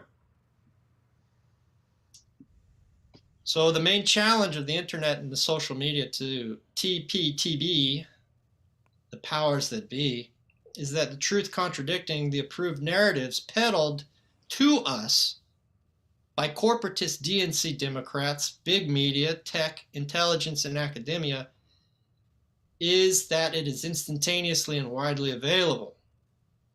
It takes some initiative, and you have to know where to look.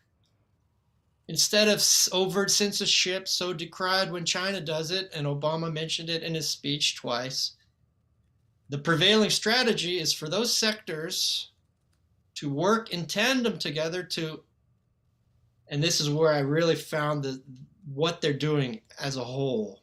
For those sectors, big Democrats, corporate Democrats, big media, big tech, intelligence, academia, to let loose a decentralized array of intelligence cutouts, partisan hacks, dubious fact checkers, partisan attack dog journalists, Beltway bubble access journalism aspirants, and a huge infrastructure of partisan nonprofits, often fueled by massive Democratic dark money funding, to disparage truth tellers as conspiracy theorists, Russian disinfo agents, Putin bots, and the like, to demonetize and expunge their anti-establishment content left and right, and anti-war, anti-imperialist, anti-capitalist content, to keep them at the mercy of creatively interpreted terms of service,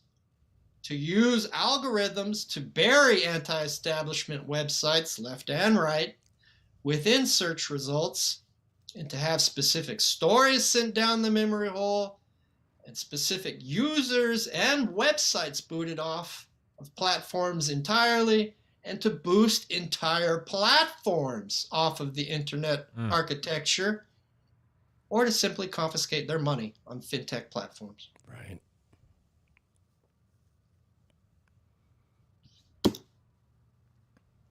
Yeah. It's where Mic it's drop. Yeah. End scene. Sounds like a party. Yeah. That's, I mean, that's really where Sounds like it's, bad guys. that's Sounds really where like it's bad headed. guys. Does. It does And sound I like bad think- guys. Yeah. I think it was Senator Kennedy that brought it up with the Homeland Security Secretary. Yeah. Are you going to be comfortable when that board is put at the disposal of Republicans if they win in 2024, which I think is more likely than not? Yeah. And of course, the secretary didn't have an answer. And because the employees of, let's name big tech, Amazon, Facebook, Apple, Microsoft, Yeah. they all donate at like the 99% level to Team Blue. Yeah. That's right. Yep. So saw for that. now, while the Democrats had control of the presidency, Senate, and the House, and could have actually fucking done something, It's a replay of Obama's first 2 years. Yeah. That's right. when he had everything, I'll a do public it, I mandate, promise. and all the sail in his No. winds, which he could have started off by taking the bankers behind the woodshed and Yep. putting Nope. several of them in jail. Yeah, was a great while we had performance. all of this, we could have done something, but they don't want to do anything, and I'll get to why not a little later Oh, too. good. Yeah. Good. Yeah, but for now, this is being run by corporatist Democrats. Mm-hmm. But Musk might represent a toehold of the right getting in on the game, and I think it won't take very long at all before the right has a firm enough and equal enough footing with big tech to enforce their own narratives when they are in power. I want to ask you a question for, again, this is the audience voice that comes into my head and says, what about this? I feel like we use the term neoconservative on neoconservatives, but they wouldn't necessarily call themselves that. And I think they would. you think proudly. so? Yeah. Because I think, so that was the thing. The neoconservatives were like, it was the new religious right. And I'm wondering about, I don't know if I have the same sense then that neoliberals think of themselves as neoliberals. Like, I don't know if a lot of liberals know the difference, what neoliberal ideology is. They think that they're Roosevelt public works liberals. Right. But they're following neoliberals, and I don't know if they know that they're following neoliberals. A lot of the left base that I know, I don't know if they understand that they're following a neoliberal agenda. Yeah, I think neoliberal and neoconservative sound like they name pretty specific, obvious things. But I would argue that the neoliberals are nonpartisan. They're both democratic. They're bipartisan. And that neoconservatives are not conservative at all in the way that many previous traditional conservatives believed in limited government. I call them Jacobins. They're French revolutionaries that want to bring the full power of the state to do what they want, which is Endless war. endless war. Intervention. And Manifest destiny. Yeah, that isn't conservative. Yeah, and the neoconservatives, they all started out as Trotskyites in college, became Democrats, especially Scoop Jackson Democrats in the early 70s. He was a pro-war Democrat. And then they became conservatives. And now through the Lincoln Project and being icons of the anti-Trump resistance and other means, the neoconservatives have wormed their way into the Democratic Party. And neoliberalism, even though it has liberal in the name, so one might reasonably enough assume it has a Democrat Party orientation, that is the name of what they have been doing since, I would say, 1971 is the pivotal year when America goes off the gold standard, but certainly since Thatcher in England and Reagan in the United States, where they want to privatize the commons, they want to socialize the costs and privatize the benefits of business, and capital flight, tax havens. To encourage productive capacity flight, to ensure that the industrial base gets hollowed out, because they want to maximize profits by sending the productive capacity abroad, lowering labor costs, and creating just-in-time supply chains that are globe-spanning and enhance their profits, but prove that they are incredibly unresilient during the pandemic. And as we recuperate from the pandemic, they'll prove themselves to be as unresilient in the future. That's right. So neoliberalism is actually a bipartisan economic ideology that most people would point to David Harvey as the best describer of it. And neoconservative, we've charted their progression into the Democratic Party, but I would note very strongly that there are people with neoconservative tendencies in the Democratic Party, and have been since the Clinton administration, that did not call themselves neoconservatives. If you look at Paul Wolfowitz's 1992 Defense Planning Guidance, Clinton's 1997 Quadrennial Defense Review, which was authored by Michelle Flournoy, who then went into the Obama administration and out of government, was a lobbying business partner with Anthony Blinken. Right. And the third national security document to look at is the legendary Project for a New American Centuries, Rebuilding America's Defenses in 2000. Right. And all three of those, under Republican administrations or Democratic ones, all prioritize America's unrivaled global supremacy, that there can never be the emergence of any regional power, or certainly not a global peer power, that America will reserve the right for preemptive unilateral wars of aggression in violation of international law, and the ability to fight and win two wars around the world simultaneously. These are bipartisan. Those three documents are a handy way to point to that. And that not only have the neocons, who would, I think, proudly call themselves neocons, not only have they wormed their way back into the Democratic Party in the Biden administration, but a lot of Democratic apparatchiks in the defense world were, for all intents and purposes, neocons without the name. And Michelle Flournoy was almost the defense secretary for Biden. She was on the short list, definitely. And it didn't matter that she was the architect of the Afghanistan quagmire. It didn't matter that she was responsible for Syria and Libya. Because she had a behind-the-scenes role, nothing clicked, nothing stuck to her.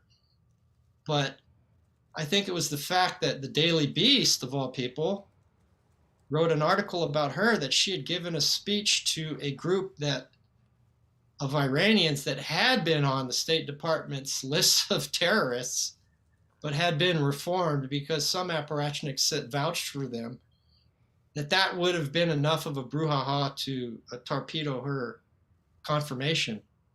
So, yes, neocons are proud to call themselves neocons. Neoliberal is bipartisan. And there are a lot of Democratic apparatchiks that are, for all intents, neocons without the label. Thanks for breaking all that down. We're getting the warning that the Zoom window is going to close again, and I think we're going to start doing a wind-up on the show so we can make a pitch for money. Woo. Okay, I'll dash forward to the stirring close about what we can all do. Yeah, Sweet. let's do in this. 8.5 minutes. Yeah, we have 8.5 Here for minutes it. of that little clock. Okay. The clock is ticking. It's always. Time. Honestly, 8 hours has gone by a lot faster than I thought it would. Right. We would Time be doing holds this no meaning, in the man. living room anyway when Mark was here. It's only and- 7 hours so far. Well, I know, but we're very close. Yes, we're very close. I didn't even jump into anything fun or cool yet. No, I today. know. I feel like this is almost like an intro day. I've Yeah. got some technical difficulties I have to fix. If Yeah, we're going to totally. show videos, I have Yeah. to make sure the sound works, stuff It's like that. it's been fun. It's been Yeah, really it's- good, and I'm excited to see if I can try to And this- monetize. Anyway, and boys. this finale from Boys is Shoo! gonna Yes. rock. It's just wah. Yeah. All right, There we go. We're ready for you. 8 minutes. Glaziev, a Russian economist, envisions a digital currency backed by a gold-based ruble, petro-yuan, and the sovereign currencies of partnering countries in tangible commodities like gold and wheat, which would make it a highly stable and perfectly convertible.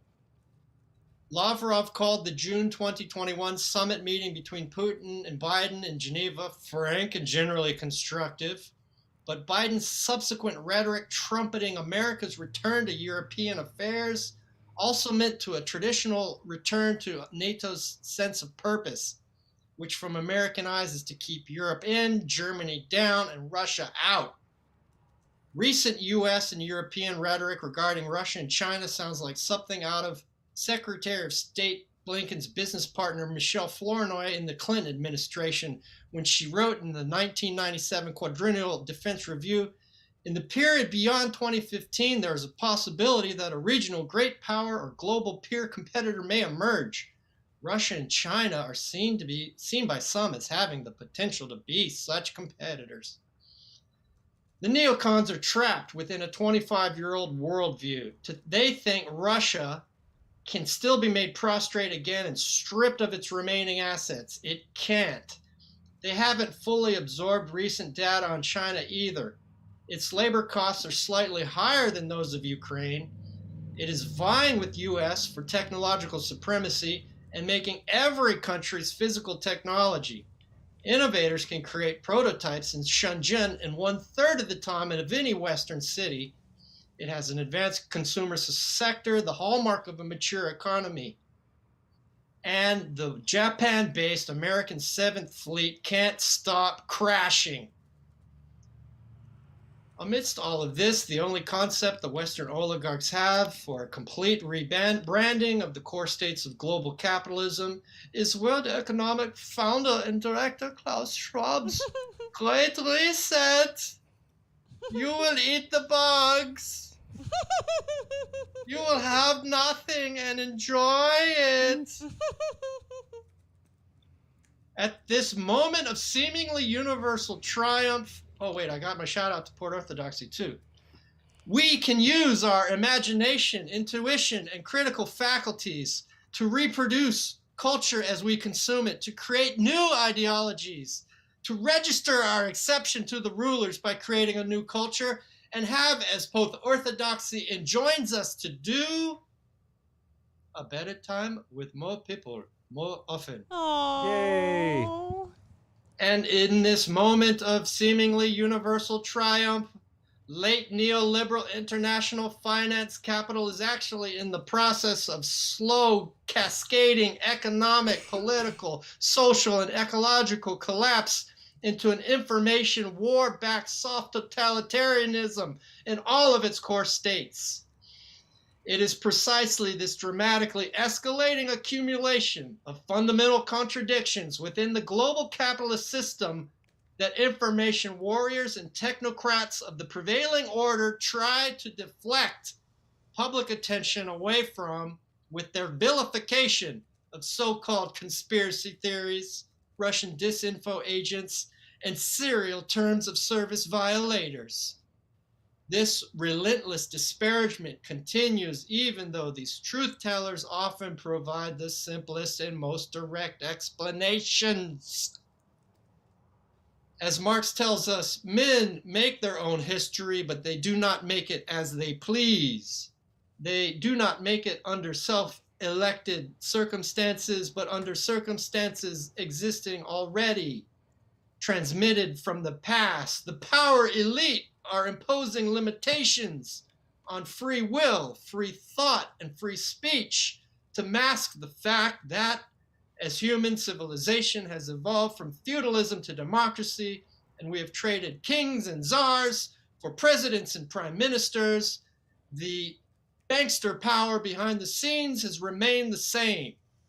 The regime of capital accumulation survives by feeding off of the body while stupefying the mind with the myth of individual agency and doing everything in the regime's power to ensure that this agency cannot be used in any meaningful way. In such an environment, ridiculing, marginalizing, and suppressing non-approved narratives becomes the primary means of cordoning off the fact that the masses are being lied to every day of their lives by the political class, big media, and the bloviating punditocracies. Hydrocarbon-based consumer civilization is psychopathic and terminal. The provisional government of politicians lying and dissembling in the service of a money power collectively form a large secular oligarchy of competing camps working in tacit collusion and occasional competition. They hire the politicians and establish the boundaries of the politicians' agenda. They are the great financial dynasties, Fortune 500 companies and their lobbyists, the media simulacrosphere, the civil and military services, the large research universities, law firms, and big charitable foundations.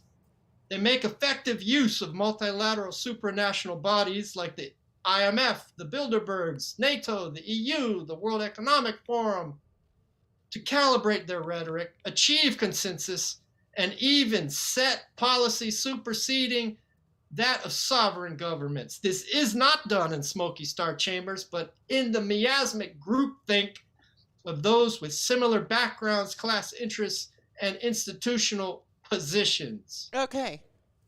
Minute and a half, go.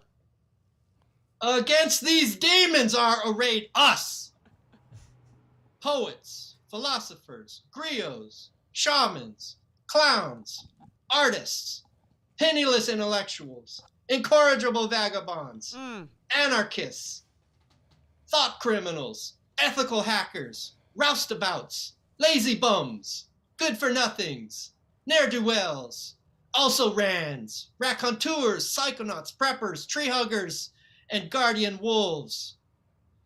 As the Dean of American Conspiranoia says, like it or not, the people of the fringe are in an apocalyptic struggle against the elite techniques of control, which will be perfected to the level where dissent can be abolished, or heretics will mutate to some level of consciousness where they can do holy and miraculous works to resurrect the old dream of freedom for all. Oh my God, you made it in time. Thank you, boys. Great work. I mean, great I can't wait to read the whole article. Great work.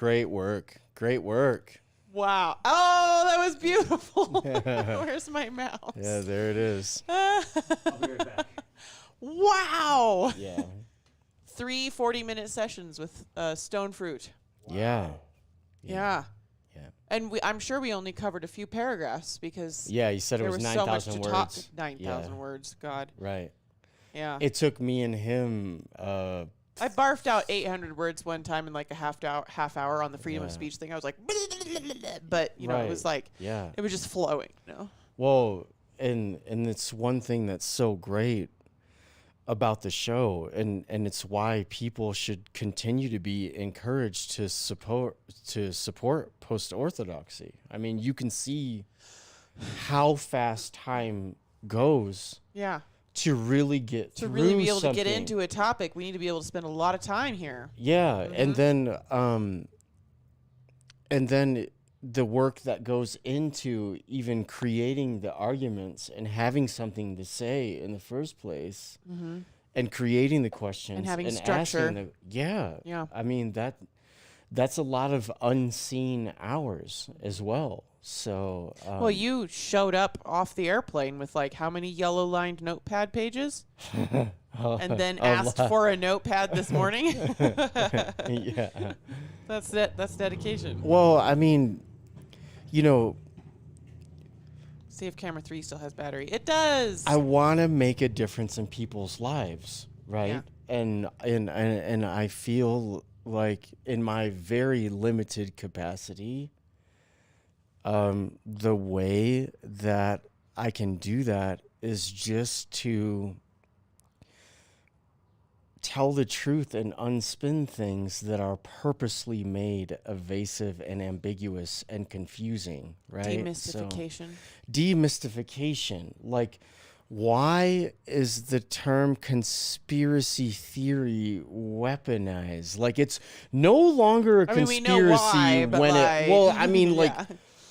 Why is that weaponized when, you know, because it's not about our good. Yeah, history isn't a conspiracy. Yeah. Accounting isn't a conspiracy. Like, wondering who's paying who. Paying attention to math and what people do. Right. That's not conspiratorial. That's just like awareness. Yeah. So. Well, and wondering where conspiracies are happening is not suspicious or unintelligent behavior. Yeah. That's the problem. They've turned even the word conspiracy into a derogatory term. Oh, conspiracy. I'm like, yes, that's a thing that happens in the world. Yeah. People conspire about stuff. Well, and I'm just like on a personal level, what's wrong with being insatiably curious and continuing to learn and grow? Mm-hmm. That's how the elephant got his trunk. Did you know that? Why? Insatiable curiosity. It's a poem. The how the elephant got his trunk. I think it's teach me. I'm like not Robert aware. Louis Stevenson or something. So he's constantly like sniffing around, all looking. All the elephants had short trunks forever, right? And then one day, this baby elephant who had insatiable curiosity, which was his insatiable curiosity, but he said it weirdly because he had a short trunk. Oh, sure, yeah. So he was. That's cute. They always told him like, "Don't be so curious. Don't be so curious. Your nose is gonna grow." And then he like went and like was like being curious about the alligator, and the alligator was like, "Oh, I can tell you why, the great gray greasy green Limpopo River is so greasy and green." Yeah. And he was like, "Really?" And he's like, "Come a little closer." Yeah. Like, really? And the satiable curiosity baby gets so close, the alligator grabs his nose and starts stretching it. And, to try to eat him. But all his friends show up, all his giraffe friend and his snake friend and his hippo friend. They all show up and pull him out of there, drag the baby elephant away. And from that time forward, all the elephants after that had the long trunks. Okay. So it's the insatiable curiosity. You got to be careful. And the trunks were very useful, but it was a traumatic experience to get it. Yeah. Post-Orthodoxy. Yeah. Are you familiar with this CIA document that... I don't know if you know this. When she says we know where it came from, I didn't know if you knew the actual story. So the CIA weaponized conspiracy. The CIA, that is a document where the CIA basically said, anytime you hear anybody use the word conspiracy, we're going to weaponize that against them and make them look like nuts. Right. Because of all the conspiracy theories that were coming out about John F. Kennedy. Oh, so they're like, we need to squash the conspiracy theories. Yeah. So we will portray anybody that uses that term as a nut job. Right. And that's a CIA. So it was actually a CIA conspiracy. Yeah. In documented form. Yeah. To weaponize the word conspiracy. Yeah. Well, and that gets repeated over and over and over again, right? We were talking about that at the beginning of the show before conspiracy stuff, like because COVID, suddenly anybody who wanted to say, what's going on with COVID? Conspiracy nut. Right. Like, it got weaponized, and we were talking, we're like, this is an old weapon. Right. They pulled out from the 1960s. This is like pulling out like a fucking muzzle loader or something and entering into the war, and it worked. Yeah, well, you'd also get professionally vilified if at the time, like during 9/11, if you brought up, like, why did 2 other buildings drop that didn't get hit by planes? What happened to Building 7? Yeah, and You're a nut job. And one of them had all the information inside of it that contained the .com bubble crash and who got ripped. Like, so, and everybody's just like, whoa, no. Arab's bad. We're going to bomb people. Like, Arab's bad. yeah, yes. like, you're psycho. Like, don't. Like, what the hell? Like, what? Why? You know?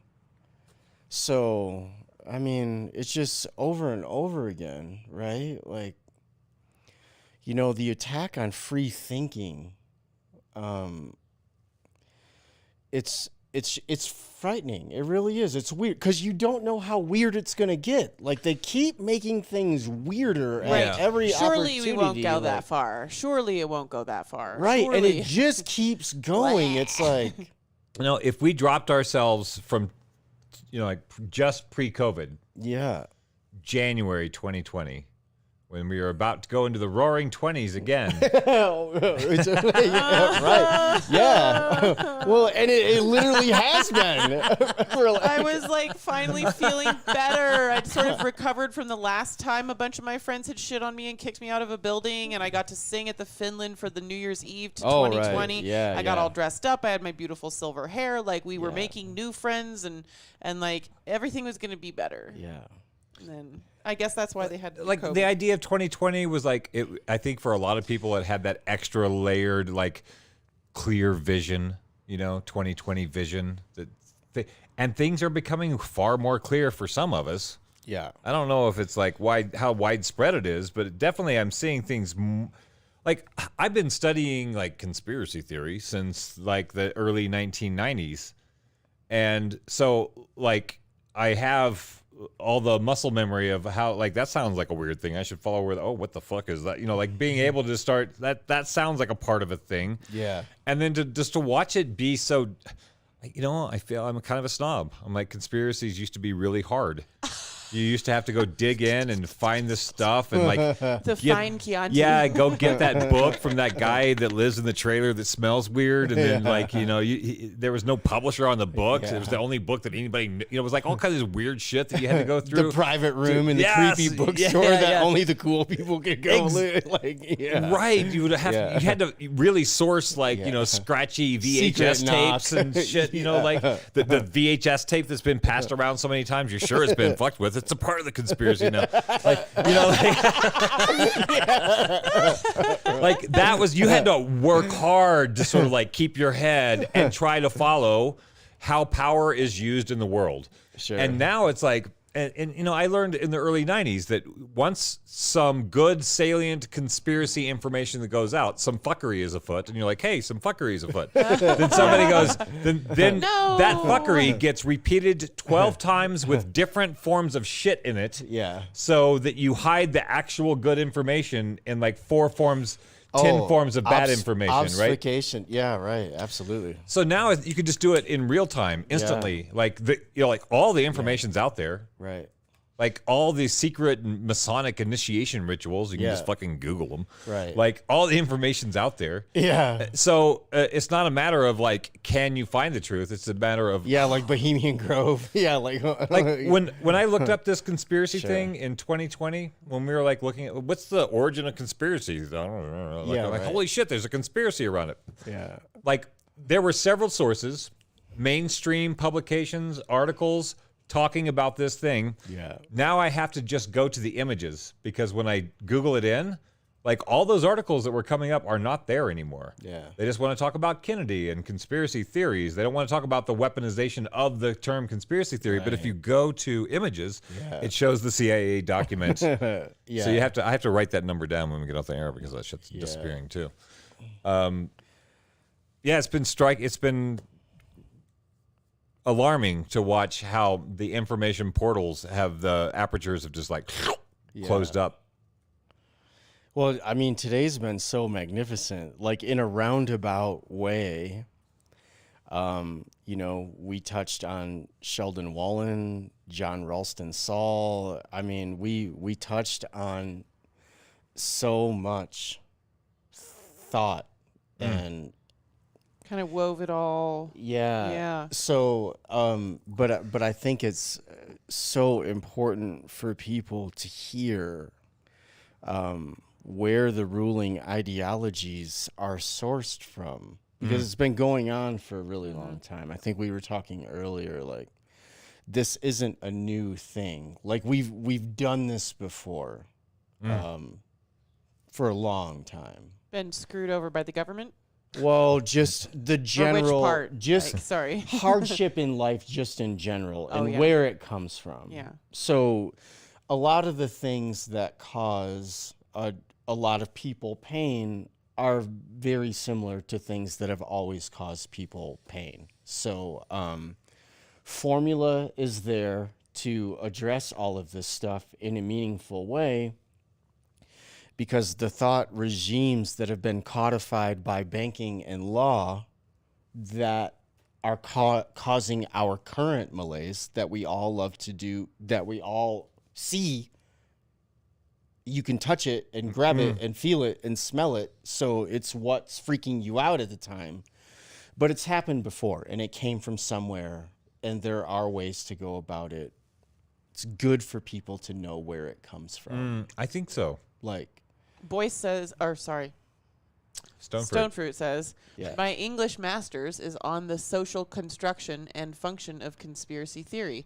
I read all of the popular and academic literature on it up to that point. oh, and it's so great for him to make that point for everybody, so they know, like, it's important to set context and nuance of, like, you know, so when he's getting into this kind of stuff, Right. he's been paying attention to it for a while. He Yeah. feels Yeah. strongly about it. Yeah. Like, this isn't just something he's going on about that, you know, right. Yeah, he said a bit earlier, he mentioned that he saw this phrase on butcher paper at the University of Honolulu campus the year after 9/11. The Bush and bin Laden families made millions together through the Carlyle Group. Right. And that was what led him to be like, wait a second, Well- about the whole 9/11 thing. Well, the Taliban was literally invited to Houston to an oil executive's house to have a meeting about what was going to happen. And the bin Ladens were flown out of the family before the event. Yeah, but this Right? meeting was separate and after. Like, they were invited back. Like, this has been going on for a long time. Yeah. Yeah. So yeah, and his point is that it was just written on butcher paper. Somebody had gotten that. That Here's piece of information. Here's a You fucking should know this connection. Go thing. figure that shit out. You know? You should know this Yeah. thing. Yeah, sure. Go know it. Right. Yeah, I couldn't Google my sources. It was literally like in dusty books and bad VHSs. Well, I mean, and look that how guy, look how that guy fast over the there. scrubbing's going on. Yeah. So I feel good. I feel like I have, like, having been I could call myself a conspiracy analyst now, after Sure. having been a conspiracy theorist, Right. because I can't keep up with all the conspiracies now. Yeah. It's almost like the little blips that become a tone at one point. The blips, beep, beep, beep, beep, and then it's just a flat line. It's just a flat line of conspiracy. Of just like noise. I think that's one of the tactics, right? I think so. Just to constantly just freak everyone out all the time. Perceptual destabilization. Yeah, right. That's right. So you just have to at some point shut off to it, right? If you care, you have to pay attention. If you Yeah. don't pay attention, you don't care. Right. And yeah, that's the trap that I feel like Yeah. I get in with it. You know, like I want to know what's going. I'm an animal that wants to know what's happening in its environment, Sure. and it's full of trickery now. I can't just go smell. Yeah, go, right. Something's going on over there. Yeah, like which it's way's just the like wind blowing? false smells and false lights and false Yeah, I don't know what the hell's going on. Yeah. And yeah, it is. I think a part of a plan to keep people. How do you be when everything's being eaten up around you? Yeah. How do you be there Right. And B, I don't know, is that the trick? Do we all just suddenly have to be at peace and then they stop eating everything around us? Like, I don't know, like what kind of actions can be taken? Right. This is the thing that I want to keep coming back to, especially in this season. It's what we keep coming back to, is that I want to isolate, I want to diagnose the affliction. Yeah. But I also feel like we should spend a lot of time talking about resolutions to those things, Yeah, sure. Workarounds. Right. Because I think there is a very heavily financed image of like, we're too big for you to fight, fuck you. Yeah. Part of that is true, but I think part of it is image. Yeah. It is man behind the curtain shit. Right. And when you find out who's behind the curtain, there's got to be some way to like demystify that for other people. Yeah. Or is it only a few people that get demystified and everybody else is just going to have to suck it? Well, I mean, that's what's going to happen. Yeah. Like, there's been so much hoarding already. There's no way to unspin that. They're not just going to magically spread the money around. No. Like, so they're going to continue to have the resources to freak everyone out all the time so that they can keep doing whatever the hell they want to do. So it's one reason that the show is so important, is just to keep talking and creating a place where people feel like their voice can be heard and that they matter and that they eventually might have an idea at some point that could make life better for everybody else. And then we can all be like, hey, man, thank you. That's cool. Let's do that. I think it's worth exploring those ideas. Yeah, right. We should definitely be allowed to have them. Yeah, it seems like that's what makes me cranky when they're like, no, you can't really do that. Can't explore those ideas. Sorry, shut the fuck up. Right. Yeah. Stop those saying ideas. things. Yeah. Stop saying things. Right. Yeah. You like literally have Obama being like, shut up. Like, it's cool for us. So that means know. it could be cool for you. Maybe that's kind of what we're No. promising. Like, No. I want to talk about that. You know, there's all kinds of stories and all kinds of cultures about how to overcome overwhelming odds. yeah, right. And those stories are there to encourage people to not get overwhelmed. Yeah. And I want to encourage people not to get overwhelmed. I think it's really easy. Like, I feel myself periodically going like, fuck it, run into the woods. Like, fuck it, I'm out. Fuck it, I'm out. Like, it's just like, I wanted to try to be a good human here, but fuck all these fuckers. But like, that's a really cool, beautiful thing you just said. We've created an economy and a culture and an environment that traumatizes people right at birth. So if you have a PTSD response to being traumatized as an individual, it puts you into a survival animal fight or flight mode, like you were just saying. If you're operating at the vibration and level of only looking after your own precarious, sometimes frightening existence, how are you ever going to contribute to a greater good or the whole? So, and the other side of that this is why season 3 has been so much about being trauma informed. Because you're so good at that. Yeah. like we can't just slap people in the face like a woman in the movie in the 1940s and be like, get yourself together. You know, like, we have to have a different approach. We need to be trauma informed and we need to have compassionate education. Yeah. There are actually like blocks when people are suffering or struggling to survive. Yeah. There are massive blocks around being able to do any evolving or change your mind about anything because you need to be safe. You need to know what's going on. You need to be in a safe place where you know what's going on. And when you get to I've been chewing on the hypothesis that you cannot have any evolution. You cannot have any evolution with growth, personal growth, humans, Homo sapiens specifically. I hypothesize you cannot have any growth without vulnerability. Now, unfortunately, we can have intense growth during a vulnerable moment that is negative. Yeah. Where things change in your mind really fast and you can never go into that building again, or you can never pet a dog again, or you can never date a man with a beard again. You know, like whatever happened in that vulnerable moment, something changed really quickly. And that is at its core evolution or mutation or growth or whatever you want to talk about it. But the flip side of that is that if we want people to have the opportunity to have positive growth, intentional growth, they have to be in a place where they can be vulnerable. Yeah. And you can only be vulnerable when you feel safe, which Yeah. is why those traumatic events are so traumatic, because they felt safe in the moment that led them to be vulnerable, to pet the doggy. Daddy said it was okay to pet the doggy, and then the dog bit them.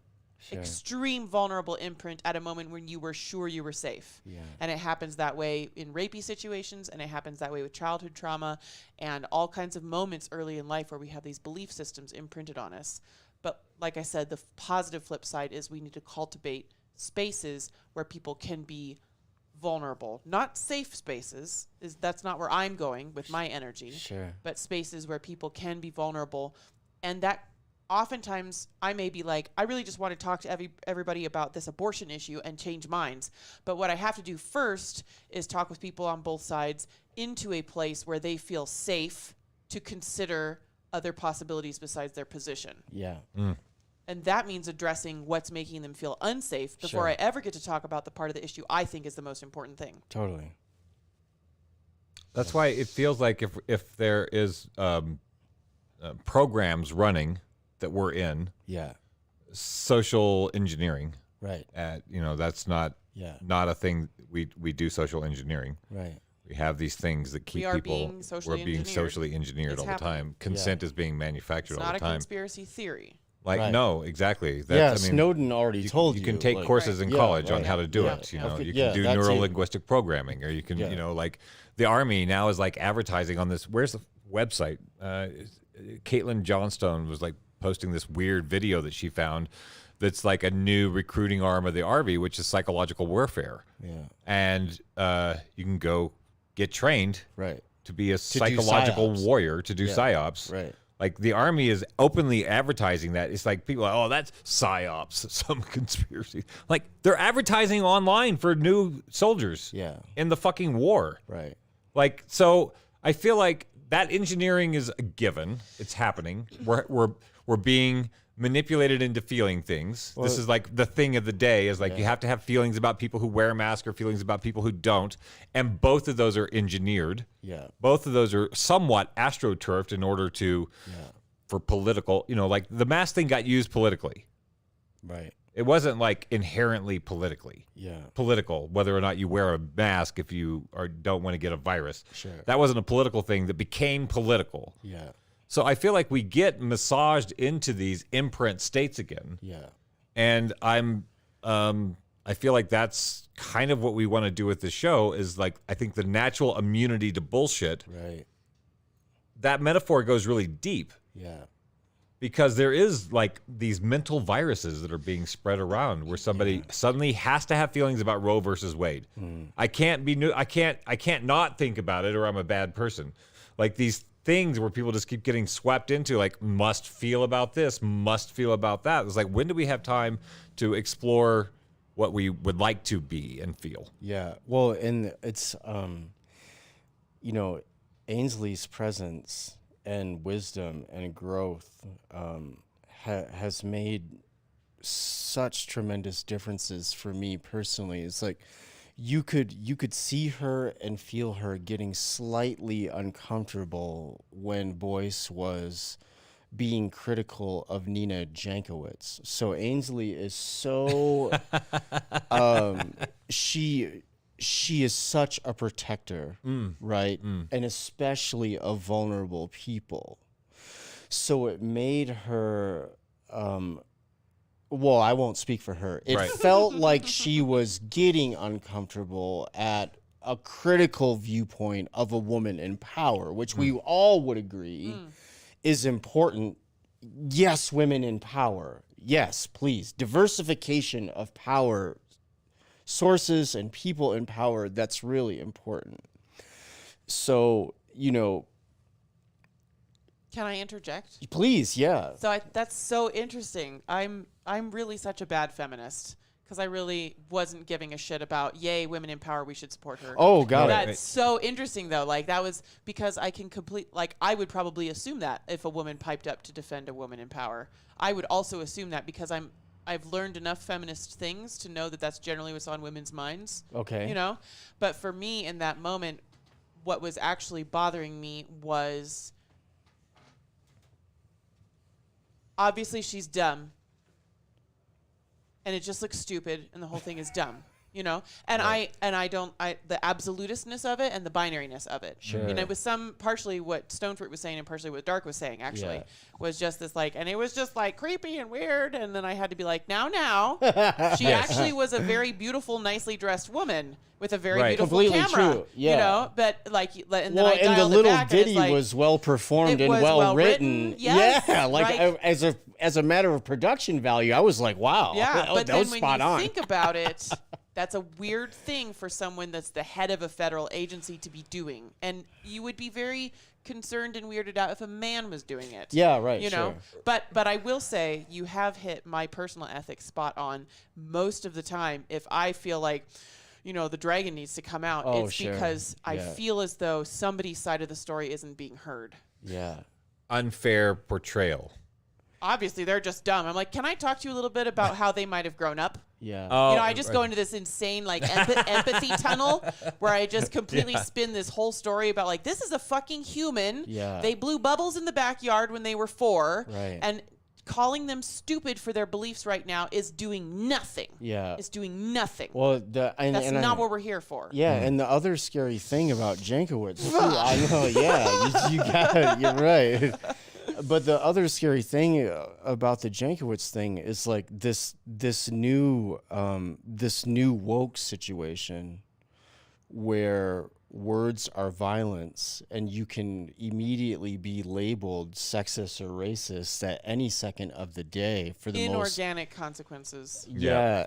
And just for the mildest critique of someone's actual policy, it's like, I don't care if you're a transvestite purple Martian cat, like you're like murdering people everywhere. Like that's the thing that you're doing. It has nothing to do with you having a vagina, not having one. Like I don't care about any of that. So like in this moment, that was a weird thing to do as the head of a federal Yeah. Or it wasn't. If we want to go deeper, if she's been in a career of psyops, it Right. sounds like the perfect way to set herself Oh yes, up as a normie to voter, be as a to normie, be defended yeah. by people who are like, Yeah. well, she just did a nice little song. There's no reason to be treating her so like My kids love Mary Poppins. Right. Yeah. Just- The logic just goes. The logic just puts on a bat suit. And In flies this out the house, window. we vote for Mary Poppins. Oh God. yes, that's the way it goes. So I find myself,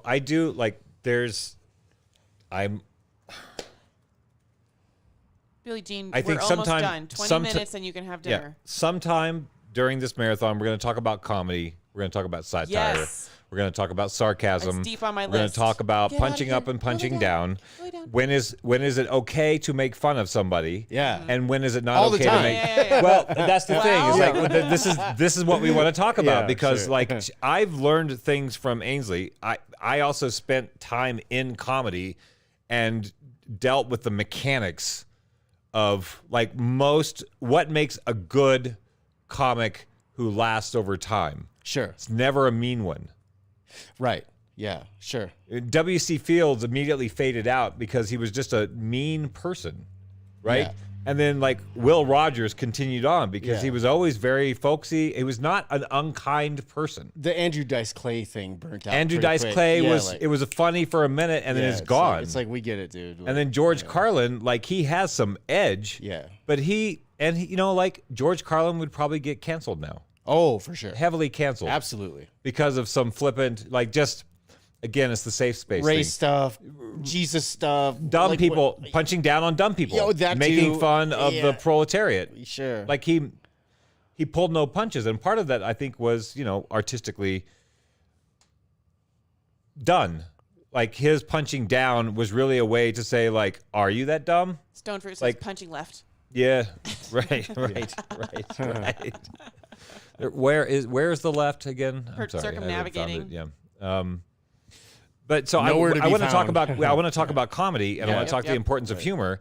That was the note that I sent out to a lot of people today. Is like, you know, the AI does not recognize irony. It doesn't recognize sarcasm. Sure. It doesn't recognize satire. Yeah. So therefore, that is being edited out of our feed. Right. It's being edited out of the human condition to actually have a sense of humor about something anymore. That's crazy. And a robot is doing it, right? not And healthy. No, I don't think it's healthy at all. So we have to talk about comedy because Sure. when Chris Rock got punched, my first thought was comedians are going to start getting punched. Because once that We've line, just made that okay. We just made that okay because we debated Whether or not who was right no. and who was wrong. You Whether don't go or up not and punch words somebody. Are violence is violence. Yeah, right. And to have like, well, there's two sides. There's no two sides to the don't hit story. people. Right. You don't go fucking punch people. Chappelle just got attacked on stage by a That's dude what that I was had saying. a Yes. gun and a knife. That's insane. So immediately, a friend of mine who does stand-up comedy, he posted his self-defense techniques as a stand-up comedian and ways to use a stool. Right. Like use Yeah. the soft to push them back. Like he actually like has techniques Yeah. because he's had to encounter people who are like want to cross that line because they can't separate art from real world stuff. That's wild. And comedy So is sad. huge. Like they say comedy, like laughter is the best medicine, right? Yeah. I really feel like when you laugh, it's like a sneeze or an orgasm if it's a real one. Right. Like you can fake a sneeze and you can fake an And orgasm. then you're like, Yeah. oh. But the real thing is unmistakable, Yeah, right? like, fuck you, finally. And you can like ha ha ha, we agree. But there's the other stuff's like, oh shit, like where you're like, you got impacted with a reality You, like, that you couldn't snort deny. beer up your And so nose. like, yeah, you it's a convulsion that happens. Better get him, Billie Jean. And I feel like what it does is it breaks up tension in the body. We're like, I don't think that's right. And then somebody does something, you're like, you're just, I guess it's okay. You know, like it's a convulsion. Laughter is a physical convulsion that makes you see things differently. It is a psychedelic experience when you're really laughing. Yeah. You can, things that were sacred that you couldn't talk about when you're with three other people, like, holy shit, you can talk about this with me. And then you do it, and then suddenly that thing doesn't live in your mind the same way as the big scary thing because you shared a laugh over it. Yeah. So like as the woke thing and the cancel thing intensifies, humor is getting squished and it's gonna explode in really, really weird ways. Like unhealthy ways. I think afraid. repression always breeds disease. Yeah. Dis-ease. Dis-ease. Right. Yeah. Dis-ease. Repression Yeah, always right. dis-ease For sure. turns into disease. Yeah, that's right. and comedy and laughter is a way to break up those clots where we're locked into perceptions, we're locked into feelings about things. Yeah. And if you can see it in a different way and that thing unlocks and you're like, Jesus, like laughing or being able to, like the self-effacing comedians, I really like Bill Burr. Bill Burr is not afraid. I mean, I like his nihilism. I like everything he does. Yeah. I didn't like him until he performed in like Tennessee just before like Trump became president. That's hilarious. And he's wearing like a Western shirt and shit. Oh God, You know, he's a guy from. But he played that audience. He would say stuff that he knew was going to bait the racist, malignant, or benign. Right. He knew he was going to be people like woo, Yeah. and then he would like say how he would find a way to make it. And isn't where that kind of a dick move? Isn't that kind of a dick move? And teach them something without saying they're dicks, Yeah, right? right. He Yeah. found a way to like, where are the racists? Okay, here they are. Yeah. Where are the, Yeah. and then he massaged them into Yeah. by being outrageous about things. Oh, he's not yeah. And then he would like say something that had a humanistic quality to it. Yes. You know, like he was delivering medicine Yeah. through outrage and through like calling out his own idiocy. People are like, yeah, he's an idiot, but I also am also that idiot. Well, And so laughing at them enables you to laugh at your own idiocy and stop being defensive about it. Right. That shit is magic. Well, and the fun thing about Burr too is right, like because he's so good with his nihilism, right? He's got that whole Boston like we're all fucked anyway. Yeah, like what right. did like we might as well laugh about it. Like The what, voice just why says he's so that. upset? Yes. Yeah, right. Like he's so good at just being like, look, if we're all fucked, crack a beer. Shut up. Don't be a crybaby. Like, come on over here. Let's bust each other's chops for a little while. Right, And right. get into this. Like, it's not going to kill you to come on in. The water's fucking beautiful. There's nothing wrong with laughing sometimes. Like, especially at the ugliest shit. Like, right. I feel like comics are really dangerous to the status quo, and like I feel like when they could be. Well, and there's some that currently are. Dave Chappelle's one of those Chappelle guys that just breaks it. Yeah, I mean, Chappelle's on another level. He's pretty unassailable. Like he crosses the line all over the place, but he does it artistically. Right. Right? And that's the thing. It's not a swipe. It's a calculated move. Everything is always a calculated move with what he does. Sure. Joshua Michael says, I think society is going to wake up and start realizing we're all being manipulated on a mega scale. Well, I hope that How long have you 2020 been was that thinking thing. Yeah, well, I've been kind of thinking that a long time, and I haven't been thinking that very long. I started thinking that in 1992. Like, surely we're I was all like- about to figure out that it's And here's why. Here's why this not is to be disagreeing. no. 'Cause that's a good feeling to maintain. Here's why I think I felt that way, is that I was subjected to the default world reality. Mm-hmm. This is power, this is happy, this is success, this is good, this is bad. Yeah. And then I broke out of that shit, and then I started to see the mechanisms of power and how shit works, and I'm like, oh my God, like, people... The facade is really thin. The man behind the curtain is really there. There's some serious fuckery going on, and it's documented. I'm like, I'm not a genius, and I saw through the curtain and saw the fake reality that we're living in. Yeah. And I'm like, I'm just some dude from Oklahoma. Like, if I got it, it's only a matter of time before it spreads like wildfire. Sure. And I think what I underestimated was the power of my own perceptions, how rare it is to actually break through and then continue to look into it. Yeah. A lot of people go, oh, fuck that shit. That's going to fuck up my relationship. That's going to fuck up my job. That's going to fuck up, like, I'll have to feel differently about like, I don't have time for that shit. Yeah. So I think people see it. Joshua Michael, somebody who's woken up because he's saying we're going to wake up. It's a premise that he's already accepted. Yeah.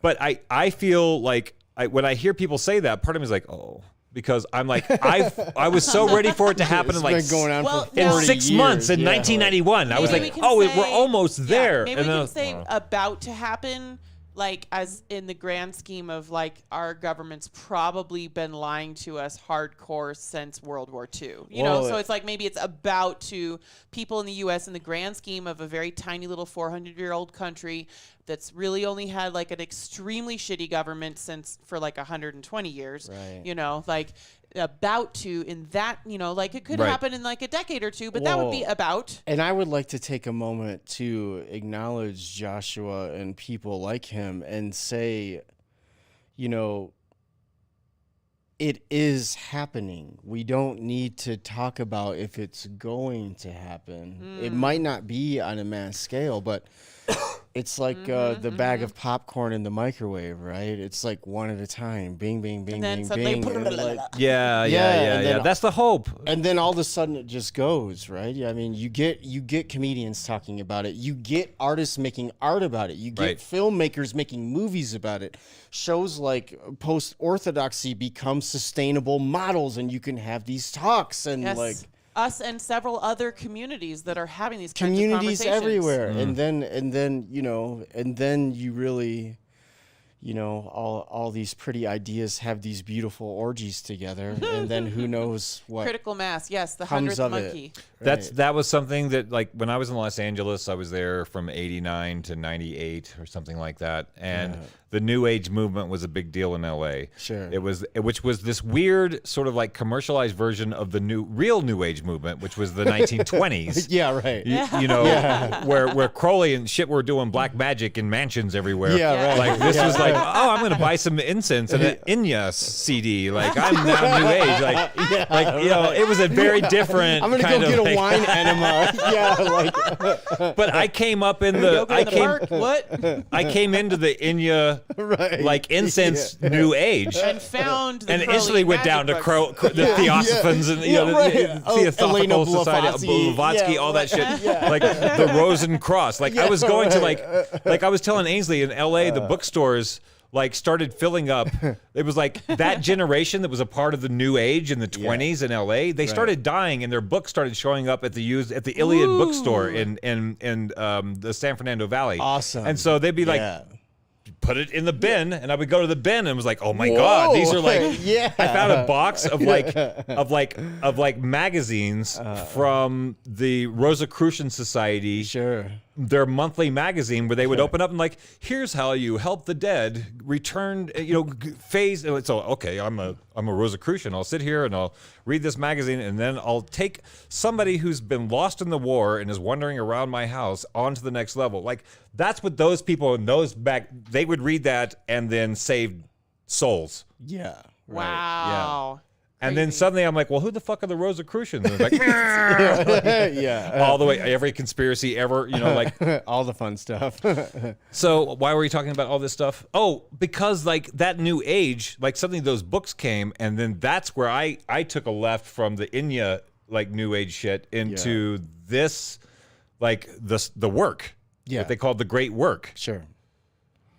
And so I think I did get hip to some stuff, and I really did feel like humans had the potential to recognize the illusions that have been created, but the recognition of that illusion, I didn't realize till later, was going to be apocalyptic. Like, and the apocalypse is going to be in direct relation to your investment in the illusion. Mm-hmm. And people who have been disentangling themselves from consumer culture and from like shitty food and like some of these tropes and like fuck partisan politics, like you start taking those things off a little bit, and then the work is then that stuff starts to happen. Yeah. But I think and then when the illusion falls, only part falls for them. And I think that's the part that we're not at. All this noise that keeps getting louder and louder and louder keeps it's an artificial amplification of an illusion that is so fragile. And I always feel like it's so, I mean, this is maybe what fuels artists, because like that shit's got to come down, but it just keeps going on. Yeah. So maybe it's always coming down and always going on, and there's always a turnover of people who get it and move on, and people who just stay in that story until they die or something, The difference this time is it does get amplified in contemporary times very realistically, just because of how high the stakes are right now. Like, some of these commodity wars could very seriously and quickly turn into a nuclear war. Yeah. That's not been, so It's still not off the table. Yeah, right. I grew up with Duck and Cover. Literally, it was like the 80s redo of the 50s. The 80s was all over like Russia and Reagan and all that shit. We were going to be bombed any minute. Yeah. We lived in a total nuclear annihilation for the 80s, during the time of a recession. Yeah, and this is why American counter-cyclical spending is always on military. Tune in and tomorrow, cops. children, Yeah, where Mark French connects another recession to another horrific political movement. Yeah, if you guys like what's going on here, please go to the postorthodoxy.com page. There is a button. You can give us $5 a month on your credit card and forget about it. $60 a month, no big deal to Know you. that throughout the year, big deal to us. You are helping us create this content Yes. and to create more content and to do more exciting things. This has been a total experiment. We decided to do 8 hours. I've been really hungry for an Holy hour shit. and a half. We did an 8-hour conversation. It was not hard, especially with these couches. It's very different than sitting on those on bar those stools. It's true. My butt hurts. Oh, Yeah, it's well, time to go. all the blood is pooling in it, probably. We got up and walked around, and you didn't. I'm going to go walk to the liquor store. And That'll refresh things a little bit. it's not too far, not too close. Thank you, everybody who tuned in. We're going to do this for a few days in a row and see what happens. Yeah. We're trying something different to see what will happen. Tomorrow, Dark Money himself is going to be in the studio with us. No, really? That's amazing. And on Sunday, we have a return guest, Adrian Youngblood. Oh, yeah, who, good. Just recently put out a documentary about MK Ultra. Ultra, yeah. Funny, though, because the that's Kathy a very O'Brien important story, word. The yeah. Kathy O'Brien story. MK Ultra, the trance the formation of America. Get it? Transformation, but in a bad way. Transformation in a bad way. Anyway. I have the book upstairs. Yeah. You're almost done reading it. Yeah. So we interviewed her. She has also done some really bitchin' documentaries. She's been a part of some bitchin' documentaries about aliens. Disclosure movement. Yes. Heavy on the disclosure Yes. movement. What we know and what we don't know. And the MK Ultra documentary is her baby. You can go to trance.movie if you want to watch it ahead of seeing her on the show to bring questions in for Sunday. But then, tomorrow, our first nailed down guest for tomorrow is Dark Money. And then we'll probably do another segment with Stone Fruit. And hopefully, I would love to have one of our overseas correspondents join us. Yeah, I'm sure we can probably get Mokai in here at some point between Mokai now in and South Monday. Africa, Astrid in Sweden, Igor Zelenov in I did Russia. contact Fabio Vigi. in Cardwell. Cardiff. Yeah, Cardwell's right over there. Cardiff. There is also a Cardwell in is Montana. Did not make up any of its city names. Yeah. Copperopolis. I think they made that one up. Potentially. Yes. That sounds like something that they probably did make up. Yeah. Hey, this audio is working, so I've narrowed it down to really only that app that I need to troubleshoot. All right. But thanks, guys. Oh my God, we fucking did it! We'll see you tomorrow. Thank you for visiting our outpost in the Borderlands.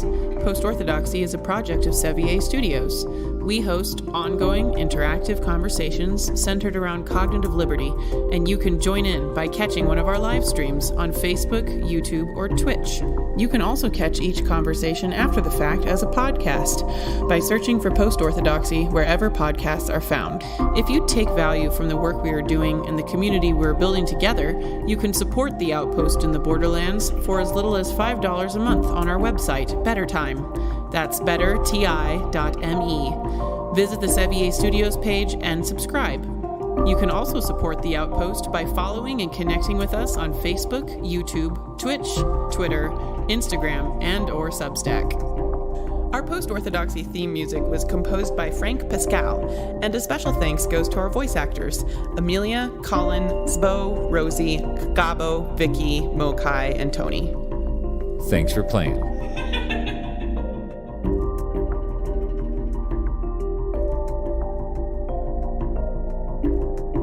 What's outside your reality bubble? I think I dribbled a bit.